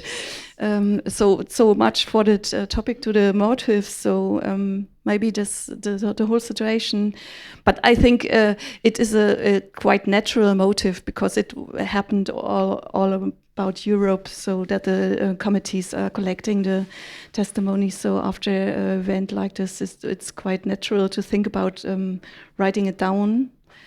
So yeah, but if in the neighborhood there are the first war crime trials, so it may be even more encouraging to testify everything. Okay, we have time for at least one more question. Anybody out there? Okay. Well, I'm sure everyone will be very upset to break early and have lunch. Well, I just want to thank you all. Thank you for bringing the Balkans into our Balkan panel. And it was great to see the two Romanian papers interacting in this way. So I think it was a really successful panel. Thank you all for your work. Let's give a round of applause to our speakers. And we'll take a break for lunch, and we'll be back with the third panel at 3 o'clock. Welcome to the next session in this fantastic conference. This one has a short and crispy title, Violence. And we are lucky because we have two papers, so there should be ample time for conversation.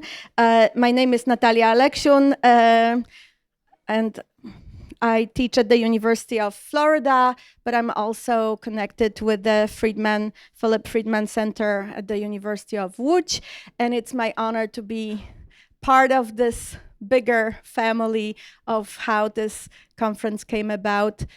But really, thank you to the EHRI Institute and to Zofia Trembacz in particular for leading the group of us who contributed in small ways through the process. So we will have first a paper by Dr. Magdalena Waligórska, who is a cultural historian and sociologist, holds a PhD in history and civilization from the European University Institute in Florence and a habilitation in modern history from the University of Hamburg.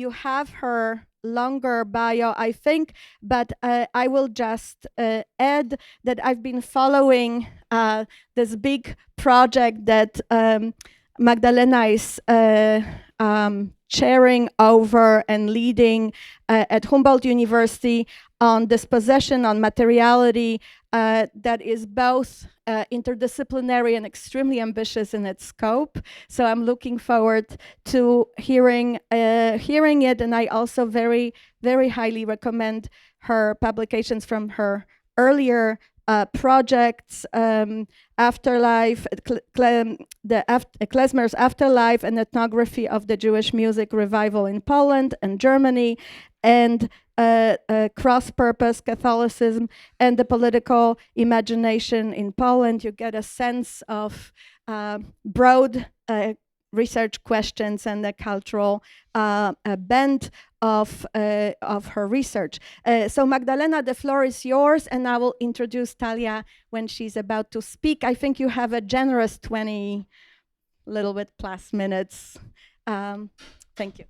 Thank you so much for this generous introduction, and thank you so much for the invitation to speak here. My talk today bases on the findings of the ERC research project, which is called Plundered Lives. And this project tries to reconstruct what impact Holocaust dispossession and the loss of the most intimate objects, everyday objects, household objects, had on victims, as well as beneficiaries, but I'm going to talk only about victims today. It is, as Natalia already said, an interdisciplinary and collaborative project in which I have the pleasure of leading an excellent research team consisting of 2 historians, a sociologist and a psychologist, and my colleague Benedetta Janusz, who is a psychologist specializing in grief and trauma, and one of the leading experts in conversational analysis, is here with us today. And this presentation is our joint effort to show you some of the interdisciplinary approaches to analyzing testimonies that pertain to sexual violence. And obviously, testimonies of survivors are a crucial source for us in this project. Among them, the early, usually written testimonies, particularly from the EHRI archive, as well as oral testimonies recorded at different time and stored in different databases that you all know, the Shoah Foundation, the Fortunov Archive, collection of Brama Grodzka, Belarusian Oral History Archive, and others. And also a small part of the testimonies are also those that we could still collect ourselves with Holocaust survivors, who in this case are child survivors. So now, looking for experiences of dispossession, we began more and more often to come across narratives of sexual violence. They were to be found specifically in testimonies about being robbed. And this is no surprise because as Helene Sinreich and also other scholars who researched sexual violence against Jewish women noted the situation of plunder, the situation of forced entry into somebody's private house with the intention to pillage, was also one of the most universal so-called patterns of rape or settings which would lead to rape. And that happened not only during the Holocaust, but also during other genocides. So the accounts about robbery that we are principally interested in intersect with accounts about sexual violence. On top of that, one of the strands of research that inspires my work and the team specifically is the research on the embodied experiences of dispossession. So I am working on a book that is going to focus on clothes and among other on what kind of sense of violation took place when people were deprived of their clothes when they were undressed. And of course, the loss of such objects that had this daily contact with the bodies of the victim is a context that is particularly psychologically charged. Clothes clearly had economic value. They were instrumental for physical survival, but their loss also induced a sense of psychological trauma. And last but not least, as is clearly visible in this image that I'm showing, the context of dispossession also facilitated sexual violence, creating these special conditions of vulnerability. So we see this woman who is being searched, her clothing is being searched, pieces of clothing are taken away from her one by one. She's surrounded by armed men, and we can imagine how easily this situation can escalate into sexualized violence. But my argument today is not only that dispossession created these perfect conditions for sexualized violence, but that narratives about material loss have become a way for many female survivors to address their experiences of rape, actually. So hence my hypothesis that we should be more attentive to these testimonies that are actually about plunder, robbery, about loss of clothes, for example, because they sometimes constitute metaphors to verbalize these immaterial losses, and in this case, the experience of sexual violence. And obviously, since such testimonies concern a very powerful taboo and are sometimes challenging to analyze for historians, because they contain silences, they contain euphemisms, as we have already seen in some of the talks today. They may be very laconic, they might be cryptic, they might be confused. We also want to propose some methodological tools that come from the discipline of psychology and help us unravel them and perform a more in-depth reading. So to begin with the first issue, the narratives of loss as these codes used to testify about sexual violence, we have numerous Jewish testimonies about perpetrators undressing victims or also misusing their clothing. And the context of plunder deserves, I believe, a more systematic scrutiny, because we do not have so many testimonies about rape, direct testimonies. These accounts about the loss of clothes may actually constitute a valuable source on sexual violence, and they might complement more direct, more explicit sources.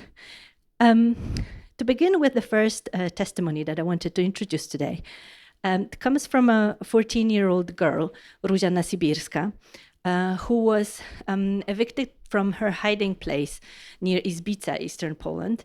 And she ended up for several months wandering through the fields and forests.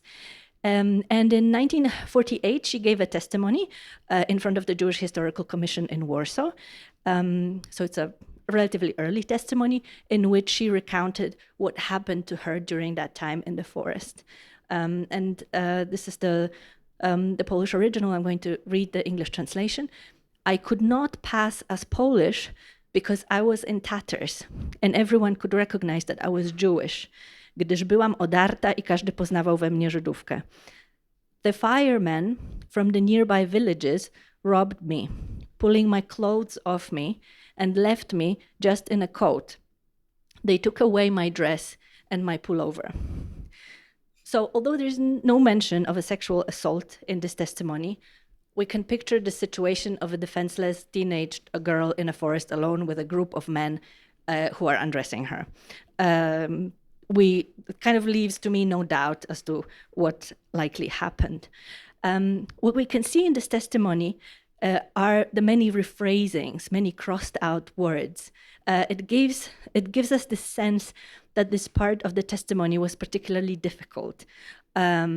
And perhaps an additional difficulty was added by the fact that the interviewer, so the person who was actually writing this down, because this is not her handwriting, this interviewer was a man, Benjamin Mosiężnik. I also want to show you another written female testimony that gives us some idea about how narratives about rape might have been created by women who consciously chose not to speak about it directly. So this is a police report which was filed in October 1941 by Haya Fischeite, who lived in the Kaunas ghetto and who came to the Jewish police station in Kaunas, and she described in minute detail a robbery that she was subjected to the previous night. And I'm going to read this. "We were 5 women and a baby living in one flat without any men. Yesterday, on the 10th of October 1941, at 10:10 p.m., 3 persons appeared at the door of our apartment, 1 in military dress and 2 civilians, and asked to be let in. They said that if we did not let them in, they would start shooting. We did not let them in. They broke the window glass. Then our neighbor let them in through the door. The soldier had a pistol in his hand and demanded that we hand over the weapon. The soldier was drunk. First, they demanded gold and watches and started to search the whole flat. They took 2 women's coats, about 30 rubles, shoes, undergarments, dresses, etc. They also broke the furniture and threw everything. As far as we could tell from the voices, there were more men in the courtyard and a cart. They left around midnight. We also went to our neighbor, Epelsteinina. These 3 men were also in her house and took many things from her, undergarments, coats, suits, dresses, etc. So I chose this document because it's remarkable for 2 reasons. So we have the nighttime visit of these drunk plundering soldiers in 2 apartments inhabited only by women. And this is the fact that she's stressing in the first opening sentence. We were 5 women without any men. The other remarkable detail is the amount of time that the plunderers spent in there, so 2 hours, which is much longer than sheer pillage would require. Another meaningful detail is the information that the plunderers moved over to an apartment of another young single woman and that they robbed both the women's dresses and undergarments. And finally, we have to consider the functionality of this report. She's reporting this to the Jewish ghetto police that has no investigation power here because of the profile of the perpetrators. So very likely, no one is going to do anything about this, but she still shows this remarkable determination to go there in the morning and to file such a detailed, long report despite all odds, which could have been triggered, we're speculating here, by the fact that she also had been submitted to sexual violence. And filing a deposition concerning robbery might have been here a way for her to claim a sense of agency, to voice protest, even symbolically, without subjecting herself to the stigma associated with rape. There is a historical precedence of using such narratives about the loss of belongings as a metaphor for sexual violence. So Irina Astashkevich, who studied sexual violence during the wave of pogroms that raged through East Central Europe along the front lines of the First World War, argues that female pogrom survivors often focused on the loss of their personal belongings as a less traumatizing and also a less stigmatizing substitute to narrate their experiences of sexual abuse. So where testimonies are particularly scarce, such narratives may give us a new perspective on the scale and dimensions of these kinds of violence and might enable us to hear some of these most repressed, most forgotten voices of the Holocaust. One way to read such sources is also to read them in the light of testimonies of non-Jews who witnessed such situations and who complement our knowledge in this respect because they tend to be more explicit about cases of sexual violence against Jewish women. And many of these sources are actually devoted to completely other topics, different subjects. So it's sometimes memoirs about partisans or about some military exploits.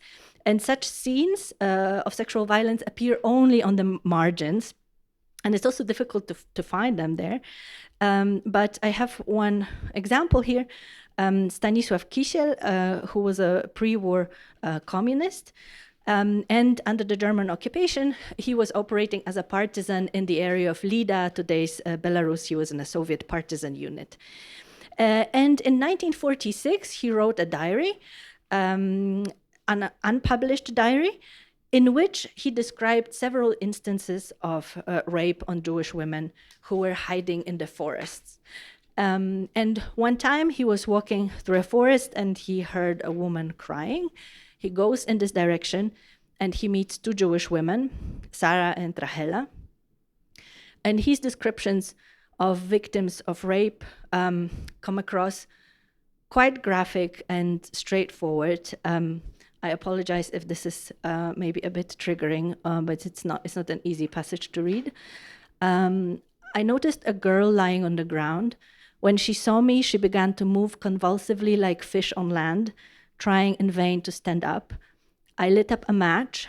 The light revealed the figure of a young woman. Her curly black hair was falling down her face. She was bleeding from her breast. I could see her torn dress and a bloody knee. Sarah revealed to me that Rachel's reproductive organs were hurt by drunk SS officers. So we see in this passage, actually, he is actually very empathetic with the suffering with the women, although he also is struggling to find words to describe what he's seeing here.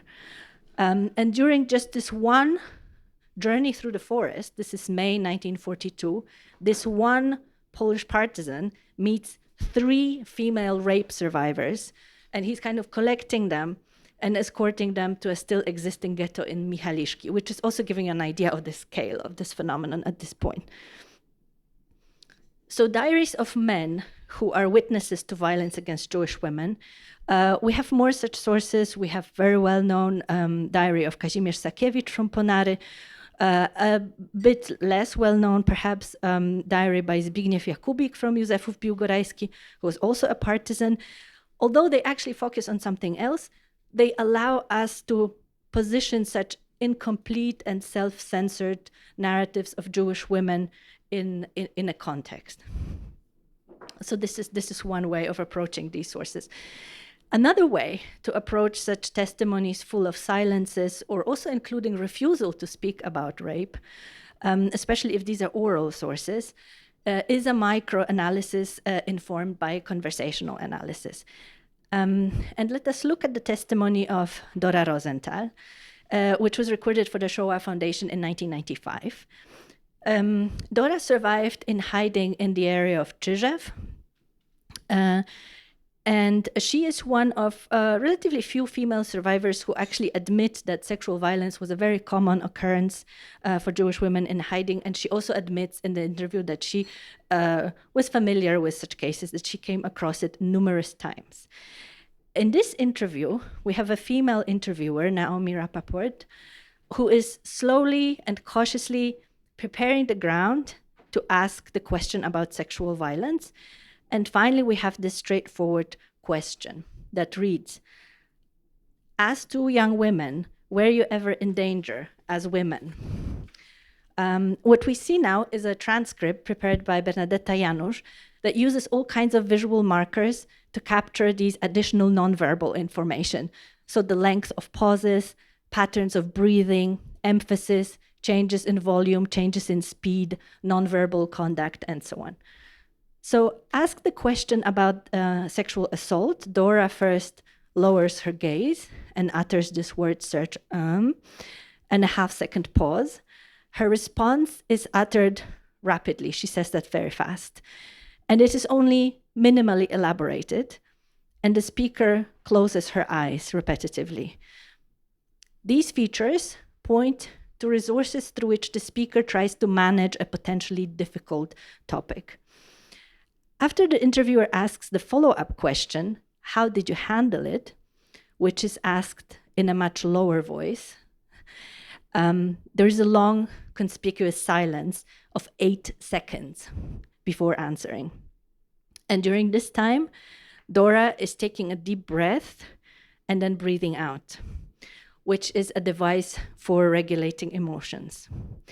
And when she eventually speaks, she offers a very concise formulation, run away, said with noticeable emphasis. So this combination of a lengthy silence and a minimal response is showing us a restrained treatment of this topic. And eventually, Dora attempts to shut down the topic altogether by saying that's not to talk about. And there is an accompanying hand gesture that reinforces this boundary. But then, paradoxically, having done that, Dora comes back to the subject herself and elaborates a little bit more. And she does two things here. By emphasizing we were running away each time, she is preempting potential questions about dangerous situations that sometimes resulted in other more unhappy outcomes, right? There is, second of all, she emphasizes this phrase, we left everything behind, and then uses the rhetorical question that she asks herself, what do we take with us? She immediately answers nothing. And she's creating this, this mini dialogue with herself. She's asking the question, she's answering herself. And two things happen here. On a psychological level, by creating this sequence of self-answered question, Dora is applying a monologic device within a dialogue, which allows her to maintain control over the interaction. So she's taking over the role of the interviewer over this uncomfortable topic. The second thing that happens, and this is a wider pattern, Dora is diverting the attention away from rape to dispossession again. So she's emphasizing the experience of losing all possessions and suffering a material loss, again, of leaving everything behind, remaining with nothing. And this is a pattern that we have seen in other testimonies too, of choosing the narrative about material loss as a substitute for other kinds of pain. So having analyzed it like this, seeing prosodic features of her utterances and strategies of exercising interactional control, we can have a degree of certainty that Dora was exposed to sexual violence and that she remained deeply traumatized by it. And this traumatization is marked by her, but she is unable to discuss it in detail in the interview situation. To sum up, testimonies about dispossession, plunder, undressing, robbery, etc., especially these early ones, should be analyzed with great attention, as they may serve as supplementary sources for the research on sexual violence. Contrasting them with non-Jewish testimonies, particularly male testimonies, which tend to be more explicit, may help us to reconstruct the dimensions of this phenomenon, which were huge. And finally, this fine-grained analysis using the tools of conversational analysis can give us a way to dig a bit deeper and understand a bit better how the pain of sexual violence may emerge in testimonies, but cannot be fully unpacked due to its traumatic character. Thank you very much.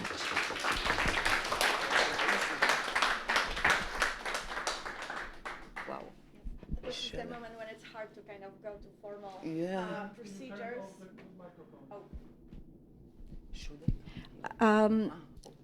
Thank you, Magdalena, and hold to your questions and comments.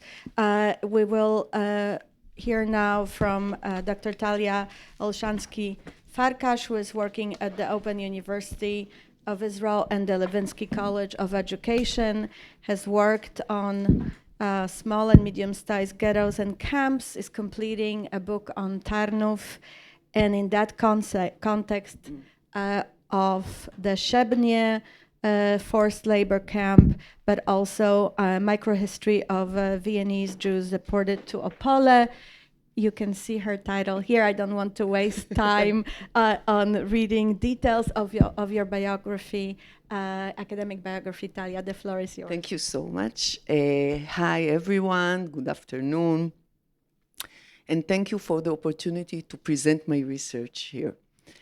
My paper, can you hear me? Yes. Okay. My paper examines how survivor testimonies may be used not only as sources for reconstructing lived experience during the Holocaust, but also as evidence for tracing institutional administrative developments that are often absent from German documentation. As a case study, I focus on the Szebnia labor camp in the Krakow district, a camp that existed in its Jewish form for only a few months in 1943, yet became a central site in the final phase of ghettos liquidation in Western Galicia. Let me start by explaining how I arrived at this research topic. I wrote my PhD dissertation on the city of Tarnów from a microhistorical perspective, examining the Holocaust from below, through the experiences of its Jewish inhabitants. During that research, I encountered the Shebnia camp. Many Jews from Tarnów and the surrounding region were deported there, and I gradually realized that Shebnia became a central stage in the fate of the Jews of Western Galicia. At the same time, I was surprised to discover that how little scholarly attention the camp itself had received. In fact, to this day, no comprehensive academic study or even an entry in the Encyclopedia of Camps and Ghettos has been devoted to Shebnia. Furthermore, the Shebnia camp is a particularly striking example of the limitations of relying solely on German documentation. Had we depended only on surviving German records, we would barely have known of the camp's existence. It is precisely this lack of documentation that makes survivor testimonies methodologically significant. In this sense, this paper seeks to move from microhistory toward broader historical interpretation.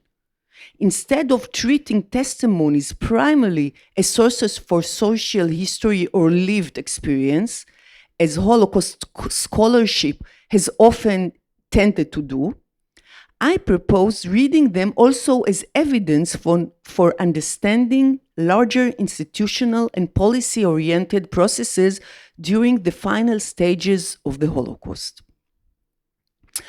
Everything I discuss today is based exclusively on testimonies, particularly those preserved in the archives of the Jewish Historical Institute here in Warsaw, which holds hundreds of testimonies given by Jewish survivors immediately after the war. Yad Vashem today preserves copies of many of these materials, and the testimonies I will present here are taken from those copies. Among them is an especially remarkable collection containing real archival treasures, sketches and maps of the camp, alongside detailed testimonies given by Jews who were imprisoned there during its different stages. In addition, there are hundreds of testimonies collected within the framework of post-war legal proceedings, testimonies given at different times after the war, written testimonies, recorded and filmed interviews, and a wide range of ego documents. Let me begin then with the camp as it appears through the testimonies. The camp was located approximately 10 kilometers outside the town of Jaslo. You can see it. You can see it here with the red point, with the administrative territory of the Krakow district of the general government. As you can see on the map, this was the Krakow area, Krakow district during the Second World War. I would also like to draw your attention to the location of Krakow. Can you see it? Okay, location of Krakow and the other cities, Tarnów, etc. And when I'm talking about Krakow, I'm talking about Plaszów Camp 2, which I will mention later in the lecture. These were the major towns, and I showed you just 30 seconds ago. What is so interesting that Shebnia is not even marked on the map. It should approximately appear here between Jaslo and Krosno, as you can see the red point. On the more detailed map, however, you can clearly see its location between Yasso and Krosno. And here you can see the camp's original sign, which is currently preserved in the Museum of the Sub-Carpathian Battlefields in Krosno. Shebnia was not a stable or static camp. One of the most remarkable things emerging from survivor accounts is how quickly the camp changed in its function, administration, prisoner population, and purpose. In the summer of 1941, the camp began as a site for Soviet prisoners of war, thousands of whom were murdered there. In March 1943, the camp was transferred to the SS and police leadership in Krakow district and redefined as a forced labor camp intended mainly for Polish criminal and political prisoners. Yet this original plan quickly changed. Jewish prisoners began arriving gradually during 1943, but each stage reflected a different phase in the destruction of Jewish communities in the region. The first Jewish transports arrived after the liquidation of the Krakow ghetto.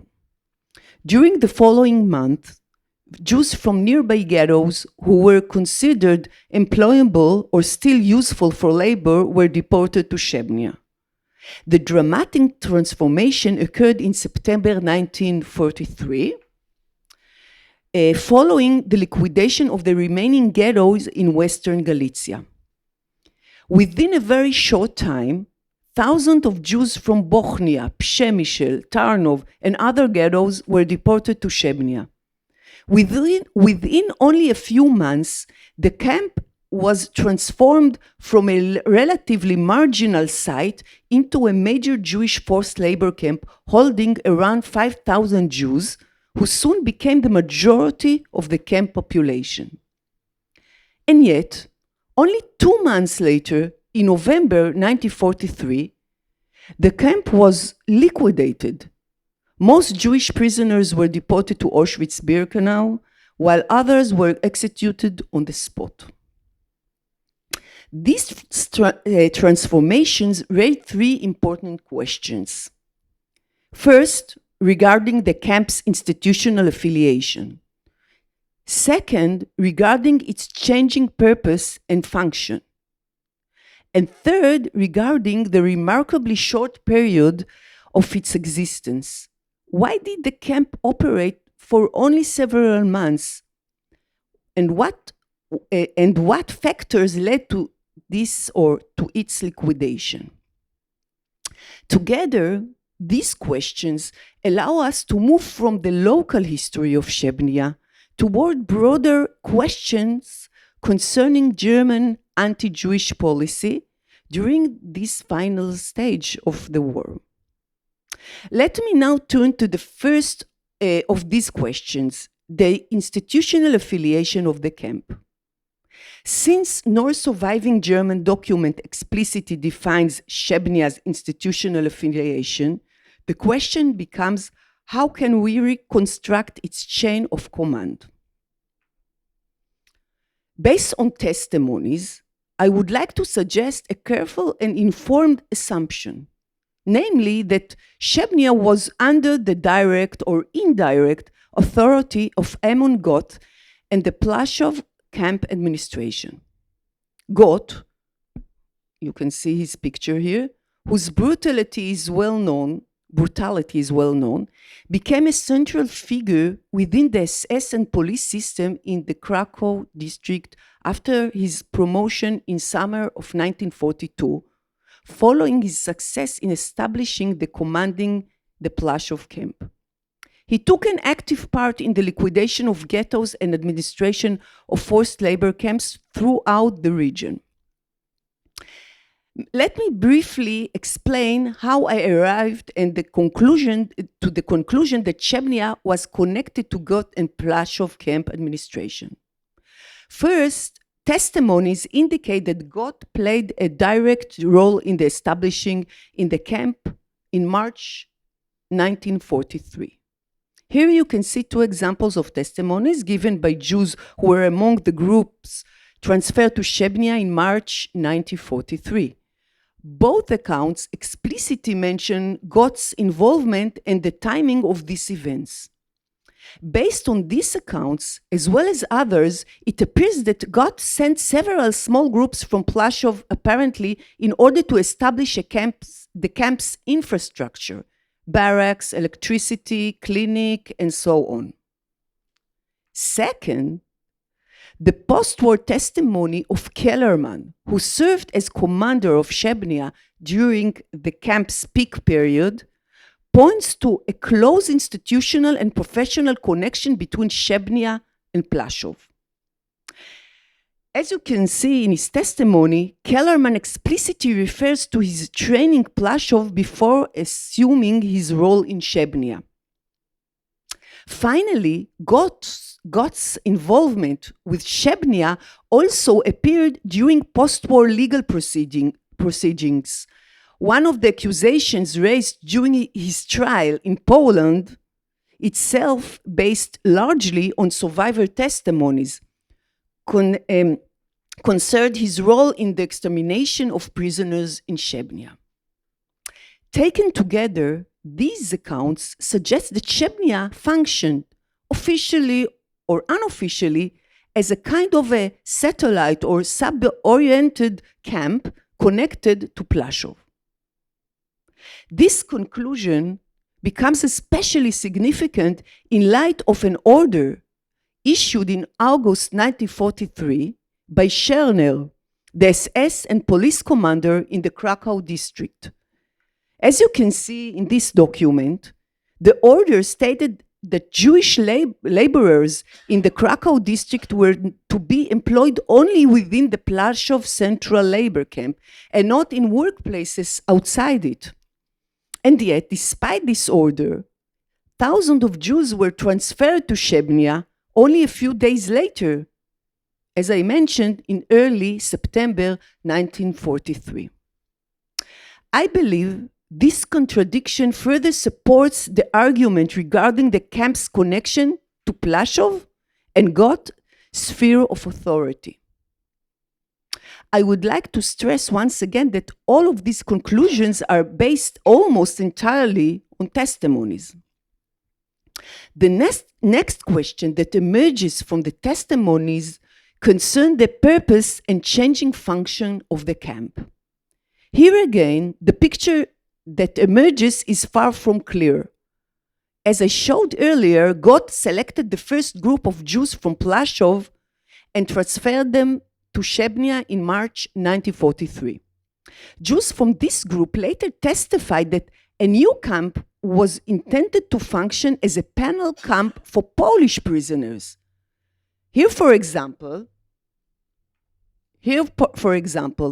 Finkelstein, one of the witnesses, describes this point in his testimony.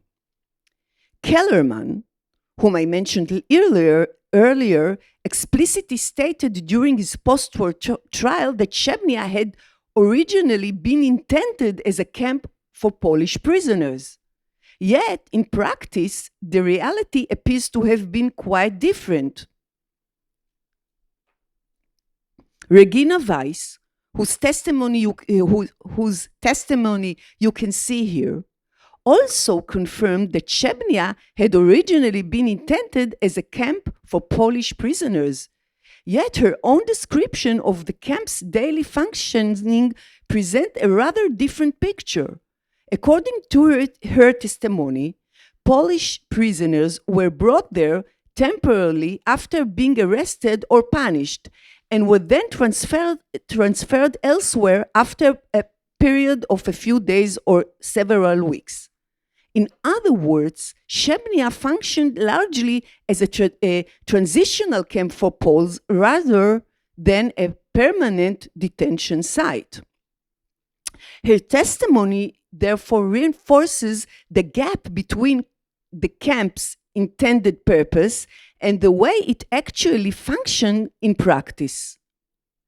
This raises an important question. how did the camp originally intended for Polish prisoners became a camp in which Jews eventually formed the overwhelming majority of inmates? Once again, no surviving German document provides a direct answer. However, when we examine the broader circumstances, particularly the escalation of underground activity in the Krakow district, a possible explanation begins to emerge. It is possible that the original plan to concentrate large numbers of Polish prisoners in Chechnya was gradually abandoned for security reasons. At the same time, the liquidation of the remaining ghettos in Western Galicia in September 1943 created an entirely new situation.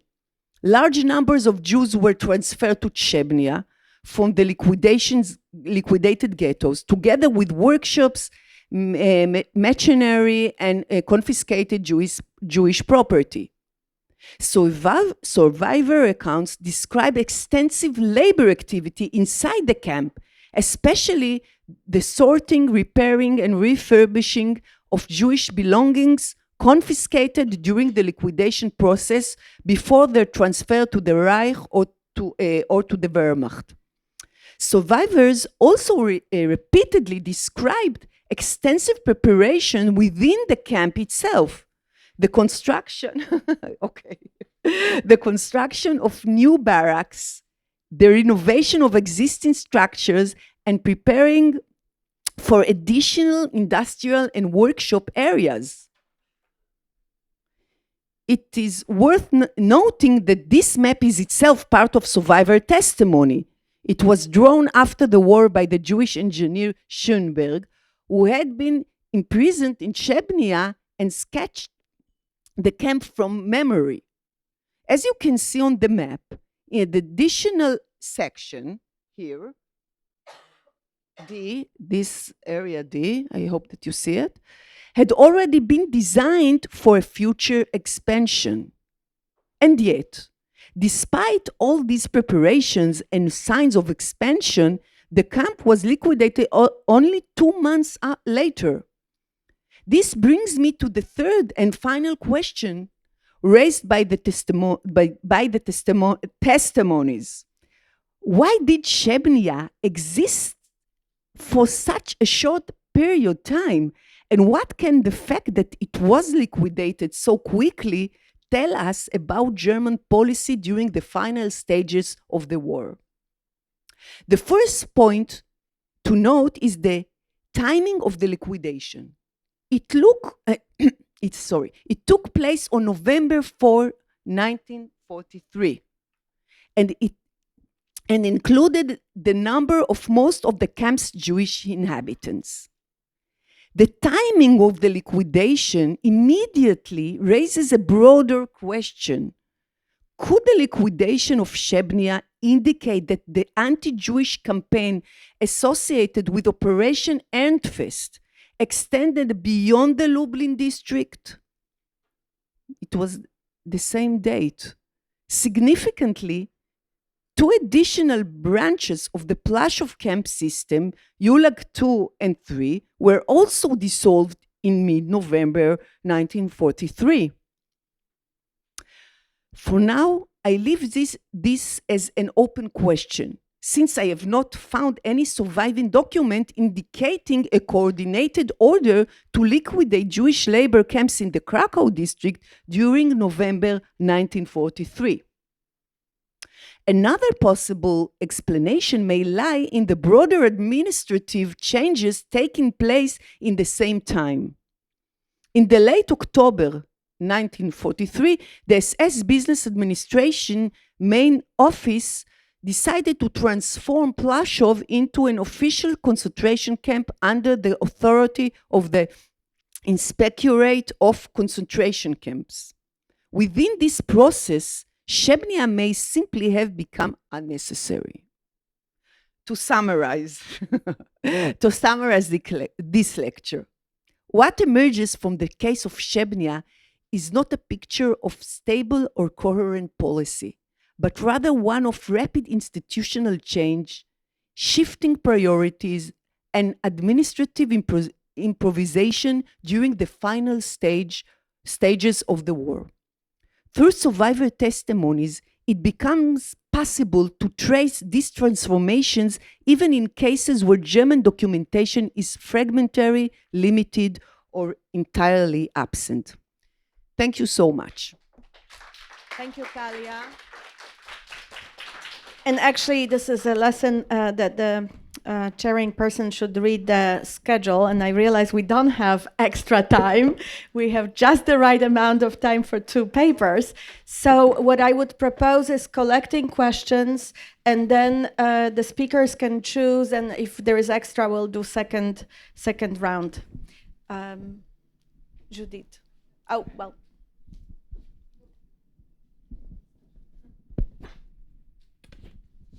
Well, I wanted to thank both of you for this really masterful papers. But I have a question for Magdalena, because it's about metaphors, of course. You told that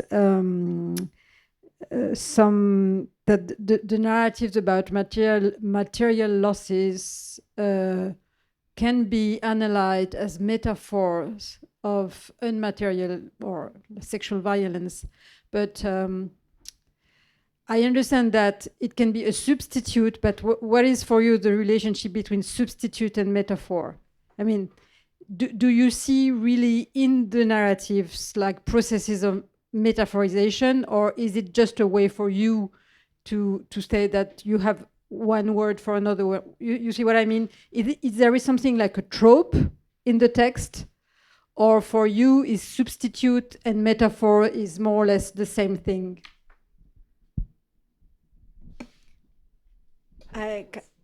Yeah, we'll collect a few, and then Andrea. Hi. I have a comment and a question. A comment to Talia that there is a German dissertation about forced labor camps in Krakow district of Mario Wenzel. I don't know whether you come across this, but maybe there are some answers of your questions. And my question to Magdalena is, when I read a lot of testimonies of the Jewish women survivors from the Großrosen subcamps, I was astonished that they relatively openly speak about rape of Red Army soldiers after liberation. And I want to ask whether there is an explanation that this topic is not that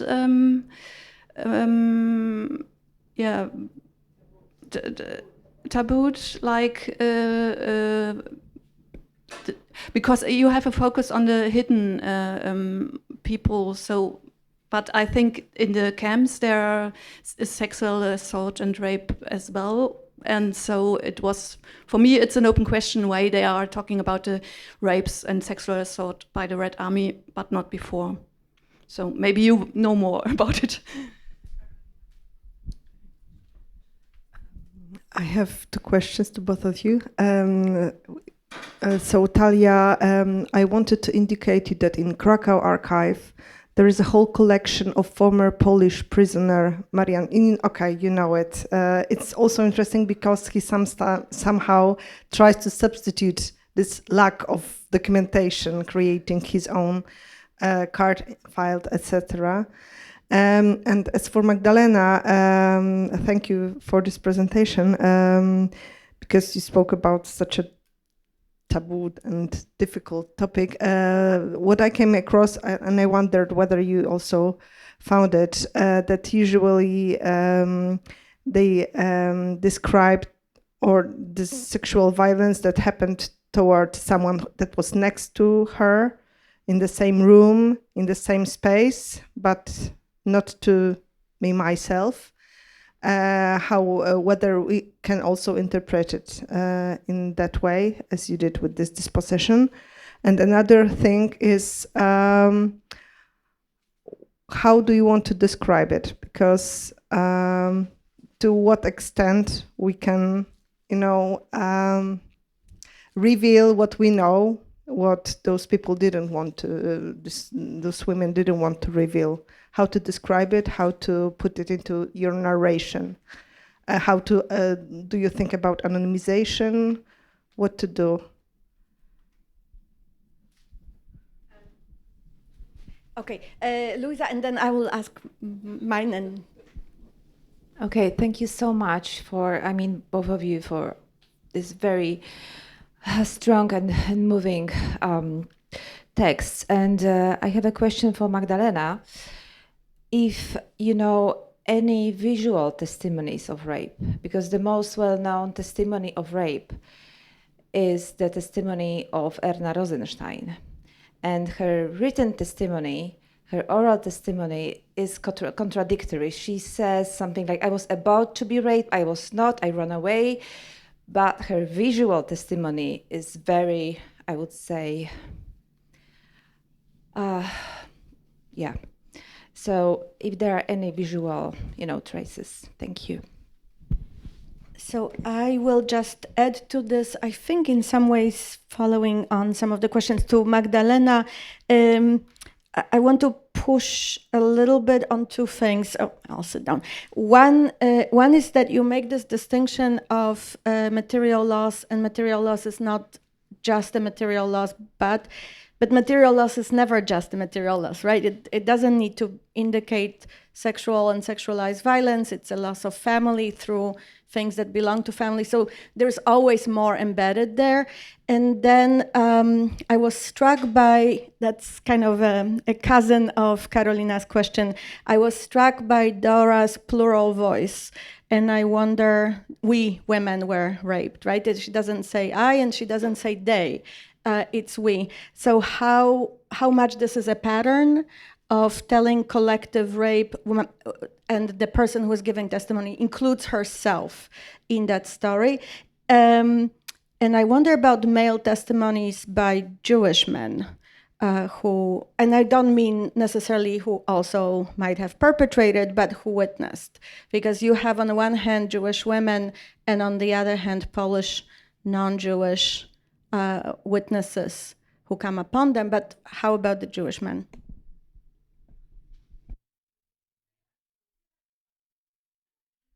It's a lot of minutes. Thank you so much for all of these questions. They are wonderfully inspiring. I will answer very briefly. In terms of metaphor and substitute, whether I treat them in the same way, I have to think about it. I think more deeply here. Whether there is a trope. I think there is a trope that comes back in the sense of the stories of losing something, particularly clothes, is something that comes back in many of these stories. And I think that they are not simply a placeholder for a different story, but they are part, obviously, of a wider narrative of violence, because losing things was also a form of violence, was a form of psychological terror, especially undressing or public undressing in itself, but also stealing personal belongings that belonged to the home, that was binding a person to their family, and so on, and to the past. So I think that there's a wider trope going through many of these testimonies. The question about the Grossrosen sub camp and the relative openness about speaking about rapes perpetrated by Red Army soldiers, I'm wondering to what extent it is easier to speak about rape in this context, because it wasn't just the experience of Jewish women, but also German women, Polish women, and like all of the other women just in this territory. So maybe it was easier to speak about it because they were connecting to a kind of a wider narrative, and maybe the taboo was lesser in this respect. Maybe also the context of being in a collective, in a camp where there are many other women that also witness violence committed on each other. So there's more of this, like there are more witnesses of one event, whereas in the context of hiding, in the context of being in the forest, these might have been these singular stories where there was just nobody else that saw that in that moment. description, Carolina, your question about descriptions of rape that happened to others. Yes, and this is a common strategy that did come up with in almost all of these accounts. It's much easier to tell about things that happen to the others, and the paradigm would be projection. That paradigm would be to say it was very dangerous. This would happen to a lot of Jewish women, but I was the lucky one because I escaped, or I was the lucky one because I had a strategy of avoiding that. So that would be the common trope. This ethical question that you raise of how much to reveal, of what doesn't want to be revealed, this is an excellent question. And this is also something that we are asking ourselves right now, because some of these stories are also, of course, connected to stories transmitted within the family. And sometimes we witness the situation in which the second generation in these families believe that the survivor women were never subject to sexual violence. And we find out that they were. And we also ask ourselves the question, what does it mean when we reveal this to the children, or when the children find out, which is a fact that these survivors wanted to hide from their children. So, of course, anonymization is as far as we can go, I think, is the only way to solve this. But it is a very hard question, actually, definitely. Visual testimony. Thank you for raising this. We have not come across this so far, so I don't have anything in mind that would be going in this direction, but I think it's an excellent example that you just quoted. Testimonies of Jewish men. Likewise, we have not come across any yet. I think that in the sample that we're dealing with, concentrating on robbery principally, so we are not looking for it specifically. But I think that Jewish men are also more bound by the taboo of protecting Jewish women's reputation, in a sense, or protecting that knowledge from. I'm not sure. I think it's just like non-Jewish men, like they don't really have any scruples of just speaking about it very, very openly, and they have differing levels of empathy, and sometimes they have like very little empathy as well, which I think is an additional factor that allows them to speak very openly about certain horrible things that other people would not speak about. This collective we is as I already mentioned, it's very common, and that would be this pattern. We were subject to this difficult situation, to this challenge, but I luckily managed to survive this. I found a way to run away, to hide, to lie, that I have a venereal disease, and they let me go, and so on. So there would be this collective. Well, she says, we run away every time, each time. So she is in a way saying we survived, nothing happened, nothing ever happened.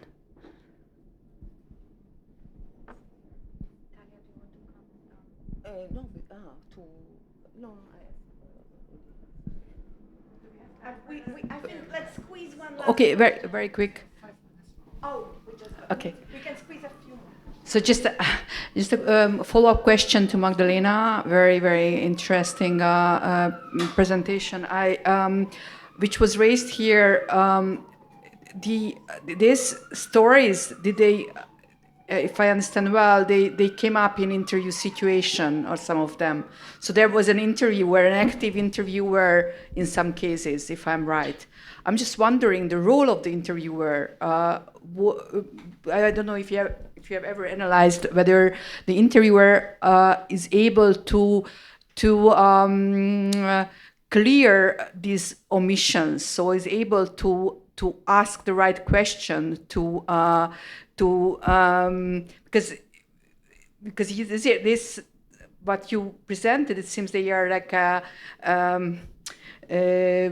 metaphors or omissions and not clearly explained situation or told situation. But if it's an interview situation, the interviewer is there to ask the right question. I just wonder if you have seen any of this. Olga, and yeah. Now that she posed this question, I want to follow up with that particular line of questioning, because you're focusing primarily on pillaging and dispossession of material and reading into the type of answers a certain sexualized violence as well. Now, from my experience with these types of questions, people, especially traumatized people, tended to answer directly the question posed without necessarily going around and developing other lines of questioning or other answers.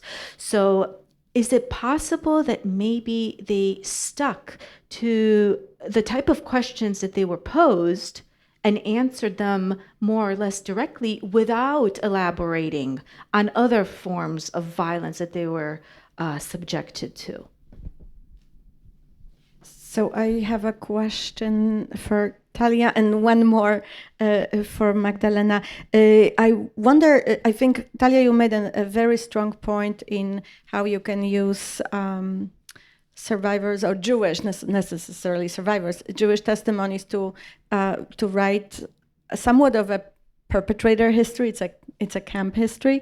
I wonder if you can identify kind of lacuna, that the holes in what you can reconstruct, not just the question why this date of liquidation, but there's an engineer. I wonder if there is a specific group of inmates that you have their testimonies of that don't touch on some of the aspects, if you could imagine sort of an ideal complete history of Szebnia. And to Magdalena, so this is the second thing I wanted to push on, and I have a testimony by a Polish helper who says that this young Jewish girl, your testimony of Róża made me think about it, came to him goła I bossa, naked and barefoot.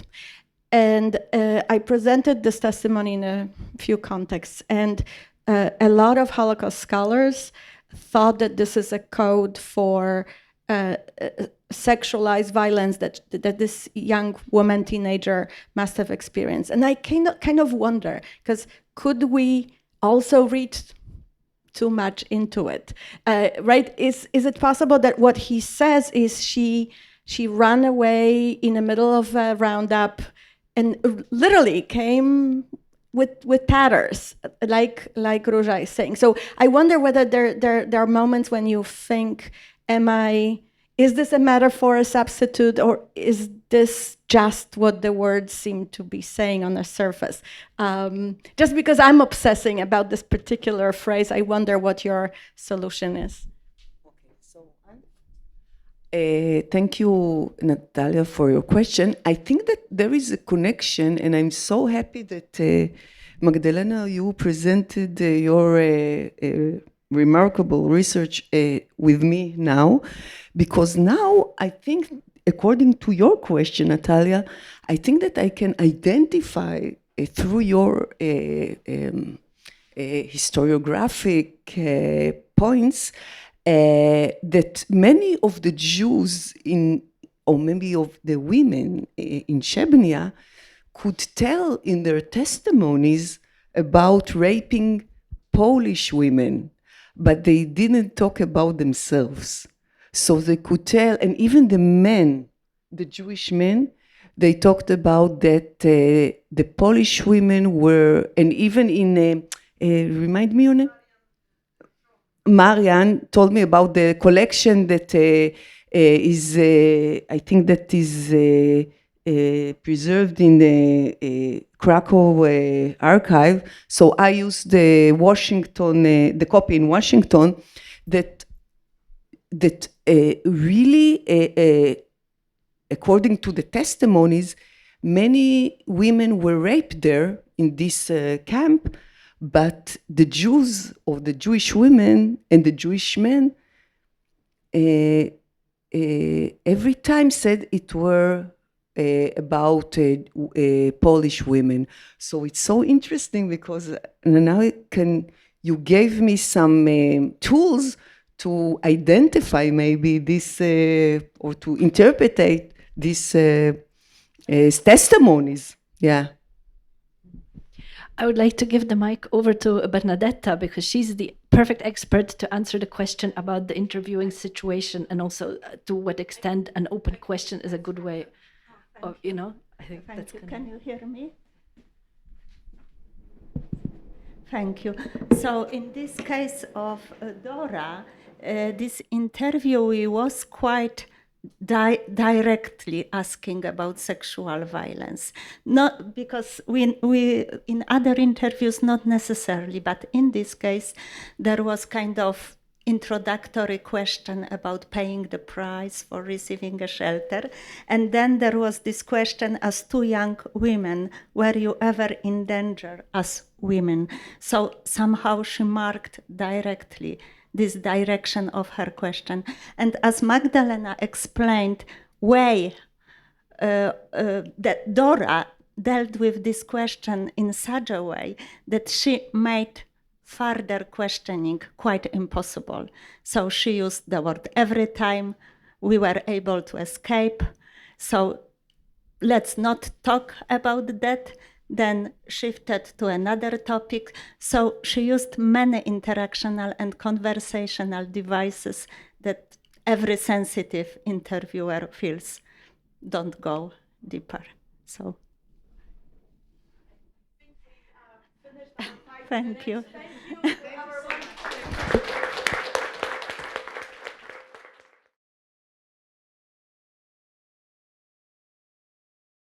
And our first panelist will be Tahila Darman-Mauka, who heads the history department at the Herzog Academy College in Jerusalem.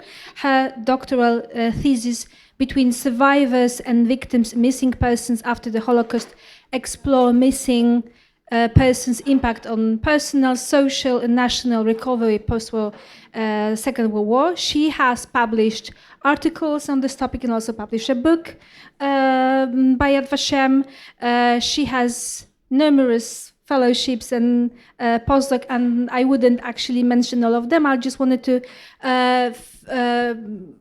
put your attention to the fact that Tahila research explores fatherhood during the Holocaust, focusing on diaries of fathers from the Warsaw Ghetto. I'm extremely interested in this. Yes, and using microhistory, gender studies, and the history of emotions, she examines father-child dynamics, paternal identity, and moralization in the extreme conditions. And today she will talk about diaries as early testimonies, dialogue, witnessing under persecution. So the floor is yours. Thank you very much. And this is the way okay, great. So good afternoon, everyone, and thank you for inviting me. And it's a great honor to be here. And today I want to speak about diaries. We heard a lot about testimonies and many kind of testimonies. But today I want to focus on the question of diaries and if we can see diaries as testimonies. But before we will ask this question, I think that we need to understand, or we need to define what testimonies are so we can ask ourselves if diaries are also testimonies. So as we all know, scholars in the beginning of the Holocaust research, they use most of the times they use Nazis documents, and they didn't use testimonies. They think that it's not enough strong, it is too much emotional, maybe it's not accurate, and they prefer not to use testimonies. as a material to learn about the Holocaust. Maybe the first pioneer that changed it was Lucy Davidovich, which suggested that we need to use testimonies because we cannot tell the story of the victims through the eyes of the preparators, and we need to tell the story through their eyes and through their words. Shaul Friedlander also tried to tell the story, and he combined between documents, Nazi documents, and also testimonies that were given by Holocaust survivors. And it was very interesting to see how he do it. Many people said that although that he claimed that this is something that he wanted to do, eventually in the end he didn't do it as much as he wanted. The third one that started or was pioneering in the aspect of testimonies was Dori Laub. He wasn't the first that collect testimonies, as we already see, but he was the first that created an archive of testimonies, and he was the first that take them, that filmed these testimonies. And Dori Laub was also the one that described, or he explained what testimony need to have to be testimony. And he said that testimonies need several things to define them as testimonies. I will show it later, but today I want to ask, after we will see what he said, can we say that diaries are also testimonies according what he defines testimonies? So, sorry. So if we will focus on testimonies, I think that we need to focus on three aspects that defines testimony as such. The first is the temporal perspective.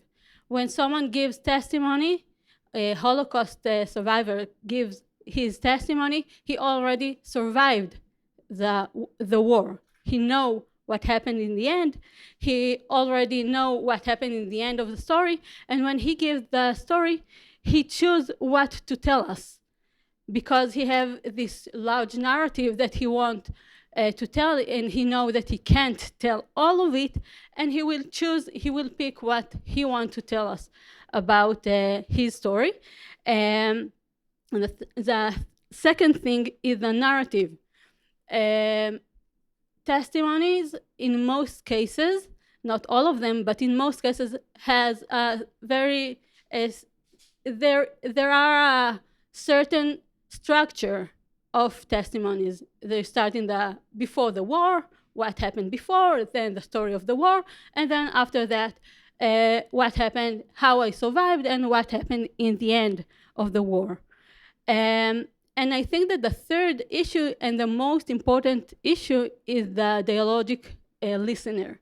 Dori Laub said that testimony is what crucial to testimony is the fact that it's given to someone else. There is someone else that sits in front of the witness, and he listens to the story. He gets the story, and by that he validates the story. And there is a dialogue between the witness and the other listener. However, when we are dealing with diaries, the three aspects are not exist in a way, because the perspective, the diary, if we define diary as a text that was written during the Holocaust, day to day, or in a structure of every day or every period, was written on what is happening now. They do not have the perspective. They don't know what is going to happen tomorrow. They just tell us a story here, and they cannot choose what they want to tell us because they are telling what they have now. The narrative, as I said, they don't have the narrative or the whole structure. They don't know what, if they will survive, so they don't have the narrative, as we explained. And the third issue is the other listener. When one gives his diary, he writes it by himself. It's very intimate action.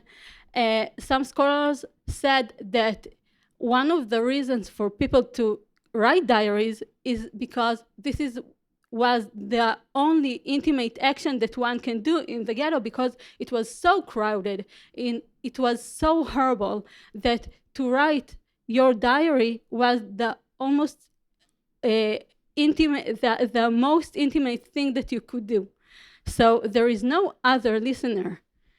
So like I presented now, maybe diaries are not testimonies. But I want to say, or I want to argue that I think that we need to look at diaries as testimonies, because the three aspects that we just said, they appear in the diaries. Not in all diaries, not all the time in the diaries, but there are a lot of diaries that these things are appearing in. So just some words about diaries. We know that diaries were written during the Holocaust in all places, in ghettos, in camps, even in concentration camps, even in Auschwitz we have diaries that were written there. So diaries are very, very common, and there are a lot of diaries. In my research, for example, I researched diaries that were written by fathers, but there are a lot of other diaries, of course. And Beryl Mark, which was the manager of this institute, he said that in the diary are the soul of the people. It's present what people felt, what happened to them, the way they understood the reality. And he said that it's very important text. However, he said that it is not, that it's very emotional, and that what make other people not to listen to them or not to use them as testimony. But today I want to present three diaries of three people, Chaim Aaron Kaplan, Kalman Rotgerber, and Dr. Reuven Ben-Shem Feldshuh. Three of them were fathers, so this is why I choose their diaries. And all of them were in the Warsaw Ghetto, and all of them were father to young children. And all of them, unfortunately, lost their children during the war. Both Rotgerber and Feldshuh survived the war. Unfortunately, from Rotgerber, we don't have any picture of him, so I have his gravestone picture. And sorry. Yeah, okay, this is a page from Feldshuh diary. Okay, so these are the persons, and I want to touch the three aspects that we just said, and to check if we can find them in diaries. So the first one is the question of the perspective. And in Chaim Aaron Kaplan diary, we can find in the 7th of March 1941, that he said, I will not read it, because we have no time. But what he's saying, you can read it by yourself. He said that there are a lot of things that is going on. I can't write all of them, and I choose not to. I want to let the thing to sink, and just then I will write it down, because I think that I need the perspective. I need to know what is important and what is not, and then I will choose what is important to write in my diary. Therefore, I will not write everything that is happening right now.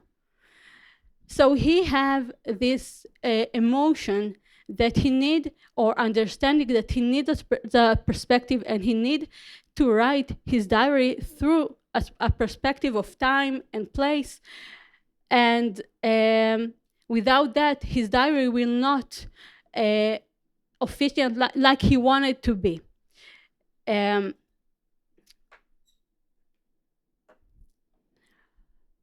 Also, the reason why he wanted it to be with perspective and he wanted it to be precise is because he also, but here is a quote from Rodgerber. He said, "I want my diary to be given to other people. I want that after the war, my diary, even if I will not survive, I want my diary to be given to other person, to the." And he mentioned that he wanted his diary to be given to an historian, which means that when he writes his diary, he refers to this historian that will read the diary in the future.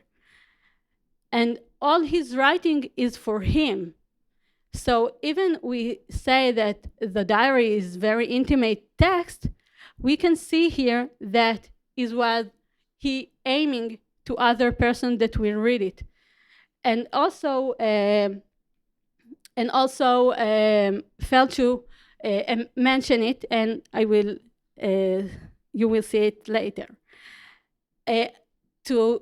To understand or maybe to present this aspect that they wanted their diary to be precise and to be accurate as much as they can, I want to see the Treblinka case. We know that to the Warsaw Ghetto there were some people that returned from Treblinka and tells their testimonies to the people of Onyx Shabbat. The first one gives his testimony in 11 August 42, and Avraham Levin wrote it in his diary that he met a person that survived, that came back from Treblinka, and he tells the story about him. In August 28, he also wrote in his diary that someone came back from Treblinka, and now he is sure that what this person is telling is true. However, in the mid-August until October, there were approximately 15 persons that came back from Treblinka and give their testimonies to Onyx Shabbat. And yet, just on November 42, Rodgerber and Felchu wrote in their diaries about Treblinka. Okay, so this is Avraham Levin, and Rodgerber said that in November, that in November 42, there were already certain data that what they hear about Treblinka is right, and this is what is going on there. And he said that the people that returned from there, they look like a madman, and it was awful to listen to what they are telling. Also Felchu, he also wrote in November 42. He wrote in his diary that you, the listener, when you will get to that place in my diary and when you will read it, you should remove your shoes from your feet, for the ground on which you are standing is holy, holy, holy. He referred exactly to the person that will read this part of the diary, and he said, you are now going to read what is going on Treblinka. And he wrote after that what he heard from that man that returned from there. So why they didn't write it before? I mean, we know that from August there were rumors about what is going on there. So why just in November they are writing it in their diaries? And one can say that maybe they didn't know, but it's hard to say it because Feldschuh, I don't know about Rogerberg, but Feldschuh certainly was a very known person. He was a very connecting person. He was connected to Rachel Auerbach, which means that he knew what is going on, and I'm sure that he heard the rumors about Treblinka.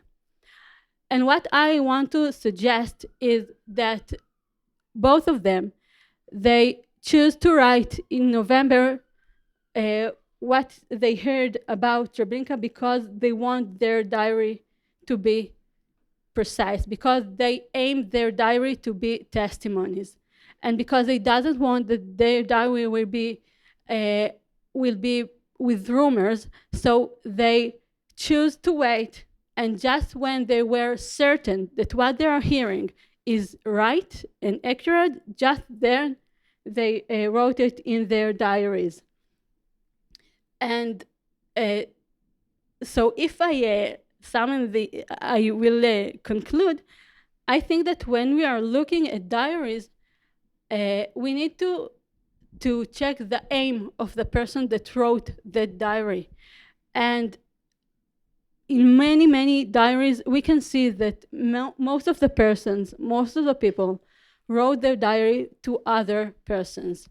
And if Dory Laub said that testimonies must be given to other persons, so do the diary. But because there was no one there that will survive, or they didn't know if these others will survive, they aimed their diaries to other listeners in the future. So the diaries are a text with a dialogue, and it is a dialogue between what is happening now and the future.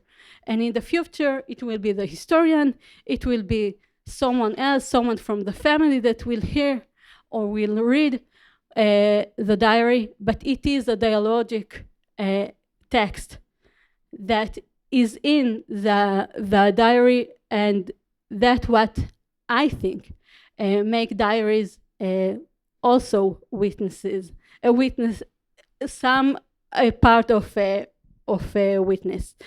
But how to use diaries and how to read it, this is a whole different question that I will not refer now.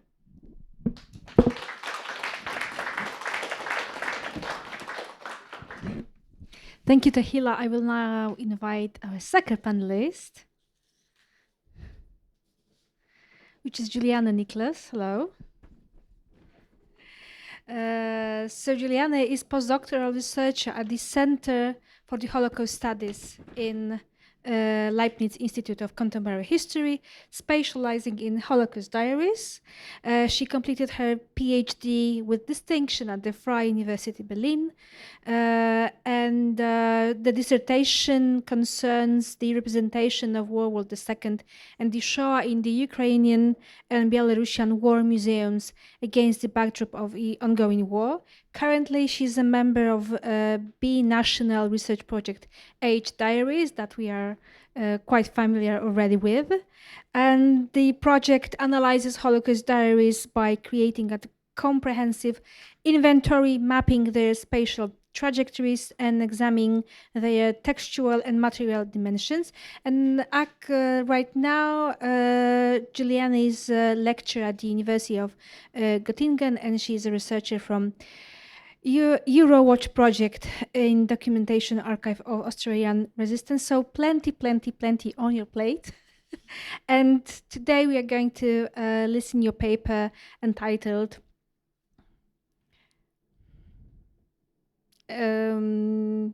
what's that is?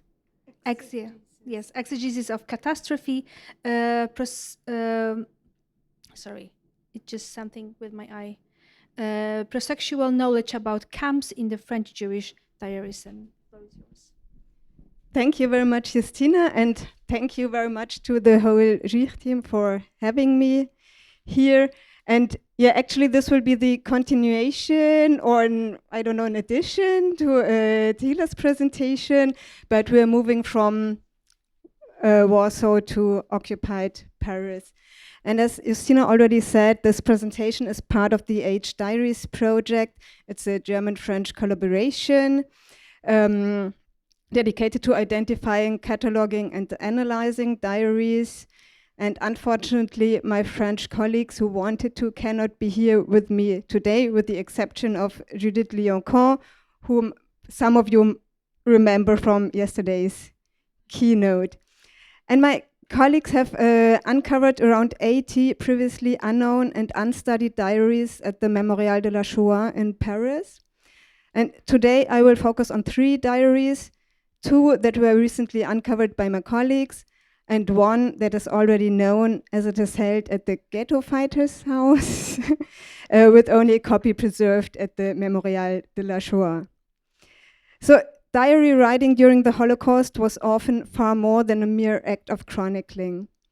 It represented an attempt by the writers to assert their subjectivity and identity under conditions that aimed at their systematic destruction, conditions of which they sooner or later became acutely aware.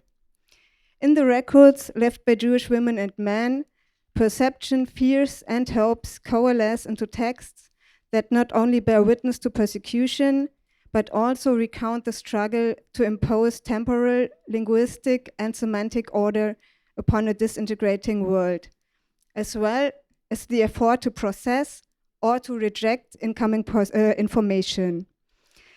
Diaries thus document perceptions, emotions, and attempts to interpret persecution, violence, and existential uncertainty at the very moment of their inception.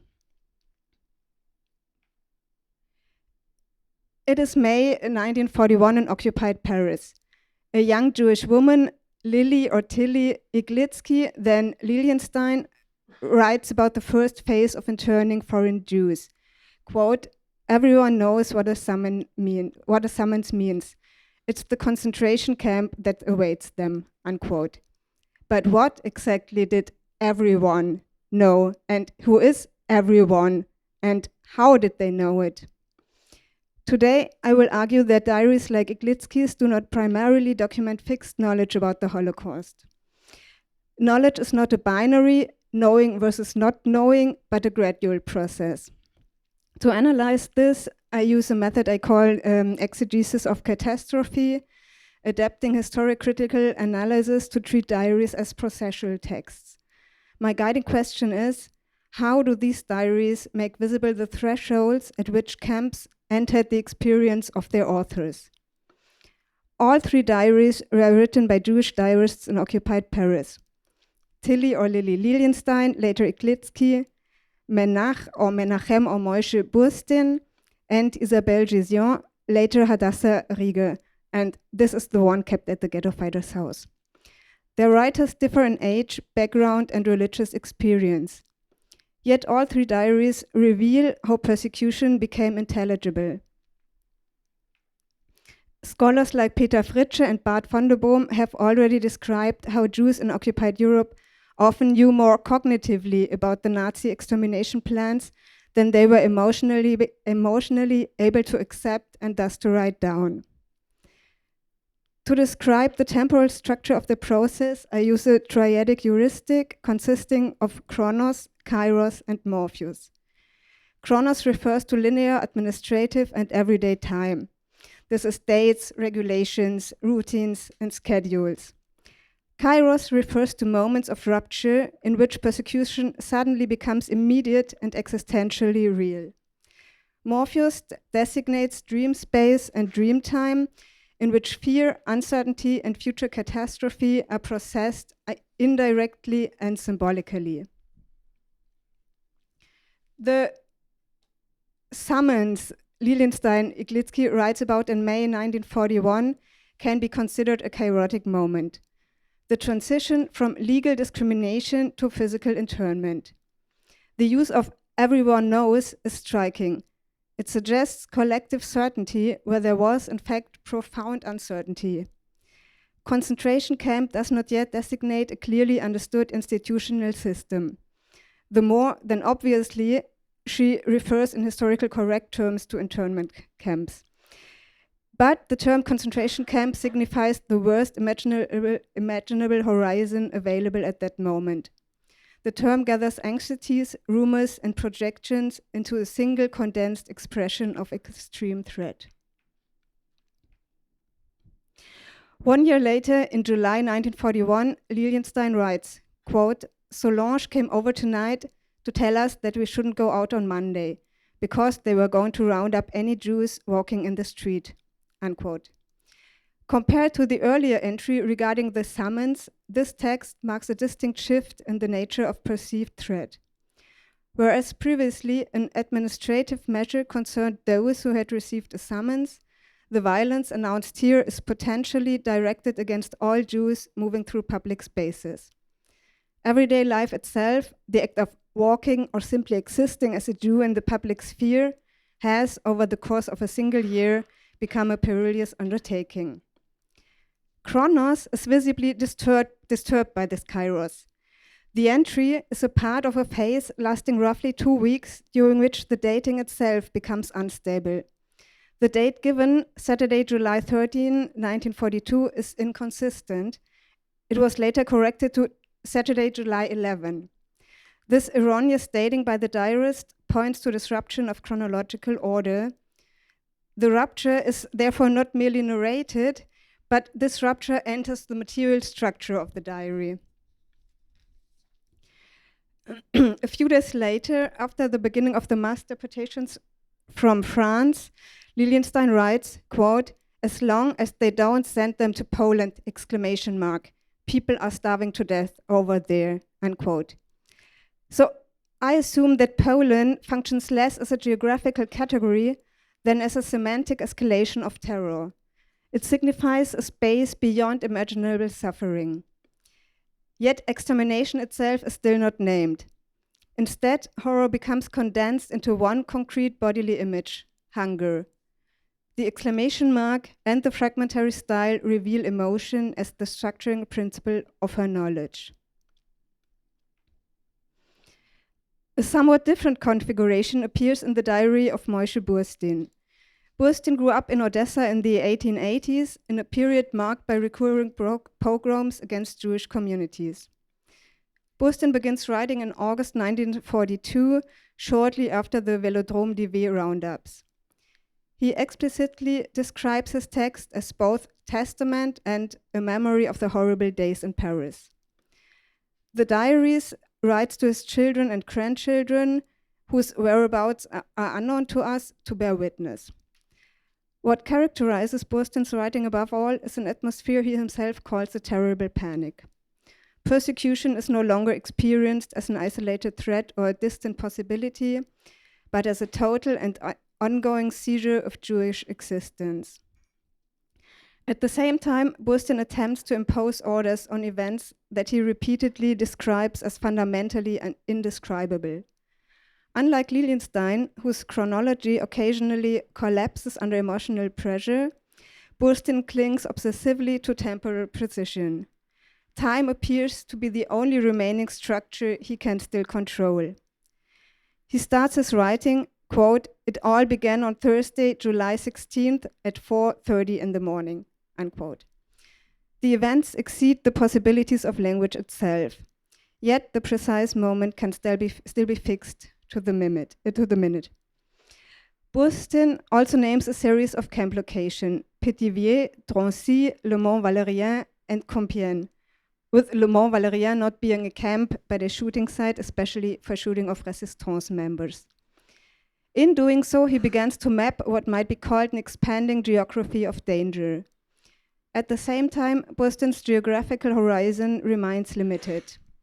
The places he names are located no more than 60 kilometers of Paris, where he lives. It's the one marked in red. His geography of danger thus remains a largely local one, extending only as far as the spaces that have become visible and imaginable to him.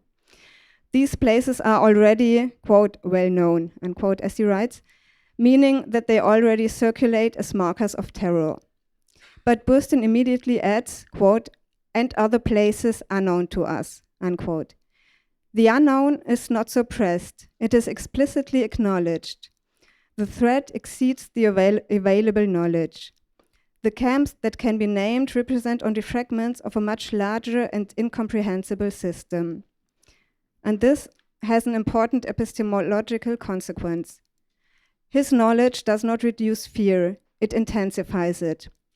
The more places become known, the more visible the vastness of the unknown becomes. This dynamic becomes even more visible after the arrest of Burstyn's wife in August 1942. He writes, quote, "Dear children, I am writing to you and my hand trembles. A great misfortune has befallen us," unquote. The entry records a kairotic moment, a moment of existential rupture in which persecution suddenly enters the immediate family sphere. At this point, the body itself becomes part of the testimony, and his hand trembles. Shortly afterwards, Burstyn recounts a conversation with a police officer. Quote, "We asked where they were sending them.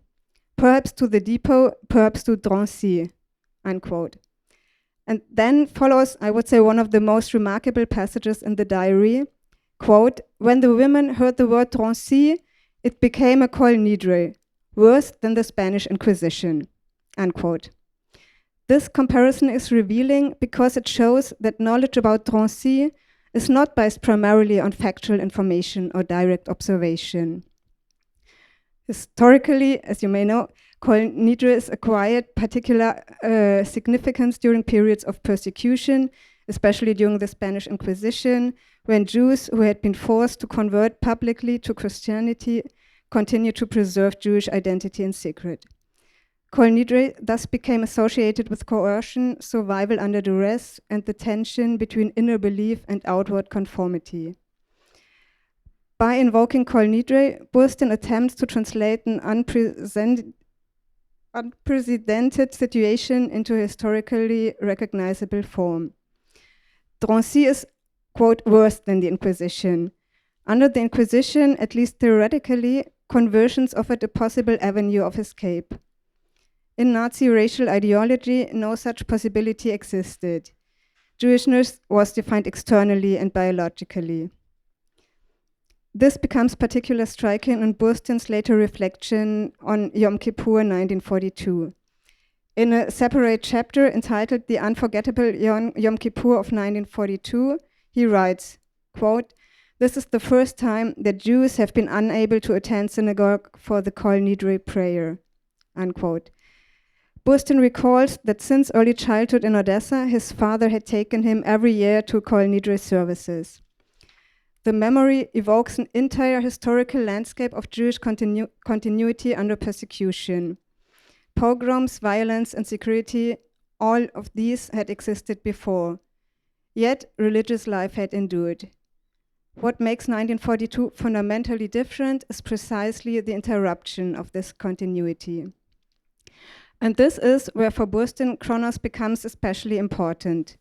Burstyn constantly records dates, rituals, anniversaries, liturgical rhythm. Temporal order itself becomes a form of resistance against disintegration. And the final example I would like to discuss is the diary of Isabelle Gézillon.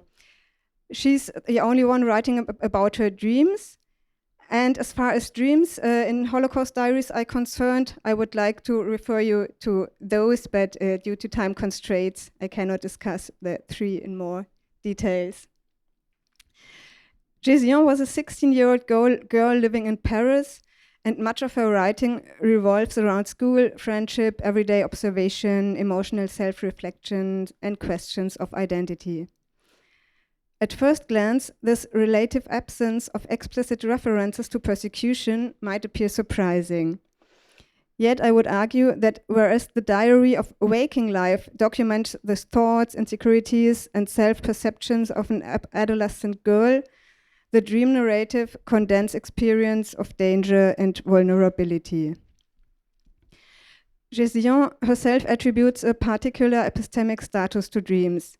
She describes them at one point as a possible omen from, quote, Almighty God, unquote. The first dream narrative she writes about that very day is about an encounter with Madame Dupin, a teacher she feels affected to in a forest. So this is the dream, and I quote, "In the woods, I ran into Madame Dupin. I stopped to say hello, but she continued chatting with some other teachers. I looked at them all, and a sudden urge to cry came over me. I reached out my hand to Madame Dupin to say goodbye, but she held onto it and said, 'Come with me, walk me home.' I was overjoyed, and she offered me her arm," unquote. That's the second part of the dream I skip. And later she mentions, oh, there are some parts missing. Okay, I think. No, okay. Yeah, later she mentioned this third dream with Madame Dupin in a leading role. In this dream, Gézion finds herself in a concentration camp. What is remarkable is that this term concentration camp appears exclusively within the dream and not in the waking diary itself. And the camp is neither described nor contextualized. It does not appear as a site of horror or terror in any explicit sense. Rather, it functions almost as a self-evident environment, a place one inhabits without needing to explain why. The camp in the dream does not appear as a rupture, but as an already existing setting. Even more important than the camp itself, however, is what is absent from the dream, Gézion's parents. This absence is displaced into a setting in which the separation from one's parents becomes imaginable and plausible. Taking the place of the parents is Madame Dupin in the dream, who intends to take Gézion under her adoption. This is what she dreams about. In fact, 6 months later, Gézion's parents are deported to Drancy, and Gézion stays with her aunt. The dream does not stage an escape from the camp. Instead, it imagines the possibility of care and protection within the camp itself. So the camp is made emotionally inhabitable. Morpheus opens a space in which what remains unavailable in reality, this is safety, care, stability, even the future, can at least be imagined. Whereas in the other diaries, knowledge circulated through escalating vocabulary, place names, and historical analogies, Gézion translates the experience of threat into a dream imagery. Gézion's diary therefore demonstrates particularly clearly that dreams in Holocaust diaries are not marginal or merely private insertions. They are central sites of historical meaning production. Precisely where Kronos and Kairos fell silent, Morpheus assumes the function of rendering fear, dependency, and hope narratively imaginable. And to conclude, I would like to return briefly to the questions with which I began. I argued that the significance of the diaries doesn't primarily lie in the transmission of stable information about camps or deportation or extermination. Rather, these texts document how catastrophic reality gradually became imaginable under conditions of radical uncertainty. And this gives rise to 3 methodological consequences for Holocaust historiography.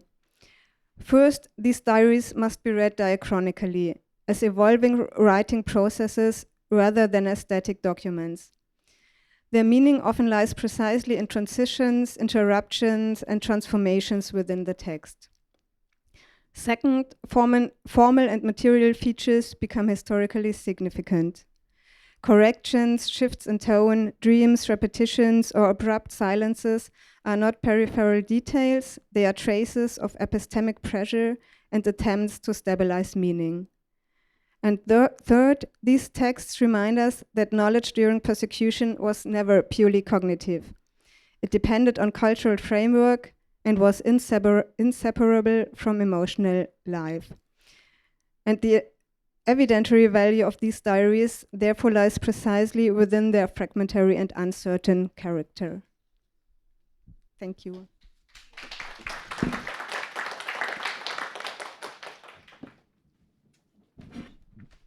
I would now invite our third panelist,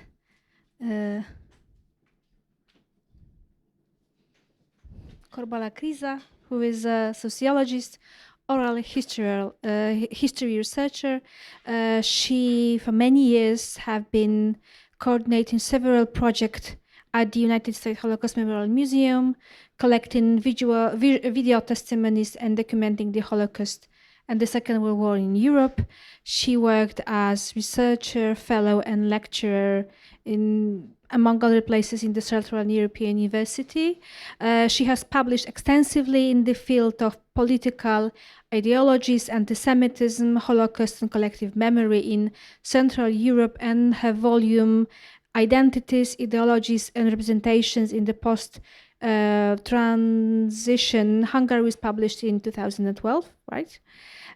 She co-directed several award-winning documentary films, including Once They Were Neighbors on Holocaust memory in Hungary, and was the director of internationally acclaimed documentary Rocking the Nation on the far-right youth subculture in Hungary. And in 2020, the Hungarian Raoul Wallenberg Association awarded her with the Maria Ember Prize for Lifetime Achievement and for the Holocaust research. So I'm very happy with us here. And we are going now to listen to the paper entitled Who Possessed the Past? Pal Baxi's Diary, Survivor, the Testimonies and Local Historiography in the Contested Memory of the Gas Chamber in Koszek. I don't know if I pronounced this properly, but Koszek again. I will work on that. Thank you. You will hear that a lot, this word. Okay, last presenter. It's a big burden. I have to be exciting. I try to be. Okay, so this is not a presentation about diaries, but rather the diary will play a key role.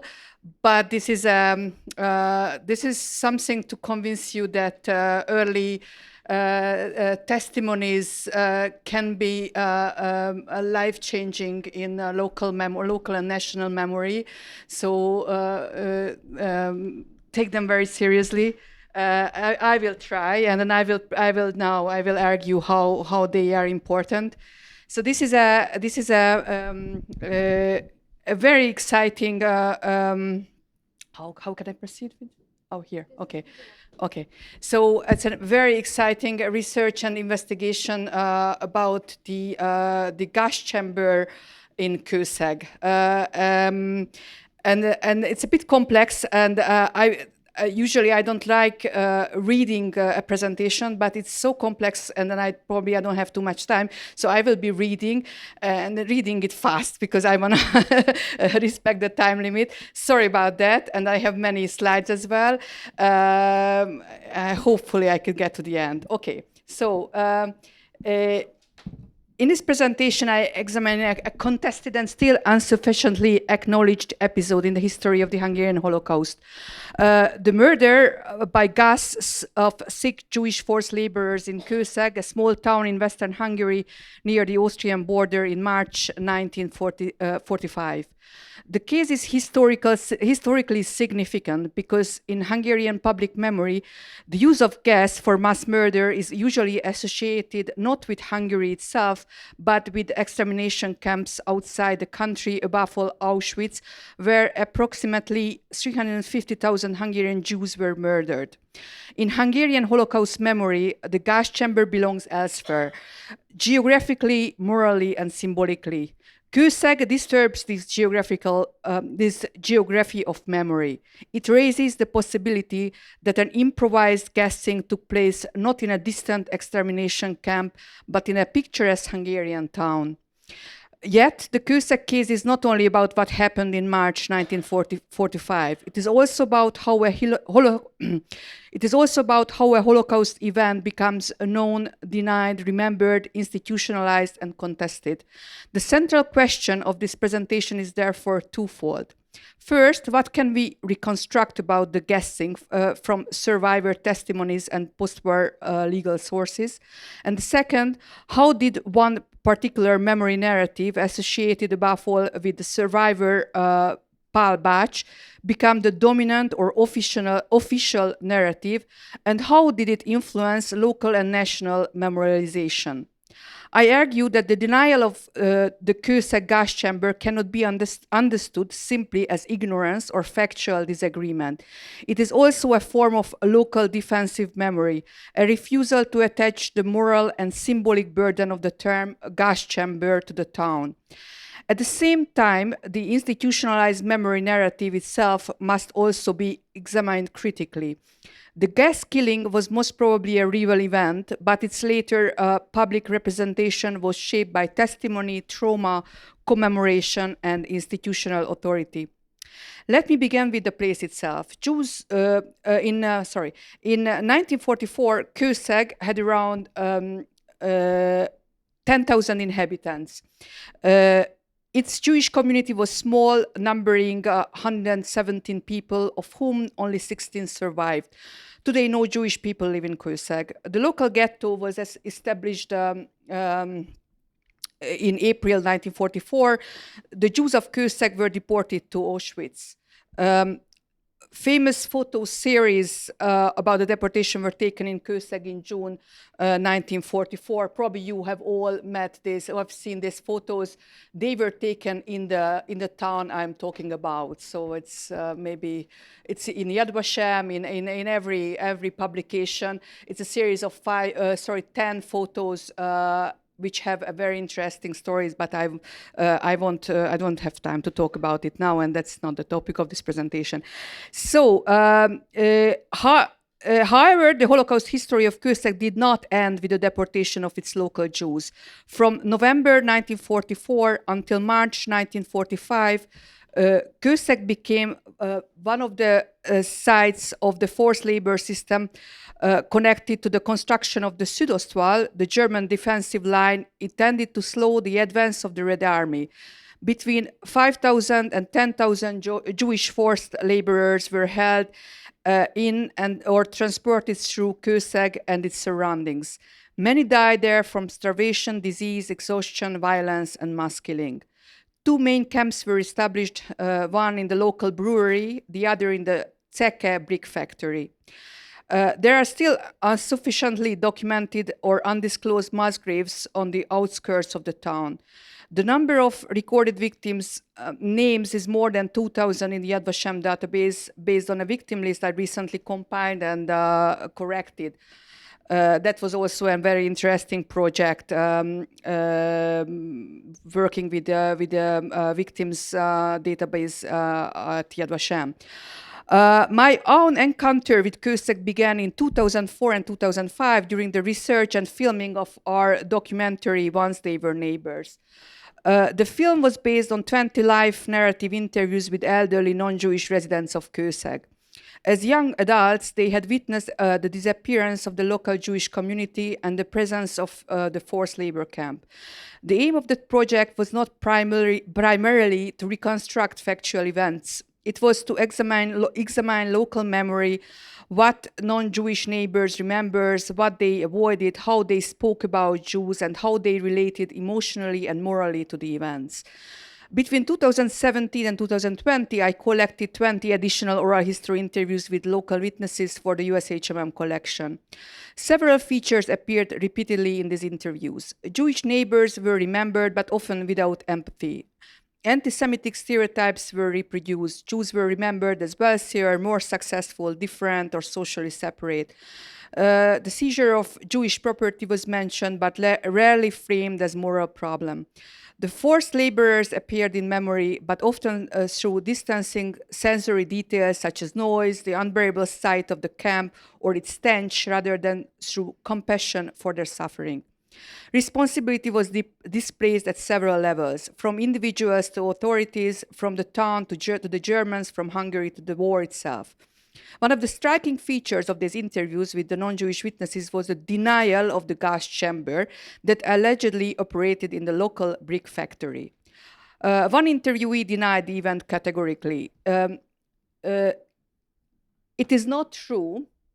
It is not true. There was no gas chamber in Kőszeg. His denial immediately became a defense of the town. He argued, in effect, we had nothing to do with these murders or with the persecution of the Jews. Reject the accusation. The denial of the gas chamber thus became a denial of local implication. At the same time, the interviewee acknowledged the prisoners were treated inhumanly. He spoke about starvation, exhaustion, disease, and collapse, but rejected the idea of deliberate killing. In this narrative, violence displays into disease. The camp becomes a place of suffering, but not of murder. Another witness offered a more ambivalent account. He did not deny that some prisoners were gassed. He said the gas was thrown among them at the brick factory, that the windows were walled up, but this was not an institutional gas chamber like those in Germany, only a quick improvised act. Yet he also insisted that the town itself was not responsible. A third and important position is represented by the local historian. His name is Ferenc Horváth. His denial was technical. He examined the circular kiln of the brick factory and concluded that it was physically impossible for it to have functioned as a gas chamber because the chimney draft would have removed any gas within minutes. He also published his arguments against this possibility in a local history book. Other witnesses argued on empirical grounds, claiming that the gas chamber was an invention because the location was false. According to this argument, there was no Jewish prisoners at all in the town brick factory where the alleged gas chamber was later located. Importantly, local residents also tended to treat the gas chamber narrative as something introduced from outside, especially by Jewish visitors from Budapest during the commemoration in the 1980s. In this view, the gas chamber story was not our story. It was an external false accusation that damaged the reputation of the town of Kőszeg. So there is a dilemma of this local denial. And this returned me to the sources. The question became, what is denied? An Auschwitz type of institutional gas chamber, the use of gas, deliberate killing of sick prisoners, or the symbolic association of Kőszeg with a gas chamber. For this, I needed to reestablish the factual scenario of a possible factual scenario of the gassing in the Kőszeg camp. The earliest and most important source layer consists of the Dego protocols. These testimonies were recorded in Budapest in 1945, and these are the most important sources of the Hungarian Holocaust. It is a bit similar to the Bucharest protocols you have heard previously. I have a long explanation about these protocols, but I won't have time. So I have found altogether 5 protocols where there are direct witnesses. They provided detailed accounts of the event. All these survivors described the gassing as taking place in the so-called Finnish tents, very light ad hoc tents set up in the brewery. None of them located the gassing in the brick factory barracks, which are mentioned and denied in the testimonies of local inhabitants. Antal Káldor, a Jewish physician from Budapest, a young forced laborer in the Kőszeg camp, gave a detailed account of the mass killing by gas. He stated that before the evacuation of the camp, 72 of the most seriously ill prisoners selected by Jewish camp doctor Dr. Rubányi were executed with cyanide gas. He described 3 barracks being sealed, a gassing commando entering with masks, and gas being sprayed onto the prisoners. The first attempt did not kill everyone. For some, the procedure was repeated a second, even a third time. Those who survived were shot. Decades later, Calder gave similar testimony for the Shoah Foundation. In the Shoah Foundation collection, 104 interviews mention Kőszeg forced labor, and 4 other survivors testified to the gassing in the brewery. So again, in the brewery and not in the brick factory. The second important source layer consists of post-war trial material. There was only one war crime trial concerning Kőszeg. Interestingly and ironically, it was a trial of a Jewish physician called Imre Rubányi, who worked as a doctor in the Kőszeg camp. Rubányi was prosecuted for collaborating with the camp commander in the execution by gas. The Rubányi trial material offers another major evidentiary layer regarding the functioning of the gas chamber in the brewery. The trial testimonies repeatedly describe a similar mechanism. Sick, incurable prisoners were concentrated in special barracks. The openings were sealed. Gas or cyanide was sprayed or pumped in. The sealing was imperfect, so the killing often failed. Sorry, I haven't. Yeah, that's the Rubányi trial. The sealing was imperfect, so the killing often failed. Voices could still be heard from the barracks the next day. Survivors were later shot or beaten. Some witnesses gave numbers around 60, 87, other 150. The procedural pattern is strikingly consistent to the previous ones. There was a press coverage of this trial in 1945. The trial material is important because it supports the existence of a gassing, but it complicates the later memory narrative. It does not describe an Auschwitz-type gas chamber, but rather an improvised, technically unstable killing operation against sick Jewish forced laborers. It also shifts attention from the symbolic question of Hungary's only gas chamber to the administrative mechanism of murder: medical classification, selection, sealing, gassing, failure, and liquidation. This brings us to Pál Bács and to his diary. Pál Bács was born in 1928 and became a surgeon after the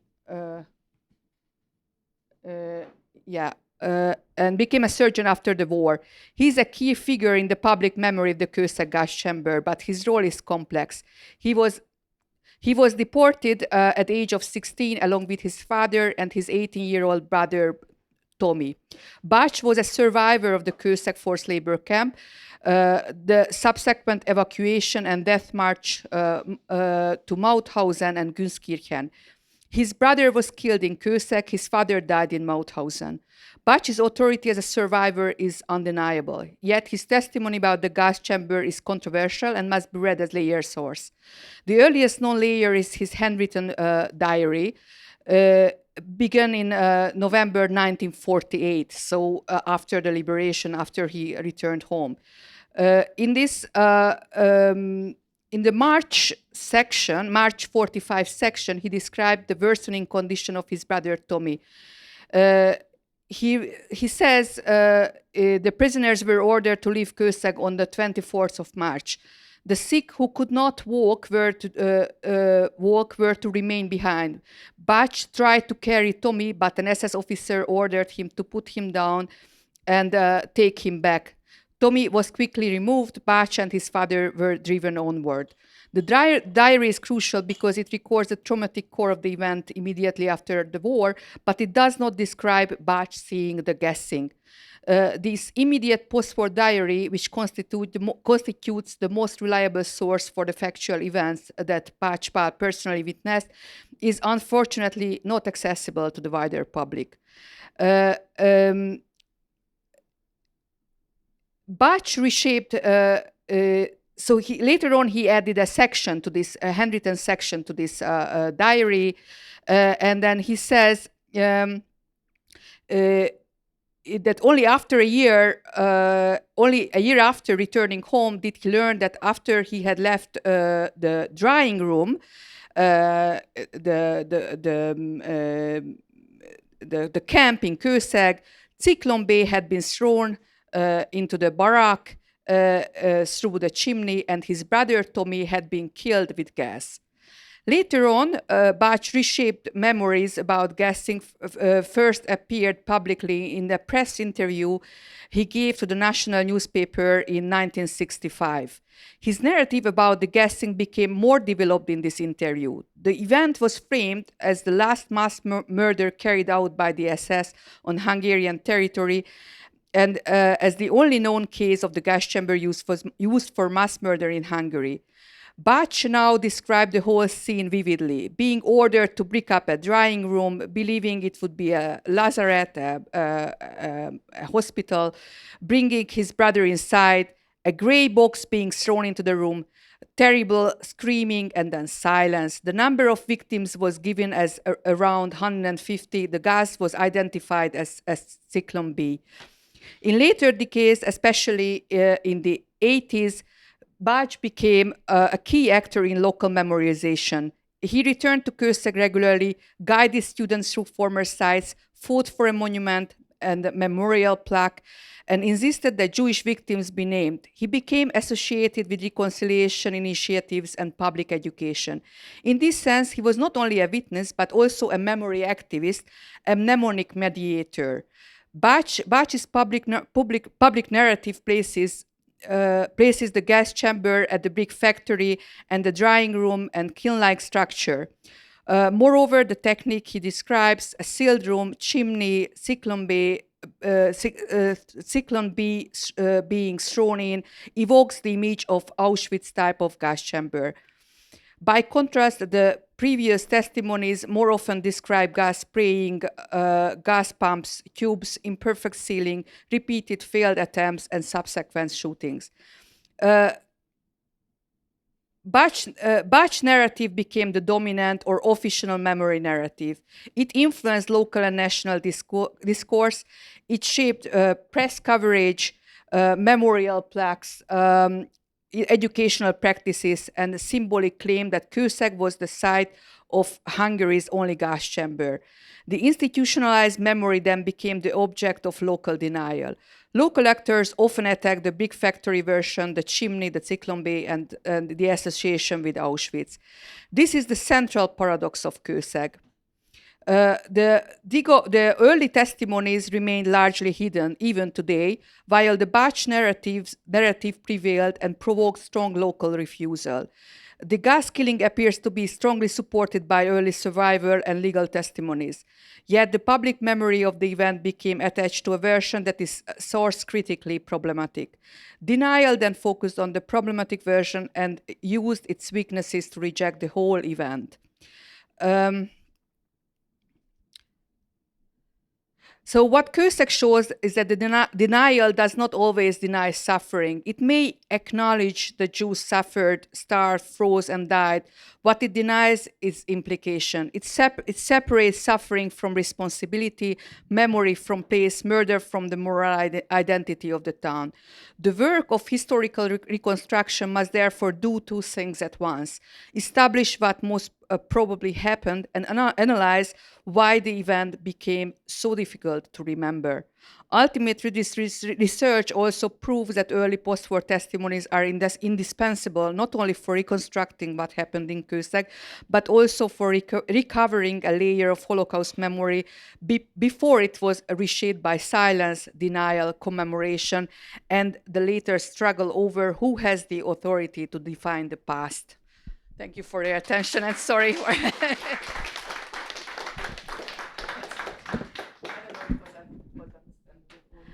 I would invite all the panelists so we can start the discussion. And I already see that there is a question waiting to be asked. Come on.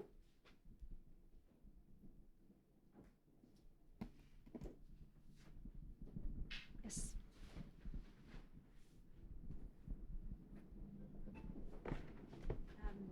So thanks very much to everybody. It was really interesting.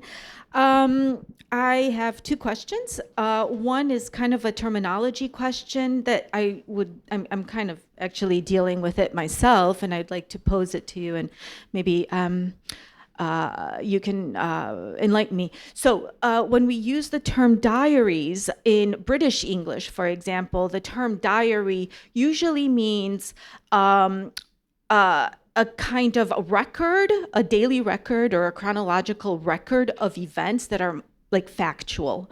Whereas the term journal is, also a private note taking practice, but much more focused on like emotions, thoughts, things that are much more abstract and that are not necessarily chronologically listed, and that cannot necessarily represent or do not necessarily represent facts that can be placed, in time, in history, geographically, etc. And oftentimes you have journals, for example, that are very hard to deal with, precisely because they don't have actual references to the external world, but are purely representations of internal processes. So I wonder how you guys deal with the differences in terms and kind of categorizing the type of note-taking processes that you are dealing with. And then I have a very specific question for Borbala. Very interesting presentation. The one thing that I wanted to ask you regarding the memorial, and how the memory of Pal shifted over time. How is that related, for example, to political maybe pressure or atmosphere, or his relationship to that particular point? There is a question at the beginning, Natalia. So let's collect some questions first. I'm still processing Julian's paper, but I have a question to Tehila, and thank you for the whole panel. It's fantastic.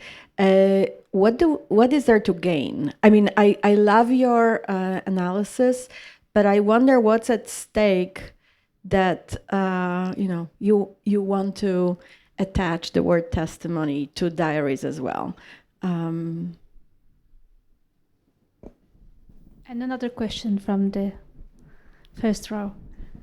Thank you. Thank you for the presentation. I like them all and were inspiring. I would like to ask first speaker, Taylor, are you able to identify a type of narration in the diary that is written to historian, to somebody intimate, or to the whole nation?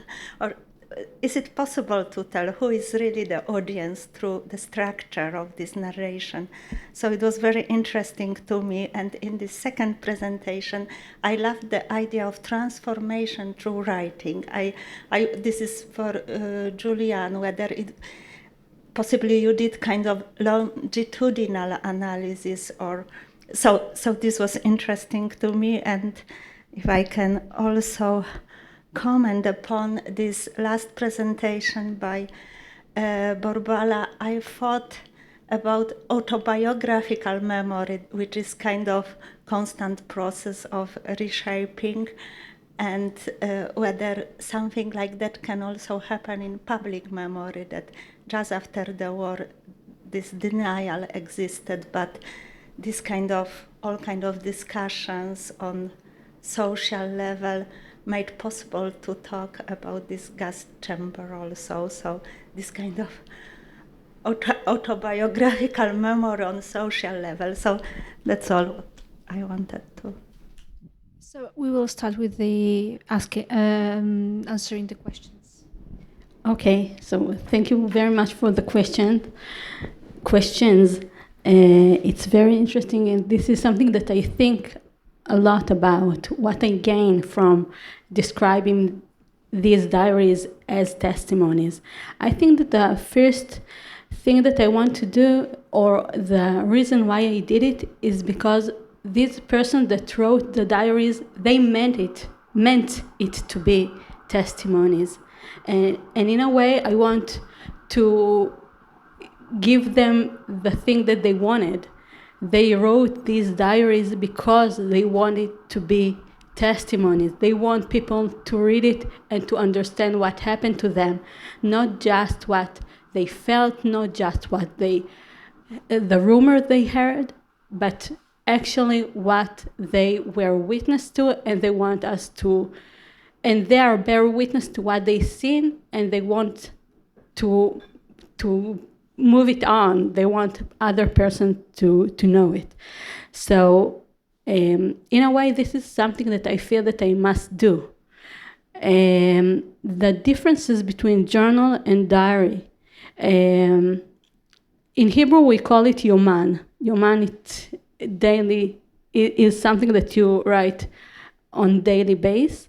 And I think that I try to use the term the people that wrote these texts used. So when someone calls his text my diary, so this is the way he sees it. Of course, there are parts in it that are more like journal, and there are, as I said, rumors, dreams, things like that. But in some cases, and I don't try to say that all diaries, Holocaust diaries, are the same. Okay, we need to be very specific, and we need to check each diary if it is as we meant, or in the way that I try to present here. But if the person called that text diary and wanted to be transferred to other persons or the future historian, so I want to bring it back to him and to do it. Can we define or know who is the person that he referred to? This is the question.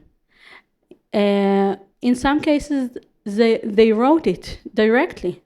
Like, as I said, that Rod Gerber, in the opening of his diary, he said, I want my diary to be transferred to someone that will know how to read it, or to the historian that you know that will use it. Also, Feldschuh, he doesn't specifically refer to historians, but he said, I know that there is another person that will read it, and I aim my text to you. So we don't all the time know exactly who they are referring at their diary, but yes, we can find evidence in the diaries. Okay. So the question about politics and, if I understood well, the question about the political influence and the local memory, of course, we are talking about Eastern Europe and post-war communist.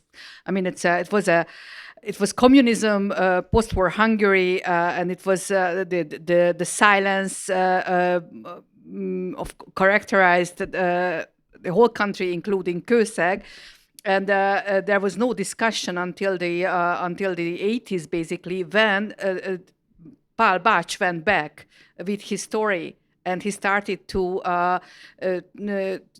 do something there with the memory of the forced labor and the murder, which was okay. I discussed here the gas chamber, but thousands died there in awful, horrible conditions. It was like I would call this that was the Hungarian bloodland, and it was not just in this town, but it's like a series of places around that part of the country at the Austrian border where the Südost wall was being built. So it is still a serious topic which is not discussed in the in the public memory. It's not known. We made this documentary film 20 years ago. It became a subcultural product, and not it did not infiltrate into the mainstream discourse even today, although it was, I think, a good documentary film. It's open source, it's available online, by the way.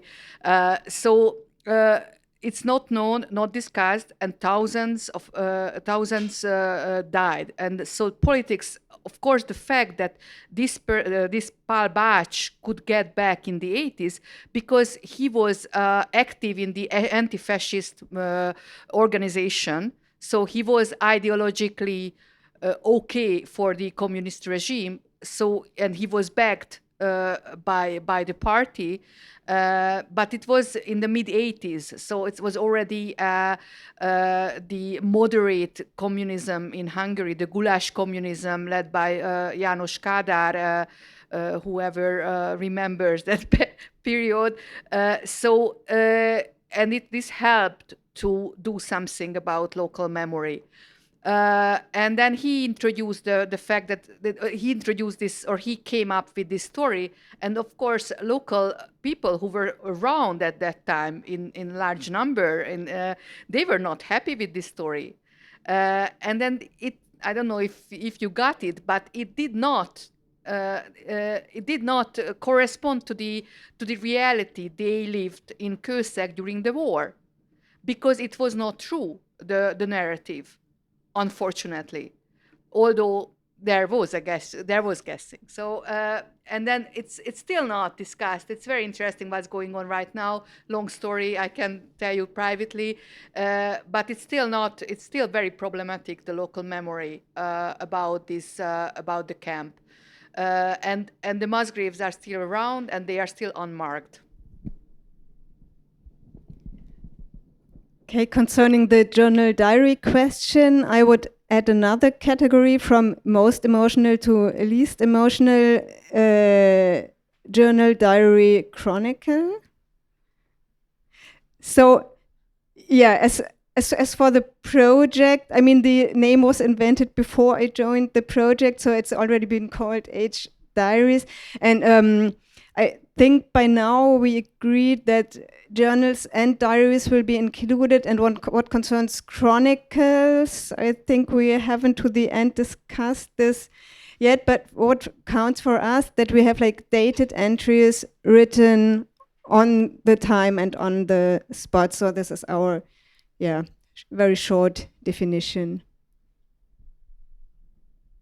We still have some time for more questions, so.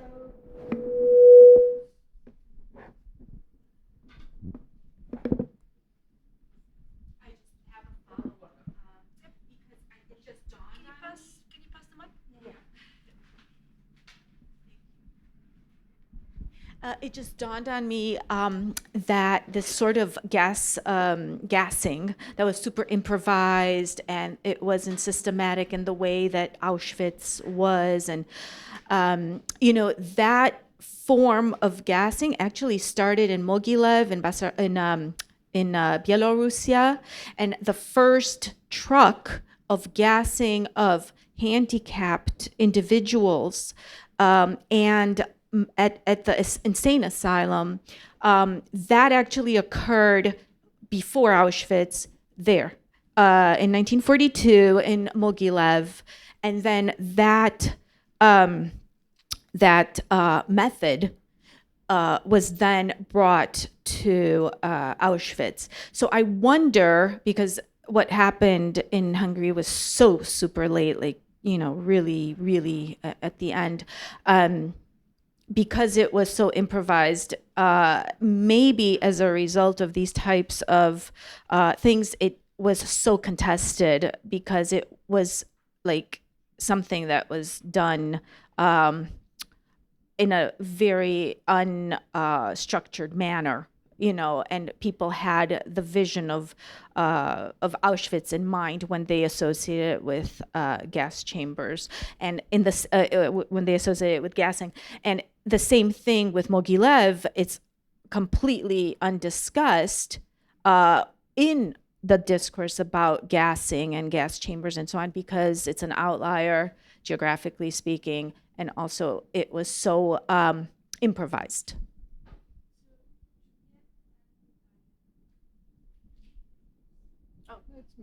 Thank you.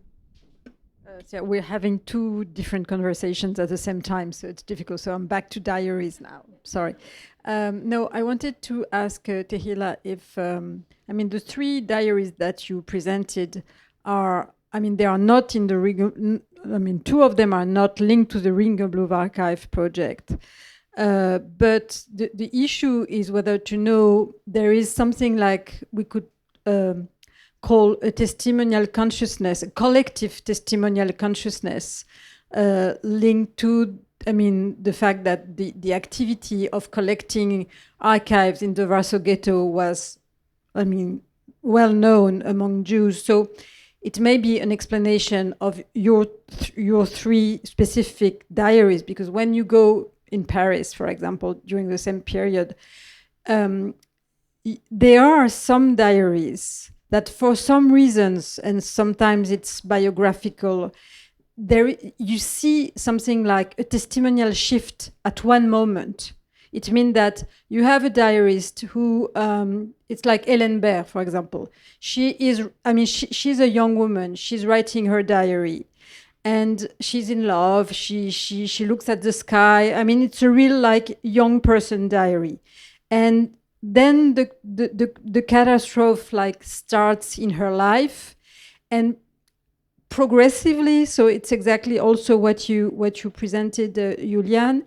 The project of the writing changes, and she writes it. She writes, well, I want to write because I have to take notes for later when we will write this history. And she thinks that she will survive at that moment. So, but I think it's important maybe not to say that diaries are testimonies, but that in some diaries you have something like a testimonial shift at one moment, and that you have to really craft tools to describe this kind of moment where in diaries there is this kind of testimonial consciousness or testimonial project or testimonial, I don't know, that was my comment. Thank you.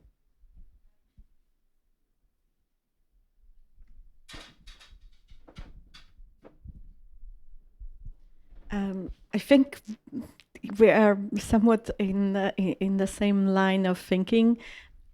I would like to attach myself to your line of thinking. So I was, and this is especially about Julian and Tehila's work. So I was thinking about the opposite direction, which is diaries that start with this sense that one needs to put down what is being done to us. And my story, this diarist story is a testimony.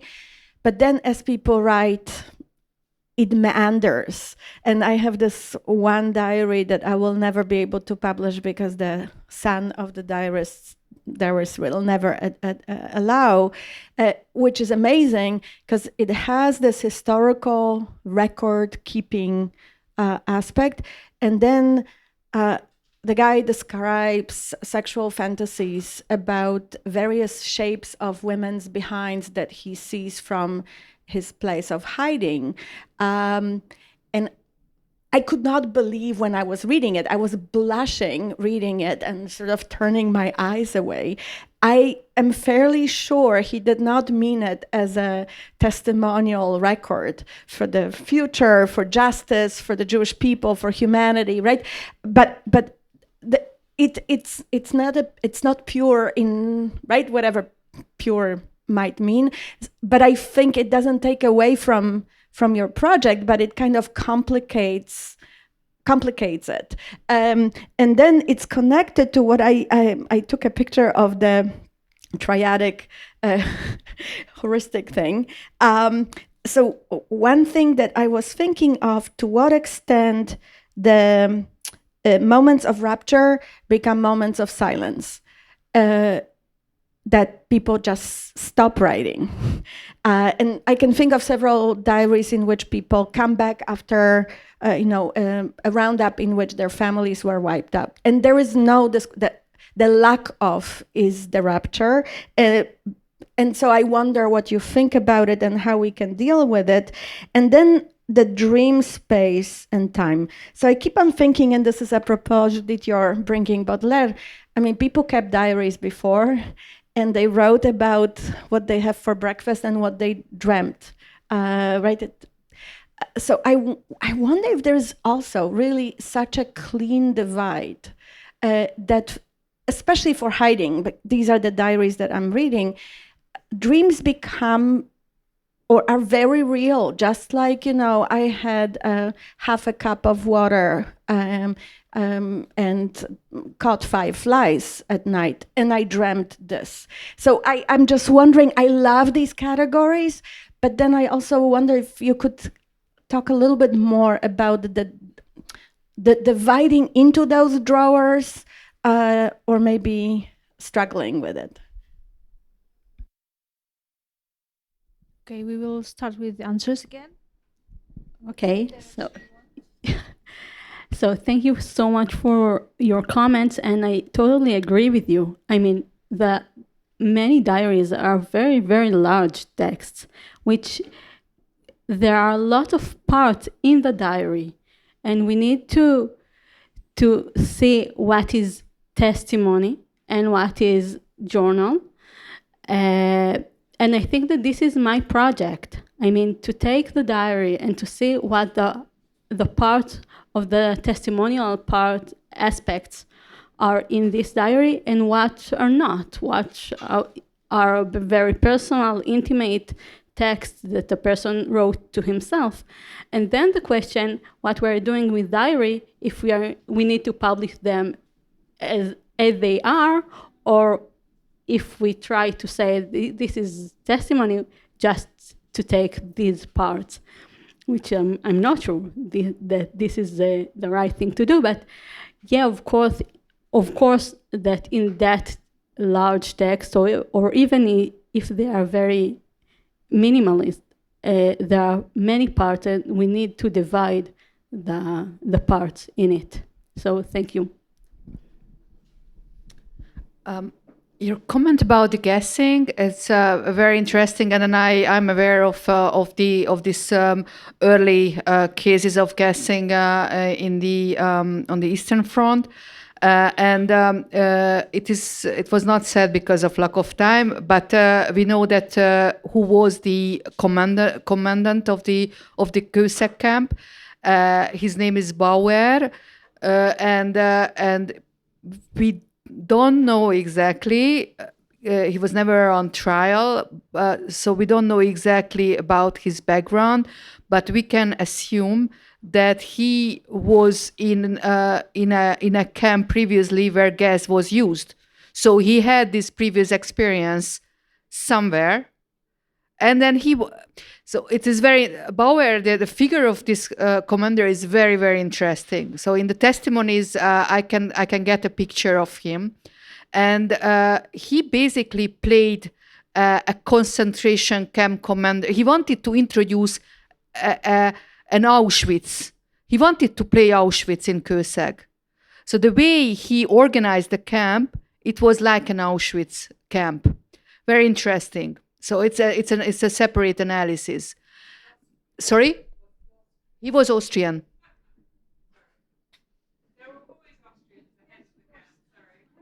It's an interesting question of yours. I mean, we don't know. We don't know 100% because because we only know the. So I know that there is someone who is who is trying to find out more about Bauer. I am not in the position now to do this archival research about this Bauer. But according to these survivors, so some say he was from Frankfurt and some say he was from Vienna. we don't know. But so that's why your comment is very. I want to talk to you about this. So anyway, the way he was organizing the camp, it was very classic concentration camp type of order, normality. So the Appelplatz, the selections, the way he was a psychopath. He enjoyed murder. He enjoyed torture. He was extremely brutal. And then at the end, he got this we don't know what material he used for gassing, but the survivors describe how there were tanks of poison arriving, and then he was spraying, and he was watching people suffering because it did not work properly, because it was not sealed properly, the barrack. So people were dying there literally for days, and he was watching people dying. So that was Bauer, Austrian or German, we don't know. Okay, thank you, Natalia. Concerning the silence as a rupture, actually, Gézian, after her parents being deported, she takes a break for 1.5 years, and then she continues writing. So, yeah, this is the silence we don't know how to fill. Burstin stops writing in the autumn of, so he's writing very short, like 2 or 3 months. So he stops writing in autumn of 42, and as there are different information on Burstin, and we do not know if there's one with different information or 2 with the same name. So one has obviously been killed in Auschwitz at the end of 42, and one at the end of 43. So we do not know, is he the one who's being deported just after having finished his writing, or did he stop writing and has been deported like 1 year later? So we do not really know. There are not so many, but there are some Jews, because we're speaking about Jewish diaries, having written diary for almost all of their life, except for 33 to 45. And we do not know, did they not write for what reasons whatsoever, or did they destroy it just in case, their diaries, their writings, or what happened to them? So yeah, there's always this question of what could have been written, what would have been written, or what has been written and disappeared. And concerning the dreams, there are not so many articles about it, and I think it's quite an interesting topic. There's one article, and I have to check the name, I forgot, it's about Romanian diaries, and it's a really small corpus, and the author shows that during the Holocaust, people dreamed about the wonderful life before, but after the Holocaust, they never stopped dreaming about the Holocaust. But yeah, I mean, the corpus is so small that I think you cannot say this counts for everyone, but this one is very striking, I think. But yeah, we scanned for the diaries for dreams, but you often have the case that I dream I could be with you, which is not really a dream, or I dreamt about my father, full stop, and something else. So yeah, it's very rare that you have like whole dream narratives, but those we have, I think, striking and interesting, like never writing about concentration camp, but in your dream you are in the concentration camp. So, but it's not so much studies on this dream topic.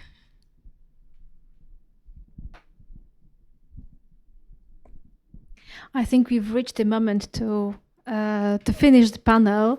Thank you very much for all your very interesting presentation. Thank you for your questions and discussion we had.